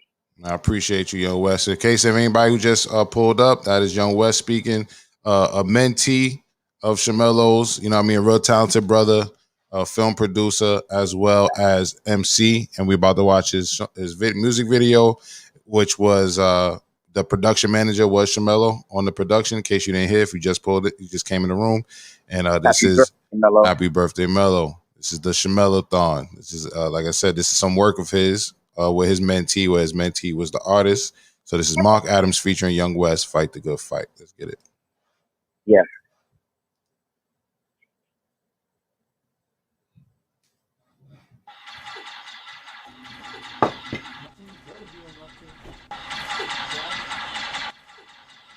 Can you go get some milk? I can't do that right now. Can you go get it for me? Come on, you ain't even doing nothing important. Go get the milk. I'm doing something very important. This is life or death situation. This is not a life or death situation. We need milk. Can you go get the milk? Oh my! Oh, I just died because of you. The milk. Oh God. Damn, negativity. Okay. Yeah. Some real talk for you, man. Let's get into it. Over some real music. You know, Mark, what up, baby? Seem like nobody want to talk about this. They might have forgot. We're gonna talk about it. What's up? Remember?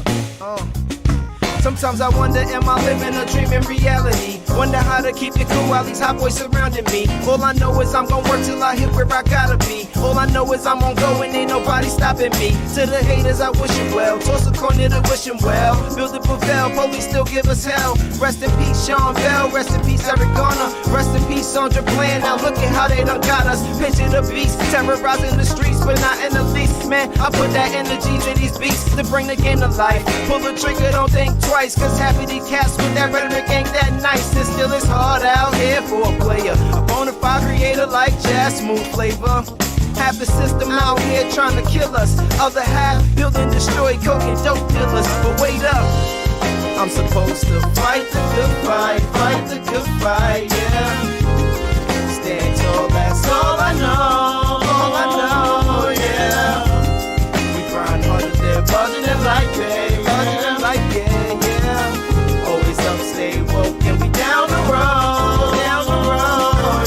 Contrary to the lies they hide in front of your eyes, we bomb heavy, come heavily armed, ready to die. Big Papa, they got to pay us proper reparations. The hustle's our inspiration, but jail is the destination. I mean, see myself through Trump's or Hillary's eyes. That's when I see myself as one aligned with the lies. That's when I see no more people, just coins and dollar signs. That's when I see a government no longer governing, just crossing the line. That's when I see a slave in my eyes revitalized. Topic abandoned, many questions unanswered. Hitting cures for influenza, AIDS, and cancers. My people still plagued by them boys in blue. Placebo pills got me wondering why my boys still blue. We feel pain, how you feeling, man? We shed skin too.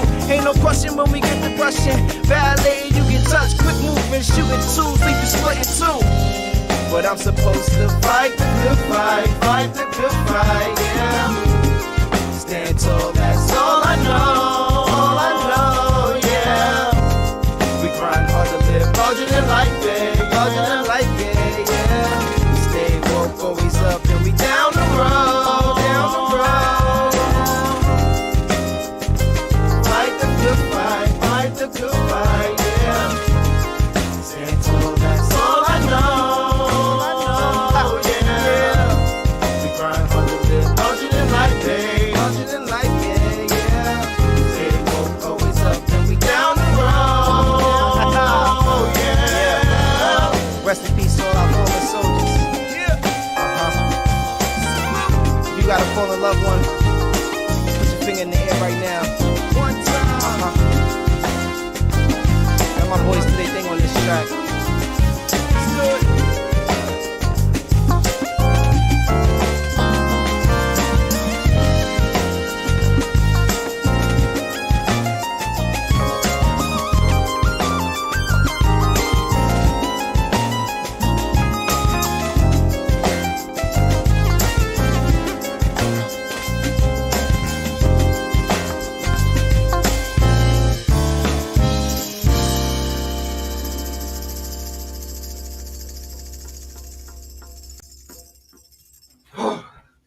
It's the milk. 2 whole hours. You wouldn't believe what. Lactate, you got the wrong milk. You know what? You're right. Why are you out of breath?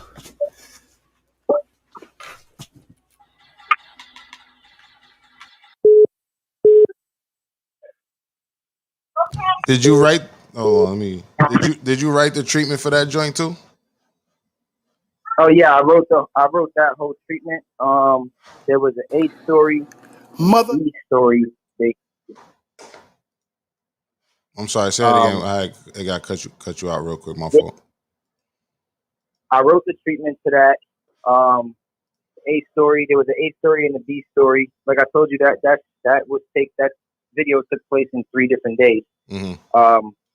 So we had the A story, which was the whole milk situation, and then the B story, which was happening at the same time, which was us performing, like, just showing people a different look, trying to get a performance look where it's professional, and looks like something that people are used to seeing, but also a look that is sort of gritty and in the hood and probably familiar to some people, but not something that a lot of people are used to seeing or knowing the situation. Again, we try to make a story where it's like there's a storyline, and if you follow it, you can kind of see what's going on. So, that's a running theme with me. When I'm producing, I'm trying to create a storyline that people can follow, that feels realistic and relatable to people. Yeah, first of all, we can even dedicate that song to him, period. I definitely threw my hands in the air because we lost Mello, right? So Even though he's still here in our movements, right? But you know, he fought the good fight, and you know what I mean. He stood tall. He stood tall whole time. He enforced that in us, and we paying it forward. So let real quick. While we on it, because you know he had a lot of love for you, man. Young West, Shamello's mentee. You know what I mean. He also. Not only is he a film producer, he is an artist, as you just saw. He has another song that he just put out, music video he just put out. Can we share this one as well? This one called Journey? Oh yeah, for sure, man, for sure. So Journey is Journey's on the same album as Fight the Good Fight, which is the same album that I just released in last July. I only released it on my website, youngwest.com, YOUNGWESS.com. Because I wanted to be able to track everything, metrics, following, sales, everything as an independent artist / producer, executive. I wanted to be able to see how these numbers actually work when I'm working on myself versus how they work when I sort of hand them over to the machine and the system and let the system work it. Right. Just so I can have a better understanding of where to look when I'm trying to find certain things. Well, yeah. But yeah, because I want the people that's watching now to just know, like, you know, you should know, but if you don't know, you know what I'm saying? This guy definitely is, as far as I know, you're the youngest mentee that I know of outside of his actually family members, you know what I mean? Like nephews and all that, nieces and nephews, like, as far as people that I know in the actual industry. So I definitely want to just throw that out there, and let's just play this joint. You know what I'm saying? Because we're getting towards that time where everybody should be tuned into Buddha's Live with Hakeem Green. Oh yeah. So let's rock this joint, and then I'm gonna say this one's called Journey. Young West. Happy birthday, Mello. Rest in peace, King. See you soon, man. Thank you, Logic. I appreciate you. No, I appreciate you, brother. Real talk. You know what I mean? You can stay on it if you want to close out with me. I'm just going to play this joint right here. I'm still here, man. I'm still here. The ShamelloThon, man. Yeah. ShamelloThon. We almost on 8 hours. Let's do it. All right, let's get it. Young West. Belly, what up? Take a ride with me. Yeah. Waking up in the morning never felt this way. I remember asking grandma how it felt to pray. I remember killing feelings once I felt the way. World so cold that it burned, melt your heart away. All I want are platinum plaques on the walls of my cribs, so I can finally cross that off from the goals on my list. Then what goes on my list ends up going like this. Let me take you on a journey, show you how I would live. By the water, the crib, order a squid, parting the kid for eating the best. Rich porch parked in my ribs. Only wanted a better life than what I had as a kid. Only wanted something better just to imagine some kids. Imagine me big, helicopter waiting to win. I ain't counting no losses, only came here to win. And I just do it when it's time, no time to wait for a friend. Cause everybody acting mixy and I ain't trying to blend. And if you know me when you see me, then you know I'm up to something. Keep the product for the PC, always gotta hustle something. Influential in the PJs, I ain't gotta muscle nothing. Even haters trying to eat with me, I'm trying to muzzle something. Bite down, lock jaw, ripping the town. I be hard to understand cause you ain't never around. But when I'm ready, man, I make a move, it goes down. Oh, you used to moving fast, boy, you slow now. So many times I feel lost, my motivation finds me. So many others feel honored just to come sit around me. So many others around me for what they could get about me. Shot down, locked down, and they forget about me. Oh God, save me from this cold crew world. Thought I was in love, but she was just a cold crew girl. Broke my heart in many places to expose to the world. But I'm on to the next, she my go-to girl. Enough about love and hate, more entrees on my plate. No second guessing the way or any risk that I take. I've been solo for a while, I'm starting to fit the shape. I'm hustling every day and starting to hate the weight. But they tell me keep my patience, huh? I know it's true, I'm just used to getting up to make it do what it do. Long road and a longer life. Long nose, make it all ignite. It's just all a fight. Scattered thoughts, gotta keep it tight. It's all a gamble, gotta roll the dice. Hope you rolling right. Long days, even longer nights. Long dough, make it all right. I'm taking all the flights. I'm simply trying to find my way home. Close my eyes, it looks familiar once I get in the zone. Used to cry, couldn't feel, was always always feeling alone. Still I vibe out with the G's. Used to move with the chrome. Used to hot box with the trees. We was getting it on. Set the tone, get the picture. Couldn't picture me folded. We survive or die trying. Getting rich was a bonus. With no goals for the future. We just live for the moment. Picture me rolling. I've been banging out. Trying to show all my youngins what this thing about. If I got it, then you got it. I done gave it out. They wonder why hate and love I could do without. We've been taken advantage of with force of fake shakes and hugs. Cool stories are caking up, but really they fading us. Fast money for some crooks, so villains they label us. Fast money was the look, so it seems we caking up. If I had a second chance, I'll take it back to the essence. Cause black is beautiful, no stressing from the actions a shooter do. I'm a natural straight shooter, man, I touch you true, it's true. Born to struggle, but my hustle bring me through until it's through. Camera in one hand, got the mic in the deuce. Putting my own spin on what I view as the truth. We soon to fade away if we don't build up the youth. Recording the revolution while I speak through the troops. Mama no longer stressed over dollars, we gotta stretch over months. Some man's a cunny, bring her back to the juice. For the moment it be cool, but then it's quickly abuse. For a short run, cause then that bring her back to the use. And bring me back to the streets, where every pack is removed. I was trying to make some money just to make it to school. I be trying to make a way so we can make it and move. Man, they love me on the west, I'm just paying my dues. I'm the beast of the east till it start to go south. I could bring you the beef, man, I run in your mouth. I've been running 100 miles, dipping the drought. I could leave you the streets, I'm just trying to get out. Then I make my way back, just to make an impact. Angels above my head, them devils all on my back. Slow money still stack, I be holding it down. And we bang for the cause if you know what that's about.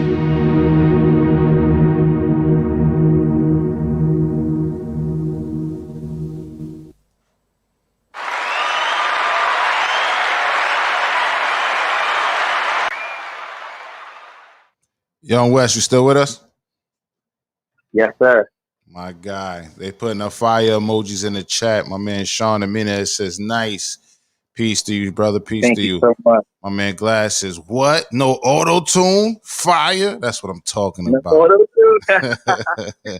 So, yeah, y'all know Shamello ain't co-sign no bullshit. Come on now. You already know what it is. You know what I'm saying? And I told y'all this young man is amazing. And he went the route of giving us what we know we need and love versus just us old school. Old school. What up, player? What's up, man? What up, man? What's good, my guy, Sean? That's old school right there. All right. That's the OG. Salute to you, my G. You know what I mean? But yeah, man, that's I just wanted to say, I know Mello was proud of you, you know what I'm saying, with the work he saw. And I know you're going to continue to make him proud. Real quick, everybody, I'm just throwing the link in the chat for the petition. All right, there's a petition to rename a street after Shamello. So I'm throwing it in the chat right now for anybody who hasn't had an opportunity to sign it and or share it yet. To my surprise, we ain't cracked 1,500 yet. I thought we'd, you know what I mean? Where we at? We gotta tap people on the shoulder or something and tell them. We're not at 1,500 yet. Yeah, we got to get because right now I said the next milestone on the page says 1,500. We need to exceed that. You feel me? So let's make that happen. I just threw that in the chat. They got threw that in the chat. So we on the 7th hour and 26 minute of the ShamelloThon. You know what I mean? Happy birthday, Mello. Thank you for having me, bro. I appreciate you so much, King. Yo, Wes, I appreciate you. Real talk. You know what I'm saying? Like, it's a blessing that you was able to come here, and the stories you gave earlier of the divine timing and the support that Shamello gave you at that right moment, and even just in general, as we know how you do, you know what I mean, was amazing. The story, the connection between you and Buddha, how timely your conversation with him was amazing. I'm still in awe on how I knew you, but then you came back to me via Shamello too. Like I always was like, yeah, that's dope. That's for a reason. You know what I mean? So yeah, man, all of this is divine, you know what I mean? So we definitely gonna keep this, as my man Glass said earlier, the Shamello connection tight. You know what I mean? Everybody get the networking, because he did nothing but bring good people together, and he was very supportive. Oh, one more thing, Logic. Go ahead. My fault. I didn't mean to cut you off. I want everybody to go check out that track called Who That on my album with those same two songs. It's number 3. Spider-Man produced the joint for me, and Mello and I, we that's the joint we traveled the country and we recorded while recording the audio book. You know what I'm saying? So he put a lot of influence in me on that track. At the time, I was looking for like a different way to write, a different way to present stories, and different topics to talk about. So he gave me that push and that energy that I needed to realize that I had all of that. I just had to tap into it. So he really helped me tap into that. So if you guys are, if y'all like the creativity and the energy, go and check that track out. It's called Who Dat. It's number 3 on my Journey album. Spider produced the beat. Spider Man, shout out to Spider. Shout out to Spider. And Mello helped me weave my way through a lot of the uncertainties with the music. And then after that track, everything else was just started flowing. So that's why it's in the order that it's in, Right. The album itself. That's amazing. My man Old School just asked us their number to call. I just sent it to your inbox, brother. I just sent it to your inbox. We definitely are winding down now, but I just sent it to your inbox on Facebook. Feel free to call him. Because what I want to do is, I feel like, as humble as I want to be, I feel Mello pressuring me to do something, and I'm gonna tell you what that is. We're talking. We're talking about film. We're talking about. Do it, yeah. Let's do it. We're talking about film. We're talking about. I'm looking at Young West's music. I'm listening to it. I'm hearing fire bars, no cursing, all content. All content. Hold on, let me merge this line because Old School is calling us now. Let's do this. Old School. Old School. Yo, what it is? My guy. Oh, let me merge the call. Let me merge it. Yeah. There we go.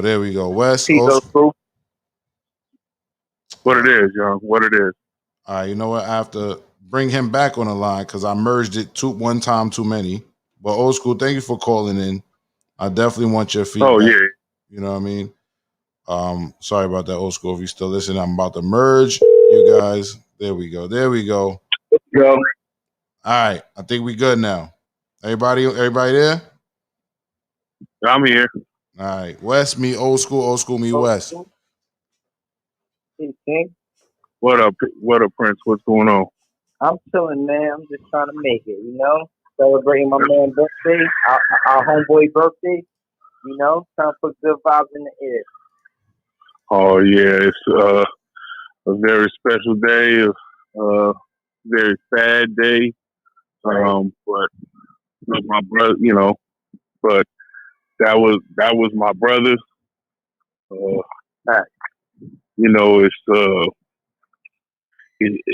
go this long, I was so used to talking to Mello. I mean, he and Mello knew each other for 17 years, and I don't think we went 2 weeks or a week and a half without talking in 17 years. Yeah, that's dope, man. Yeah, I found a picture on my MySpace friend list. As a joke, I was on MySpace not too long ago, and I was like, let me see if my page is. Hey, yo, you got to tell me how to get on there. There's some things I need to find out on. There's some old, old people I need to find out. Hey, listen, MySpace sucks. It's not going to I don't know if you can log in, but what it will let you do is. You can't log in on your phone. You got to do it from a desktop. Right, okay, but you will be able to see.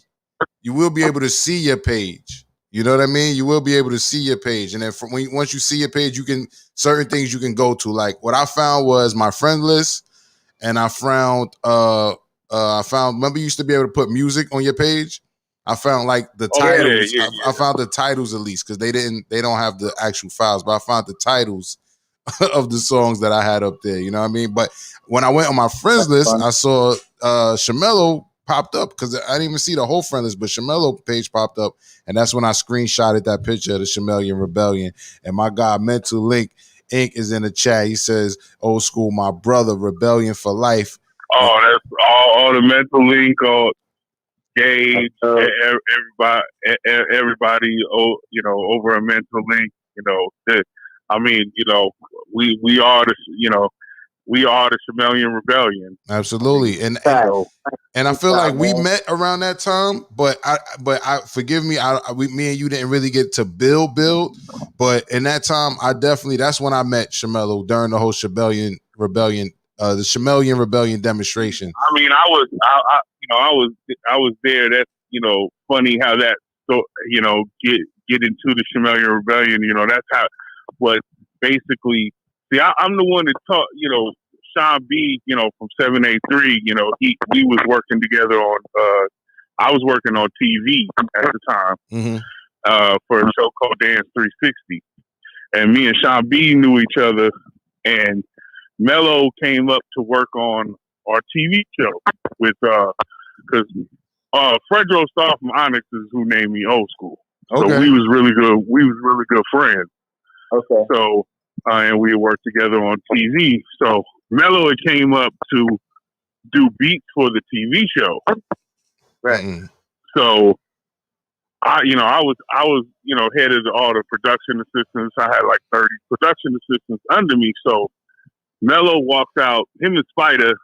I don't know who they are. They just walking out of Sean B's van, and Mello walks up to me and he said, he was like, Sean B introduces me and Spider, and he was like, "Oh, what do you do?" I was like, "Well, I do this for the TV show, Plus, I was an artist back in the day." He was like, "Oh, so 5 minutes into our conversation. Now, we don't know each other from Adam. So 5 minutes into our conversation, Mello goes, I'm going to get you to New York." And I was like, okay. And he was like, I was like, well, I've been in New York once. L.A. Reid flew me out for Arista, but I've been there once, but I was on there for a couple hours. I loved it out there. And so I tell Mello, I was like, well, what are you going to do? He was like, well, I'm going to, come help out on the TV show. So I was like, well, I'm going to teach you this TV game. I've been in it, for so many years. So I said, so this is our conversation within 5 minutes of knowing each other. Sounds about right. He's going to get me to New York. I was going to say, sounds about right. Sounds about right. He's going to get me to New York, and I'm going to teach him to get this TV money. Wow. So Mello comes up to me about maybe a day later, and he goes, "Old School, I just want you to teach me everything you know." And I was like, okay, well, I'm going to throw you in the fire the same way I got thrown in the fire. Right. So I would be standing next to something, and I would call Mello on the radio and tell Mello to do it. It wasn't I was trying to do a power trip. It's I was teaching Mello how this is what they're gonna do to you. This is how you come up and how you make yourself known by doing the extra stuff. Right. And Mello used to follow me around, and now we just meeting. So, and Mello used to follow me around and do everything, and I was like, wow, it's like this dude is really about it. He really wants to learn. Now, I don't know. I ain't putting together. Nobody's told me Mello is no big time producer. I was just about to ask you that, because it sounded like he was just being humble and learning and soaking up the game, but not at all. No, I knew they was coming to do beats, and I knew they were producers. Okay. But Sean B, I know who Sean B was, but he never said anything. Nobody ever said anything, but that's how they were. Okay. Right. They ain't gonna toot their own horn. They ain't gonna say, I did this. That's just not how they get down. Right. And know Mello and Spider, they ain't gonna do that. Right. So Mello's going around with me, and I'm like, wow, this dude is really, he's really with it. And I was like, okay. So it took me, I say, almost a couple weeks, maybe 2 weeks before I even knew what they did. Wow. Right. So it wasn't like I was on like, oh, well, I rap and I need beats and, oh, y'all big time producers. It wasn't nothing like that. Me and Mello and Spider and Raw and Chucky Madness and all of us, like, we had a connection, and me and Mello just had a connection right off the bat. Well, we was going out and spending every weekend together. We was going out because y'all know Tiffany Haddish. Yeah. Yeah. Tiffany Haddish was a dancer on our TV show. Wow. Right. She was just doing comedy in the Comedy Stores.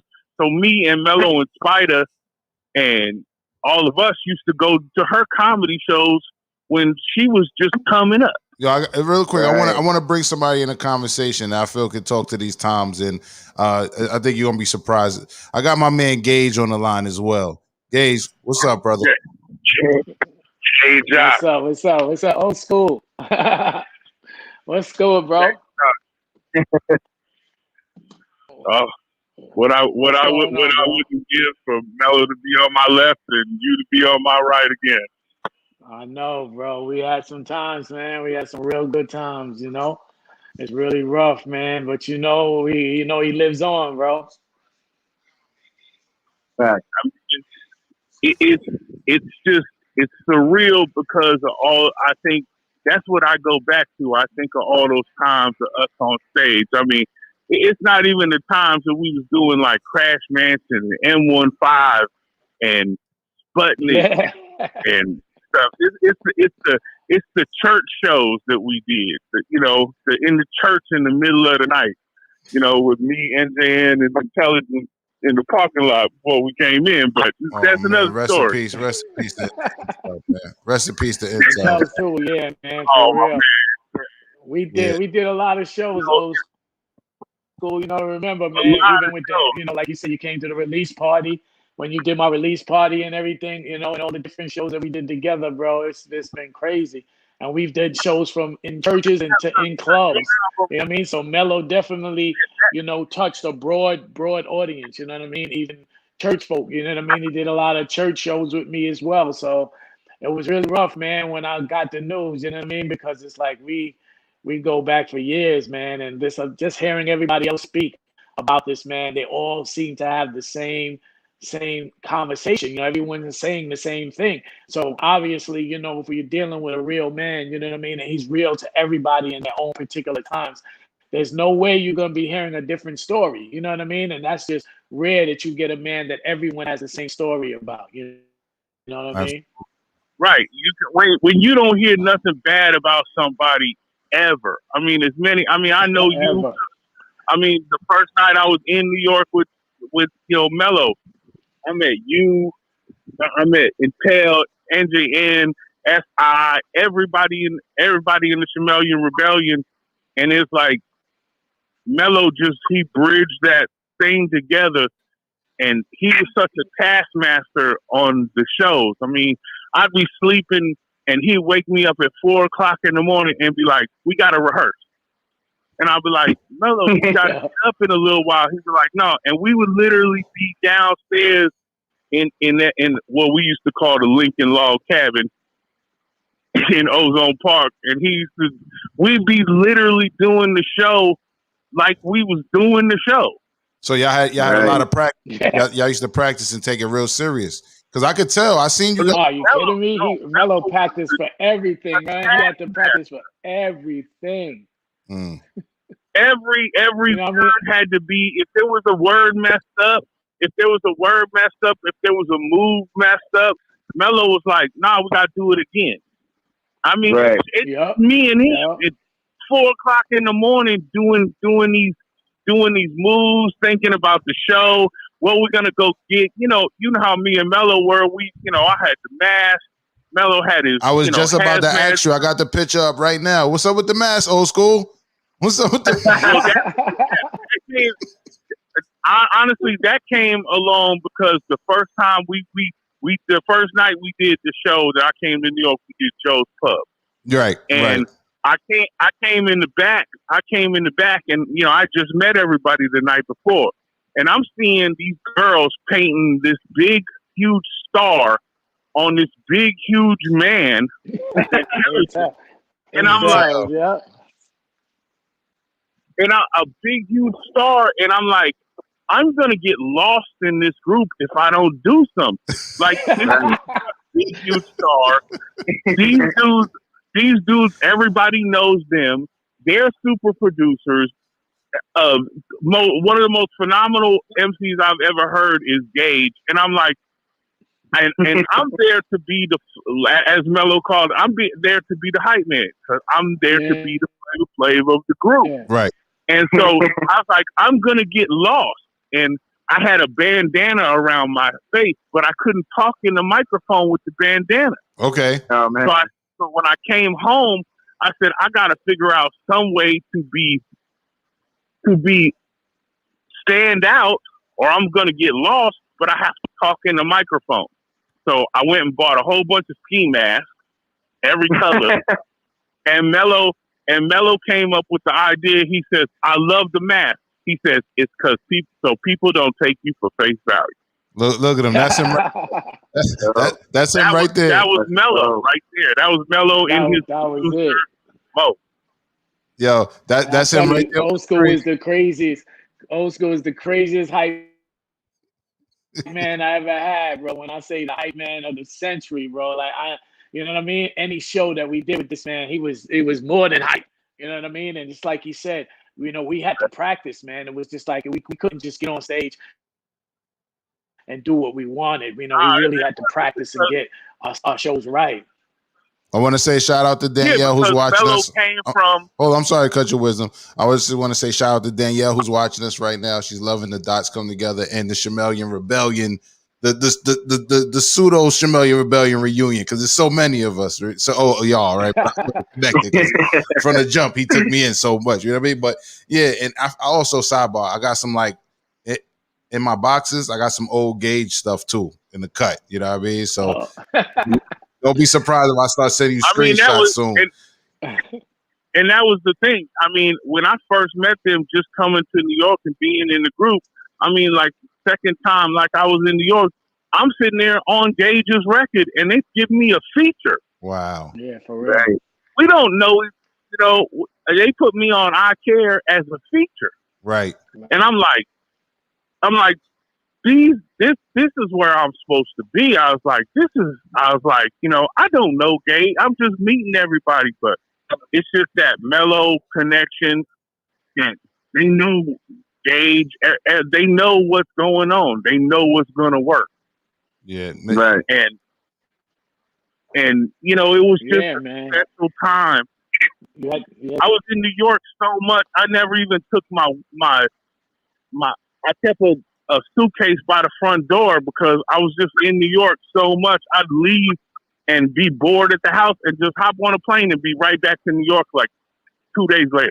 Yeah, that used to be the crazy thing. Like Mello would say to me, "Yo, Gage, check this out. We got a show tomorrow at whatever it may be. I'm gonna fly to Cali. I'm gonna do this show with Old School, and then I'll be back tomorrow afternoon, and then I will do that show tomorrow night." And I'm like, "How are you flying to California 6-7 hours and then coming back doing this show?" Like, it's like this dude was like a robot, man. I never understood how he could do that so often.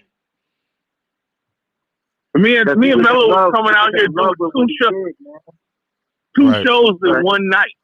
You know, going around because I was on the radio at that time. So I was on the radio, so I wouldn't play nothing. All I play is old school hip hop and us. That's all I played. As you should. I remember, yeah. That's all. You do it. Yo, Gage, do you I played. Do you remember the show y'all did for Lyricist Lounge? For sure. I did shows with Lyricist Lounge. I did all them different type of, you know. And the thing, the good one that I remember the most, like, is when we was talking earlier, you guys were talking, is when we had to go to like record labels as the Rebellion, or if we went to the record label as just Gage and he was shopping some of my stuff, and you're sitting there playing your music and you're sitting down while your music is playing, Mello would lose his mind. He'd be looking at you like, "Why aren't you on top of that table? You need to be on top of that table right now." Yo, he would be looking at you from the corner of his eye like, "Get up off that chair and get on that table right now." And I was like, I never understood that. I'm like, "What do you want me to do?" They listening to the music. He's like, "No, get up." He wants you right, as you should though. But that's where me and Mello connected, because Mello knew when it came to hip hop, I had no fear. So getting up on a table, I mean, I did that stuff at Arista in front of all of Arista records.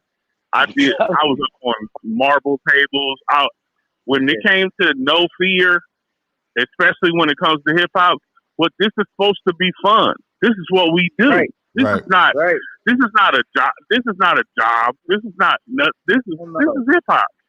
You're supposed to do that. If you betting on yourself and everybody's betting on you, and you come in there, you supposed to do it. Leave it all out on the field, and that's where me and that was new. That was new for me, man. That was new for me. I'm figuring, you letting the A&R hear your demo, so it's sitting there saying, "Okay, listen to the demo." He's like, He's like, "You better get up on top of that chair before I kick that chair that you sitting on." You know what I mean? And I'm just like, I never understood that, but it's the way you're supposed to do it, like he said. You know what I mean? Yeah, I mean, and Gage, especially, everybody who came to a Shamellian show knew, Mello's throwing confetti out his, and we're walking around New York picking up little lights for New Jersey Drive and right, I was about picking to up say little that. lights I played a performance of NJ and New Jersey Drive earlier in the ShamelloThon, right? So it was NJ salute to NJ and who's a whole grown man now. I'm sure he was a young brother back then. But I remember seeing while I was watching it, and I've seen the clip before. But when I was watching, I said, "Hold on, did Shamello just throw confetti out his pocket during the New Jersey Drive?" He used to do that. Yeah, that used to be dope. Yeah, he did that a lot. That whole skit that we did was crazy. Yep, they brought the chairs. I used to battle Mello, and then we had Lexi too.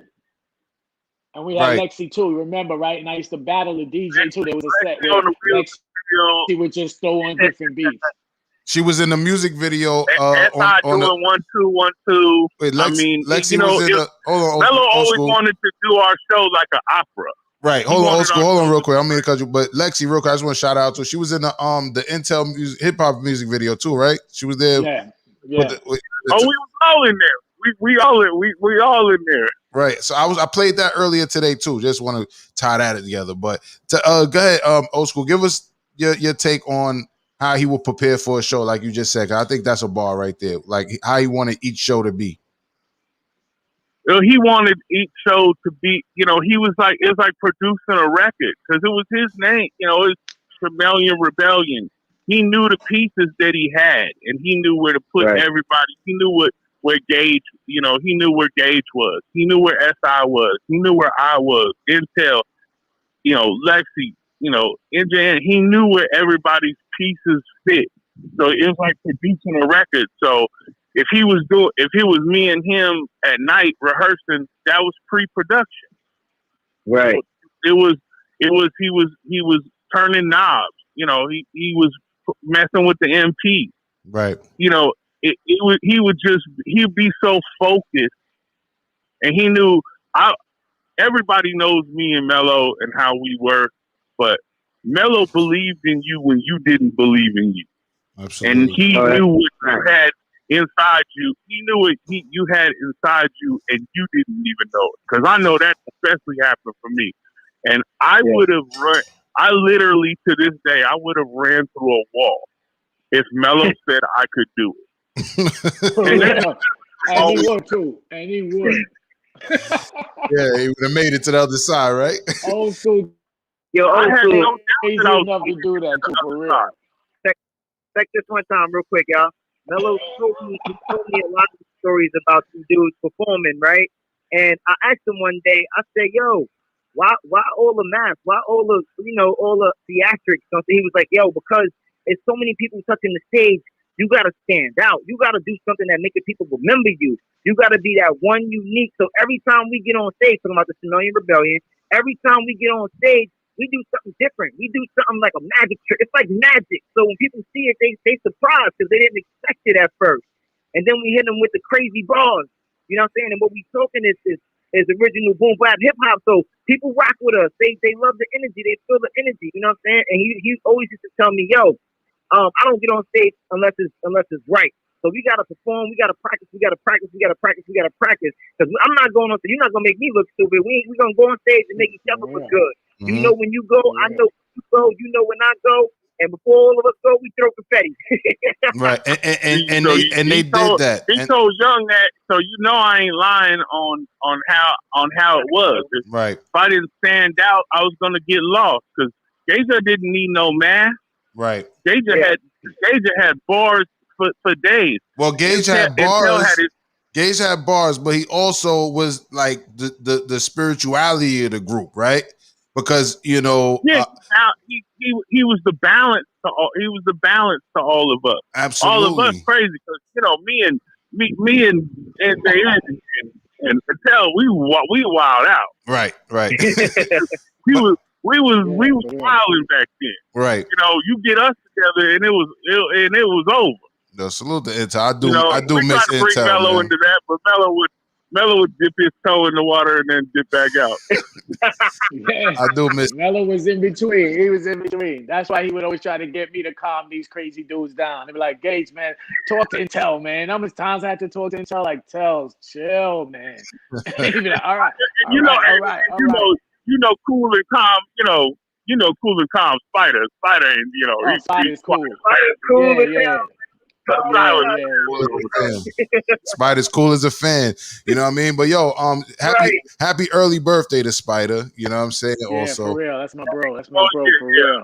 Mm-hmm. And we all our birthdays are around each other, so I always, at very least, we always try to, holler at each other around this time of the year. You know what I mean? And that's the thing that I miss the most because I remember Spider and Mello used to always do their birthdays together. Exactly. Oh, I'm noticing there's a lot of y'all birthdays that's right around the same time, man. Back to back. Like I'm counting at least 10 birthdays in like 2 weeks, including man. your cousin. How I know you, Young West. Facts. Yeah, his birthday is like right before mine. Yeah. And me and him usually throw our birthday. Happy birthday, Kareem. Yeah, but listen, this I'm using creme de la creme. I'm using StreamYard right now, so they only let me record up to 8 hours of this. I could continue to stream, but they only let me record. And I do want to download the recording. So unfortunately, we're gonna have to part two of this, but actually we have to anyway, because at 9:00 Buddha and Hakeem Green are doing their live. So the ShamelloThon on Madism TV. So the ShamelloThon is going to continue that way. But yo, Gage, it's a pleasure to see you. You know what I mean? Virtually, I haven't seen you in years. Brother, thanks for having me, man. Very good. Know. You know what I mean? Come to find out, you cool with my homegirl too, my little sis Kiki Kilanda. She's a dope. Yeah, for sure. That's family. That's family for real. Yeah, that's the sis. That's the little sis. I seen her grow up. You know what I mean? But anyway, we'll connect in the future. But we're gonna close out playing Revolution. You know what I mean? From Gage's album, featuring the Shamello Rebellion. Link up with me, man. One love. For sure, man. We'll link it up, man. I really like your stuff too, man. Keep doing it. Thank you, man. Oh yeah, young salute. You know, happy birthday, Mello. Salute. Happy birthday, Mello, and salute to all y'all, man. Salute to all y'all. So we got this last 5 minutes. We're gonna play this joint. I might have to even cut it a little short just to make sure I get before the 8 hour mark on the stream. I'm looking at the time countdown in my face, so I hate to do it so abruptly, but I gotta download this. I love you. Happy birthday, Mello. Salute from the guys. We here. Happy birthday, Mello. Yeah. Gage, I love you, brother. I love you too, old school.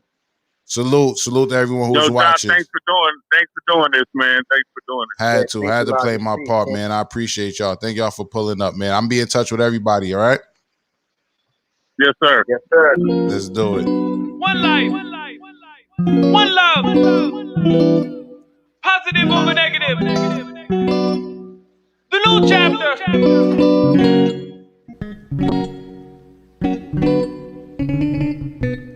Let's go.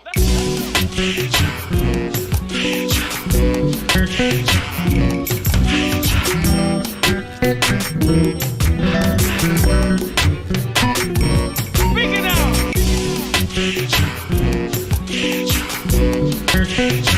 If you got it like that. And the Shamello Rebellion. Rebellion, gonna come rock his beat. Look who's up in the place to be. It's D to the A to the UGE. It's here. A to the UGE. Y'all just wait and soon to see why even the hardest from NYC to Hollywood. God, I'm screaming, God is good. God is good. Now I grew up in the wildest hood, where we do anything to get our wildest good. And my pockets full with dollar bills, now you know that my God is real. My mama's proud of me, of doing good up in this crowded hood. Bring control, pushing the pole, out in the cold. Down in the NO, Katrina taking the toll on the black folks' soul. We label less than zero. At times I get weak, but I'm always ready for whatever may come my way. My soul, it gets weary. At times I get weak, but I'm always ready for whatever may come my way. Who's gonna pray for me? Demons are chasing me, and basically I just wanna get to my destination safely. Yo, listen up, there's no reason we should run the same race. Stick with yours, I stick with mine. We finish at our own pace. One love, one life, one God, one David B. It takes one to know one, yet haters wanna hate on me. Men that's locked up and they didn't even do the crime. On the lookout for the ones that said don't take in mind. Hey, never too clever, you can be about whatever. Haters die go by themselves while me and God make his together. Rape side of me, guns, poverty. There's gotta be one way that's not a home and